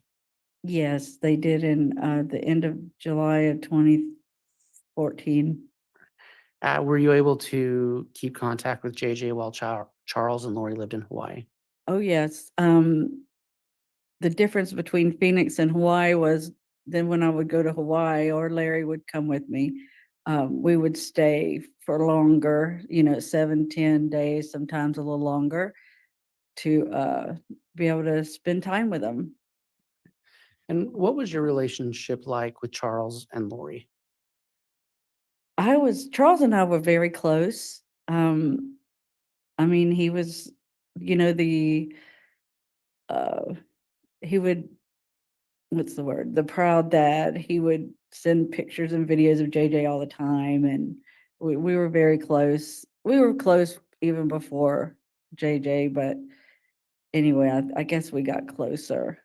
But Lori seemed to be a wonderful person. Well, and I was, not to interrupt you, I Yeah. apologize, but I was going to ask, did you have, when you visited with JJ and his family, did you have occasion to observe him with his parents, Charles and Lori? Yes. Oh, yes. They were very doting, loving. They really got into, they read a lot about his autism and how to handle him with, with meltdowns and all the little things that they need that are not typical of a child with no disabilities. And I've asked if you visited with JJ, but when you did that, were you visiting with Charles and Lori and their whole family? Yes, we would, but I mean, it was as a grandparent, if you have your grandchild and mom and dad are there, you don't get the child full attention. So we would, Charles and Lori would often leave and go away for a day or two, just so Larry and I could have him to ourselves. And same thing, I guess, with Tylee and Colby, because they would also be, they would just kind of scatter when we came to visit. So I don't know where Colby and Tylee were, but I know that Charles and Lori would take some time and go and give us some quality time with JJ. Were there times though that did you spend time with their family as a whole as well? Yes, I did. Do you recognize this individual? I do. And who is that? Tylee Ryan. From your knowledge, who was Tylee's mother? Lori Vallow. And you mentioned Colby. Have you met Colby Ryan? Yes. And did you meet him when Charles was married to Lori? Yes. Right. Did you ever have occasion to meet Alex Cox? Yes. Did you spend much time with him? Not really. I mean, in passing a handful of times, I guess, but never really sat down and had a conversation with him of any substance. When approximately did Charles and Lori move back to Arizona from Hawaii? That was at the very end of December of 2016. And they just, I don't know, they moved back. Okay. And did you continue visiting with their family and JJ after they moved back? Yes, at least then I could go more frequently. All right. I want to call your attention to the year 2019. Mm-hmm. Did you see JJ in January of 2019? I believe it was like February 1st. Lori and Charles had separated at the very end of January. And and I flew out to Arizona when Charles told me that Lori left, and to help him with JJ because he was very distraught. Were you aware of where Lori had gone? No, nobody knew where she was, or nobody that would tell Charles where she was. And during the period when, in early 2019, when Lori was gone,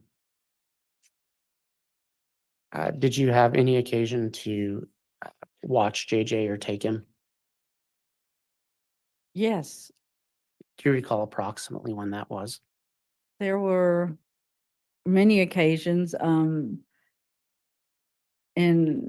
that, like in February and March.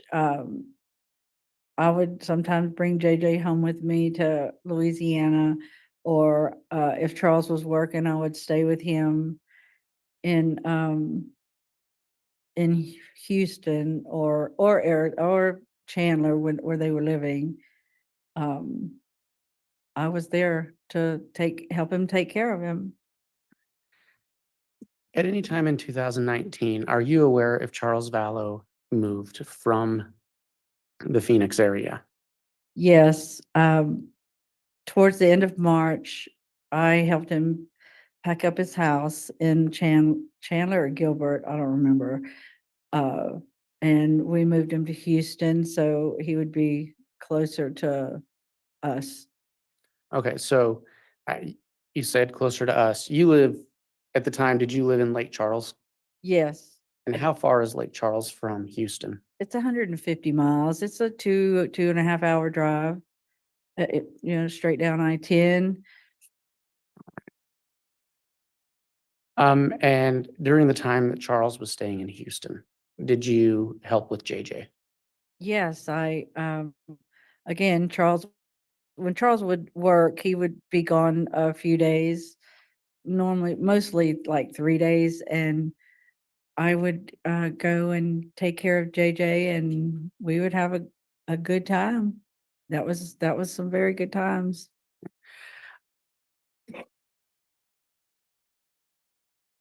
At any time in 2019, did Lori Vallow come to Houston that you're aware of?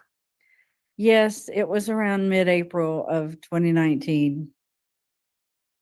And you had talked about Charles and Lori separating. Are you aware if there were any attempts at reconciliation? I know Charles really wanted a reconciliation.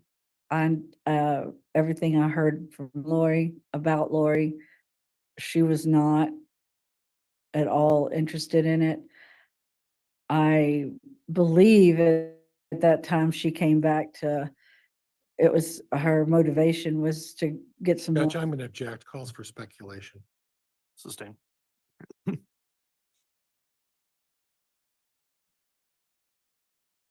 Let's talk about Charles for a minute. What did Charles do for a living? He was a financial planner. He mostly sold annuities. Were you involved at all in Charles's business?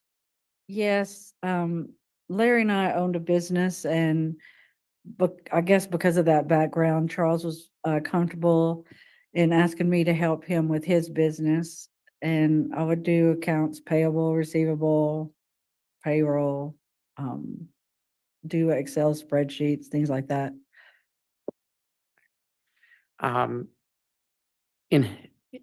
In helping Charles, did he ever give you access to any of his online accounts, like emails? Yes, I had access to that. Yes.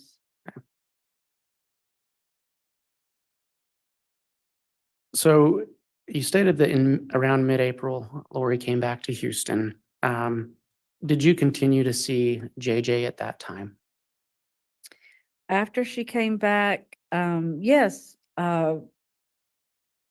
there was a couple of weeks where we didn't see him, but that was in April. And then in May, Lori started leaving Houston again, and she would start traveling again. And Charles would come on the weekends and bring JJ, and so we could visit with them.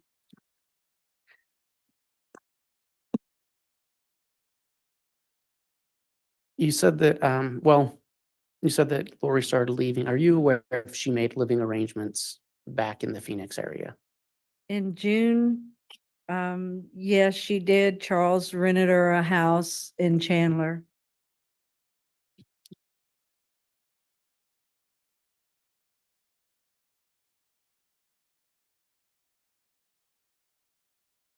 At that time, do you know if Charles expected to reconcile, or do you know if he expected to divorce? No, he was headed for divorce because he was actually the day he was murdered on July 11th, he had made arrangements to meet with a friend who was going to show him a house to lease not far from Lori's. And you just mentioned he died on July 11th, 2019. Yes. And are you aware of how he died? 2 gunshot wounds to the chest. Are you aware if Charles Vallow had a life insurance policy? Yes, Did you ever have occasion to speak with him about that policy? we did in February of 19.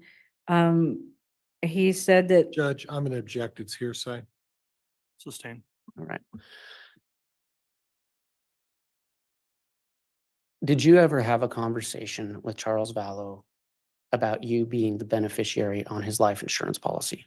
yes, Did you make any commitments to him about what you would do with that money if you were to receive it? yes. What commitments did you make to Charles Vallow? He had $1 million life insurance policy, and because of Lori acting the way she was acting, Judge, I'm gonna object at this point. It's Okay. non-responsive. Sustain. What commitment did the you make to commitment Charles? I made was to give each of Charles's 2 adult sons each $250,000 out of the million, which I did do in January of 2020.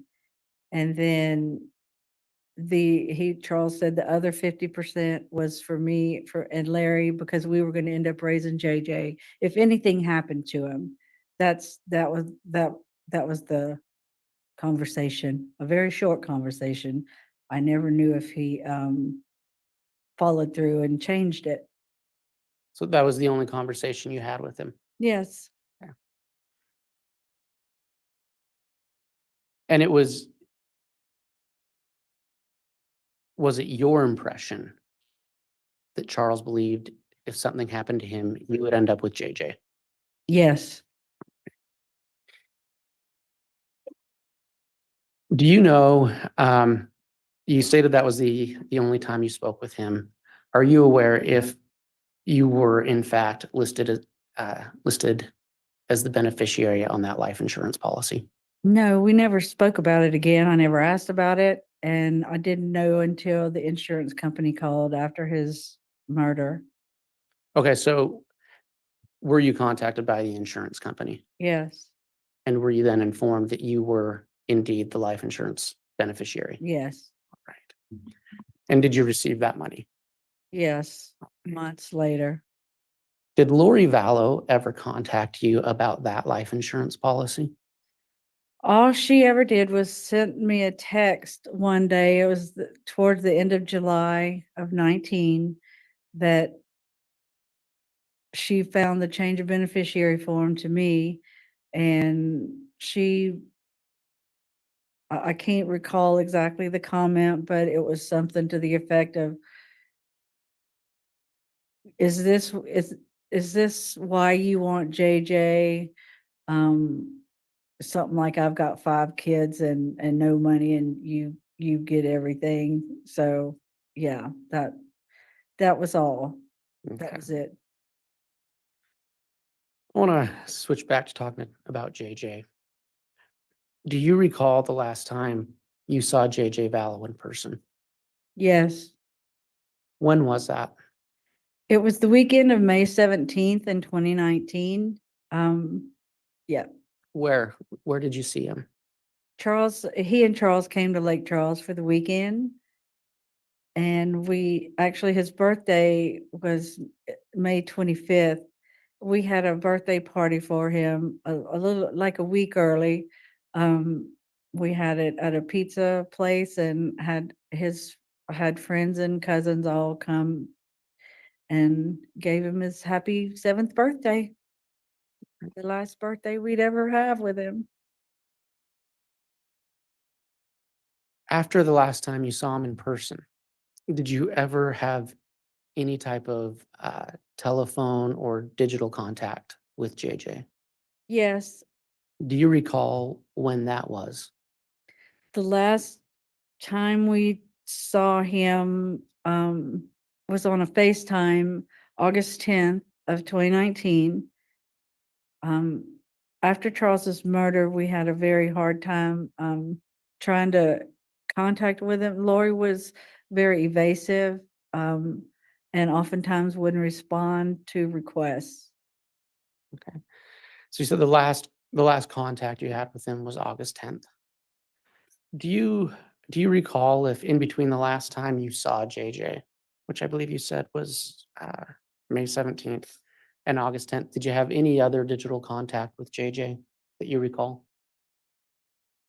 Yes, we had from the time Charles was murdered to that August 10th date, that was a 1-month time frame, and only 2 times we were able to see him on FaceTime. She was limiting everything with any contact with us. She was limiting it. Okay. And then, as you said, the last time you talked to him was August 10th. Yes. Right. After August 10th, did you attempt to have contact with JJ? Yes. How did you do that?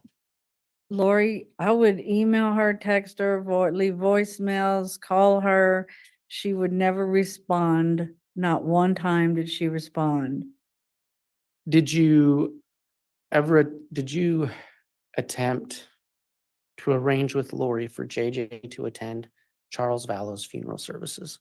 Yes, his services were like August the 4th of 19, and I had arranged with Lori that I would fly to Phoenix and pick up JJ and bring him back to Louisiana, and he was going to stay with us for the week, and then I would take him back to Phoenix, and then I would return home. And we bought the tickets. I mean, we were all set and ready to go. And then I guess after she found out about the insurance, it was a day or 2 later, she said that they were too busy, that they were moving to Hawaii, and that it would be too much for JJ. So she backed out on the deal. So he was not able to attend his father's funeral. No. At any time in 2019, did you become concerned about the whereabouts of JJ Vallow? Absolutely. I mean, the minute we found out that of Charles's murder, that we were extremely worried that evening that we found out. Excuse me. On the 12th, we didn't know about his death until the 12th and the only reason we knew is because Lori contacted Charles's 2 sons. She texted them to tell them their dad was dead. And then she wouldn't answer her phone. So Charles's oldest son, Cole, reached out to me and asked, what is going on? Lori said, Dad's dead. And I said, no, that can't be right. This is a joke or something. Because he was healthy as a horse.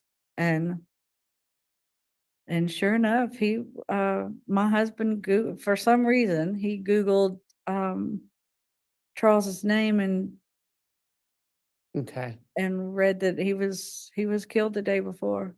And so And then you've testified that you had very limited contact with JJ after Charles's death. Yes, And then, so after Charles's death, was it partly because of that limited contact that you became concerned about JJ's whereabouts? absolutely. We were working with detectives in Chandler, so we had to keep a real low profile. Okay. So I wanted to ask you, did you ever contact law enforcement about JJ's whereabouts? Absolutely. I mean, that was once we knew Charles was dead, we knew he was in trouble because Lori didn't want JJ anymore. She didn't want Tylee anymore. She didn't want Charles anymore. She was done. Do you recall which specific law enforcement you reached out to or that you first expressed concerns about JJ's whereabouts to? To a detective at Chandler Police Department. Right. And do you recall who that was? Detective Nate Moffett. Right.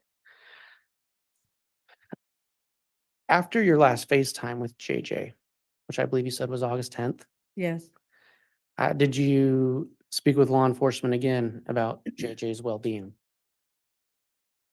I don't believe there was a time when I was in contact with them on via phone because we talked often, that I wasn't expressing my concern about where JJ is. Did you take any steps beyond law enforcement to locate JJ? Yes.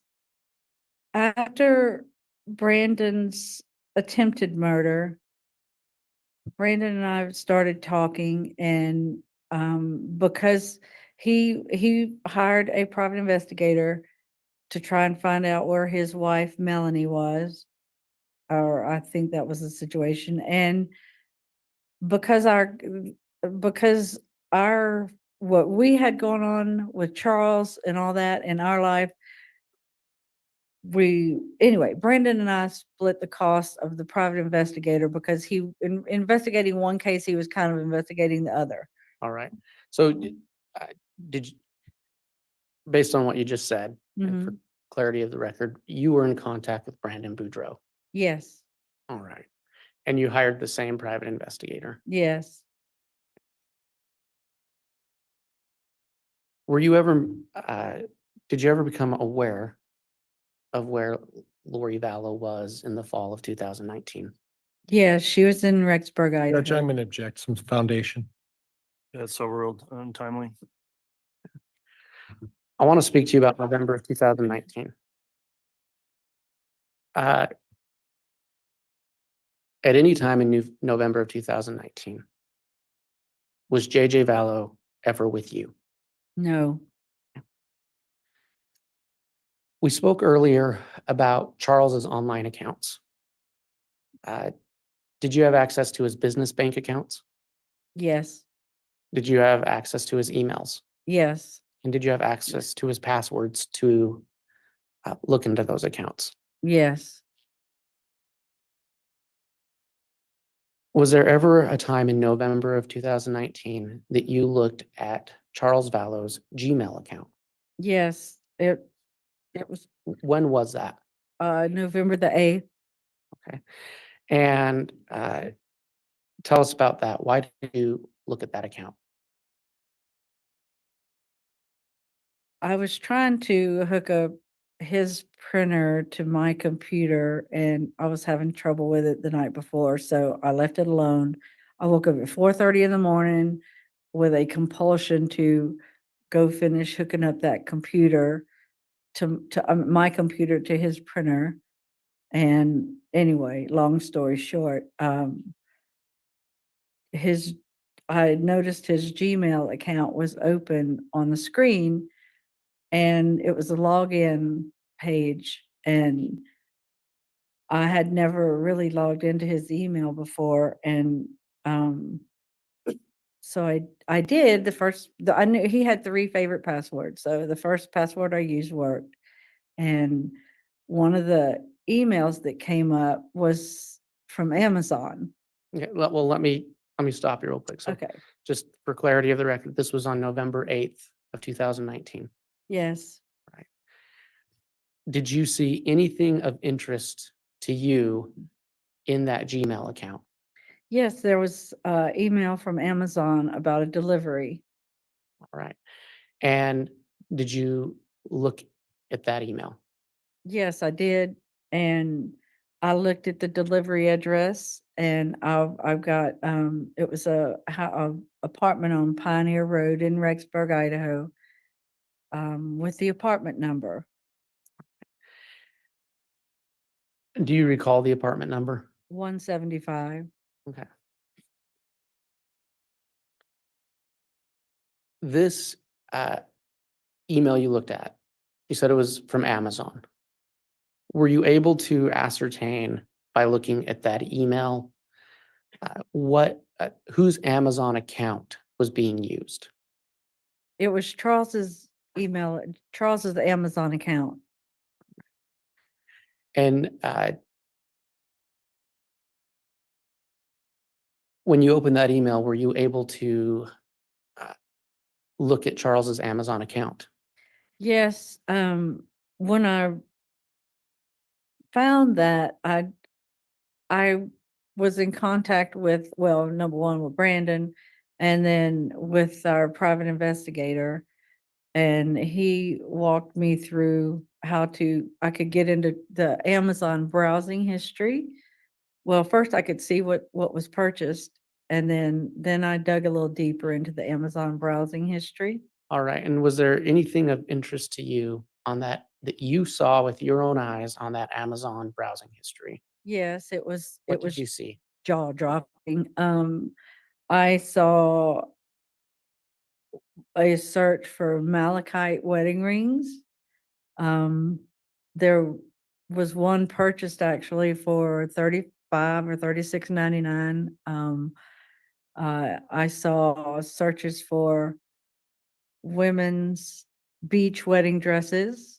I saw that she looked at or maybe purchased two, I don't remember, a yellow bikini, not a bikini, a yellow one-piece bathing suit. And another search was men's beach clothes, men's for like linen beach clothes. And a size large is what she was looking at. And it was a white shirt and white pants that like you would wear on a beach, linen type clothes. Okay. And that Do you search, recall what date that search was performed? that search was performed, I was just about to say that, October the 2nd of 2019. I read that November the 8th, but the search was actually done on October 2nd, 2019. And that was that was before Tammy's death. All right. Why did those items catch your attention?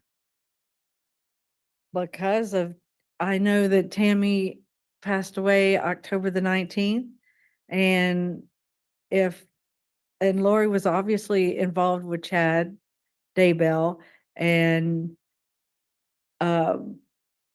it was just mind blowing that they were looking at wedding rings before Judge, I'm going to Tammy's object. death. Judge, I'm going to object. Calls for speculation. Sustained. I'll move on. At any time, did you become aware let me rephrase that. In 2019, at any time, did you become aware that the Rexburg Police Department was looking for JJ Vallow? Yes. Do you remember who told you that? I was probably our detective from Arizona, probably Nate Moffett, I believe. I'm not exactly Okay. sure. That's okay, but you did become aware they were searching. Yeah, finally. Did you ever go to Rexburg after that? I did. My husband and I went up on the first week or so of January of 2020. We came to Rexburg. We went to Rexburg. Okay. Did you put out a reward for information on JJ? We did. We put out a reward, looking for him because Lori or Chad would not answer questions regarding the JJ and Tylee missing.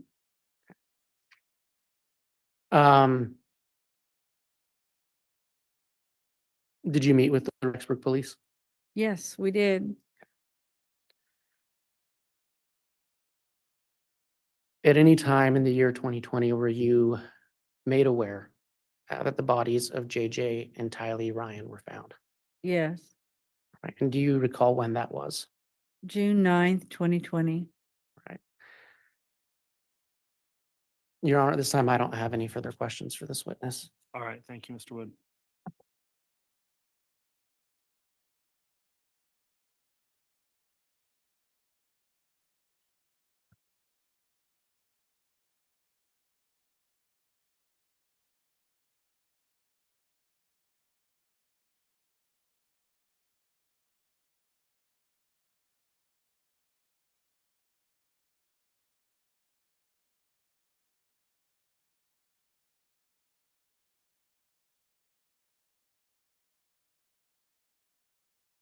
Cross-examination, Mr. Pryor. Thank you, Judge. Judge, before we start, I'm going to move for admission of Exhibit 32, Defense Exhibit 32. It's been a stipulated exhibit by the parties.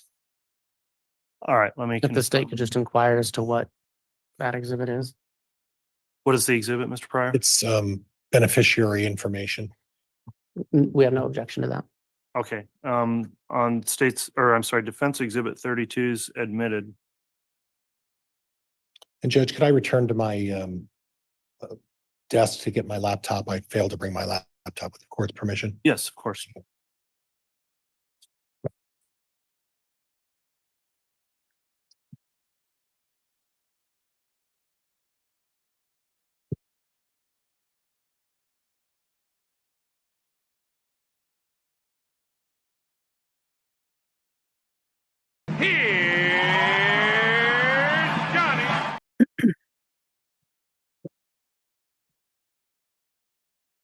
Just a minute, Mr. Pryor.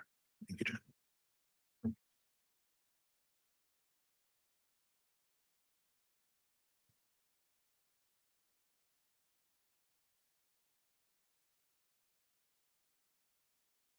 So this is 32. She's noting also the clerk was there's a 32A through F separate, but we're just on 32, correct? No, Judge, 32A through F as well as 32 was stipulated by the parties. Okay, so you want 32A through F also admitted? Yes, Your Honor. All right, does the state have any objection to the 32A through F in addition to 32? No. All right, 32 and 32A through F are all admitted. And if I could have 32 back at some point, Mr. Bailiff.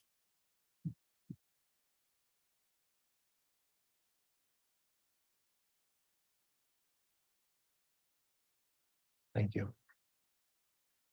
Good morning, Ms. Woodcock. Morning. If you could go through with me the history that you went through with Mr. Wood regarding the living arrangements of Charles and Lori, I would appreciate it. And they got married when? March of 2006. February of 2006, sorry. It's okay. And then at that time, they were living where? In Chandler or in the Phoenix area. I'm not Okay. exactly sure which suburb. And how long did they live there? Do you recall? From 2006 until they moved in 2014, And when in 2014 did they move and to where?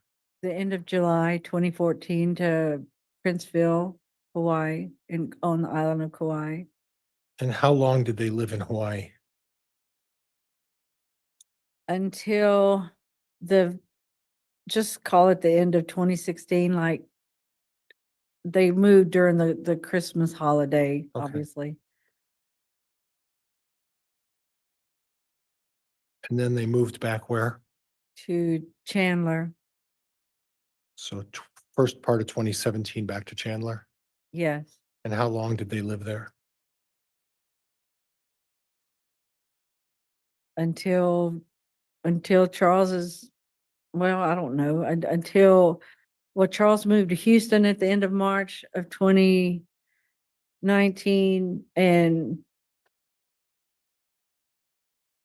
he was living in Houston. She was living in Arizona, in Chandler, or wherever. He got, okay.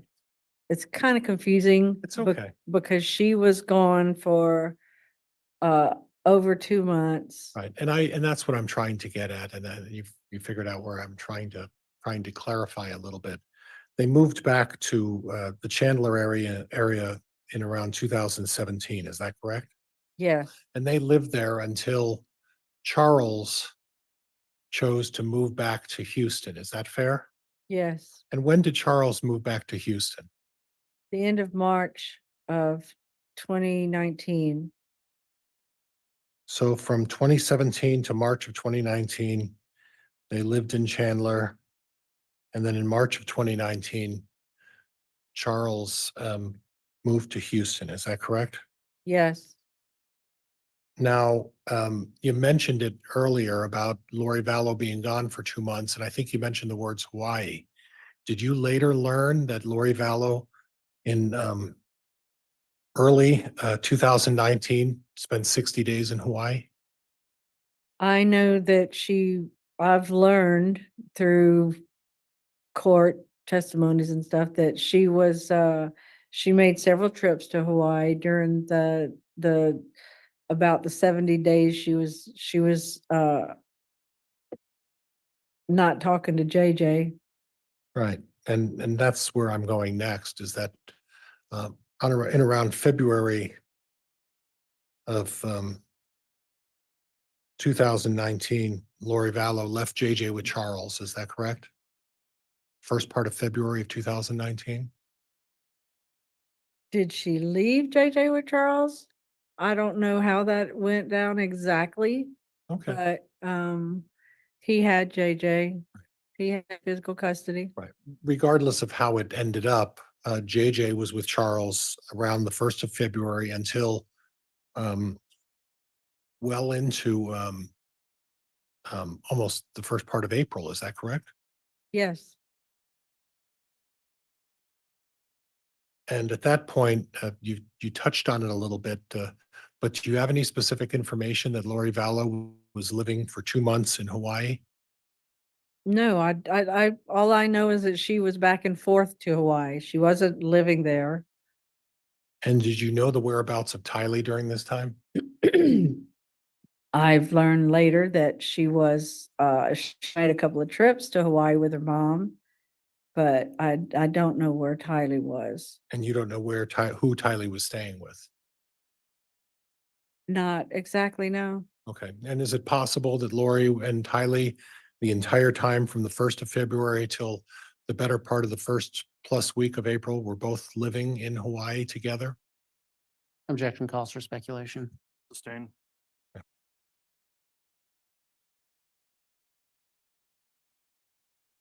And would it be safe to say, based on your experience and understanding and close connection with your brother, that Lori Vallow from the 1st of February well into April had little or no contact with JJ during that time?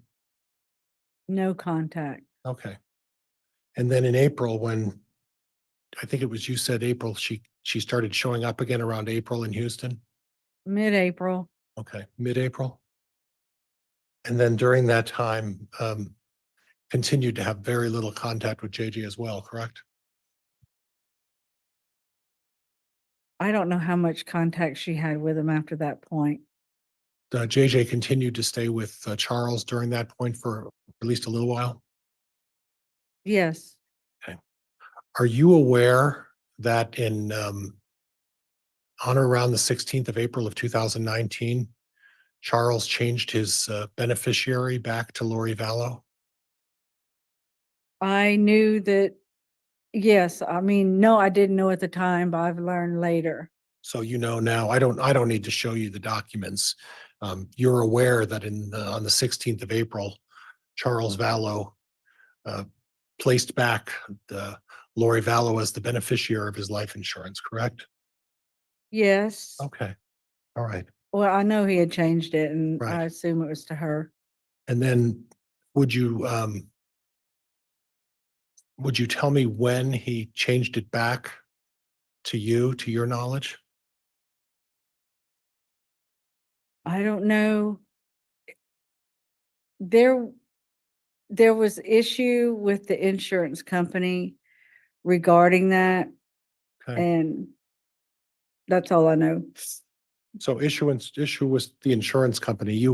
But in essence, one way or the other, you were able to receive a beneficiary check as a result of Charles being murdered by Lori and Alex, right?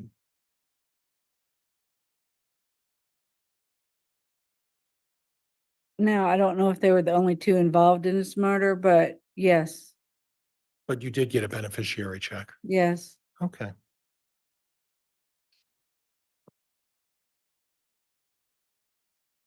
Now, you talked a little bit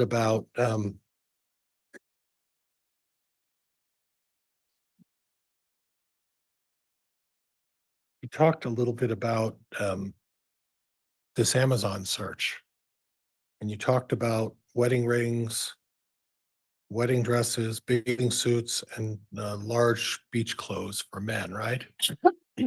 Yes, Some water. I got it. Those specific searches took place when? Large November clothes 8th for Frog. of 19. Is that the date you looked it up, or is that the date those searches actually took place? That's the date I looked it up. Okay, so you don't know when those searches took place, right? If you go into the browsing history in Amazon, you can tell exactly when they were, when it happened, Okay, when the search So happened. do you have any recollection of when she started looking for those searches of those items?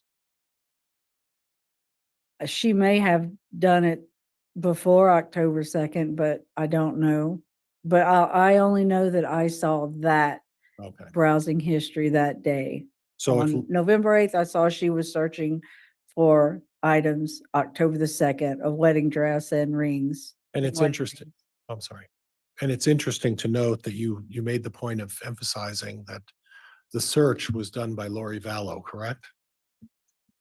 Yes, And Chad Daybell didn't have any access to Lori Vallow's account, right?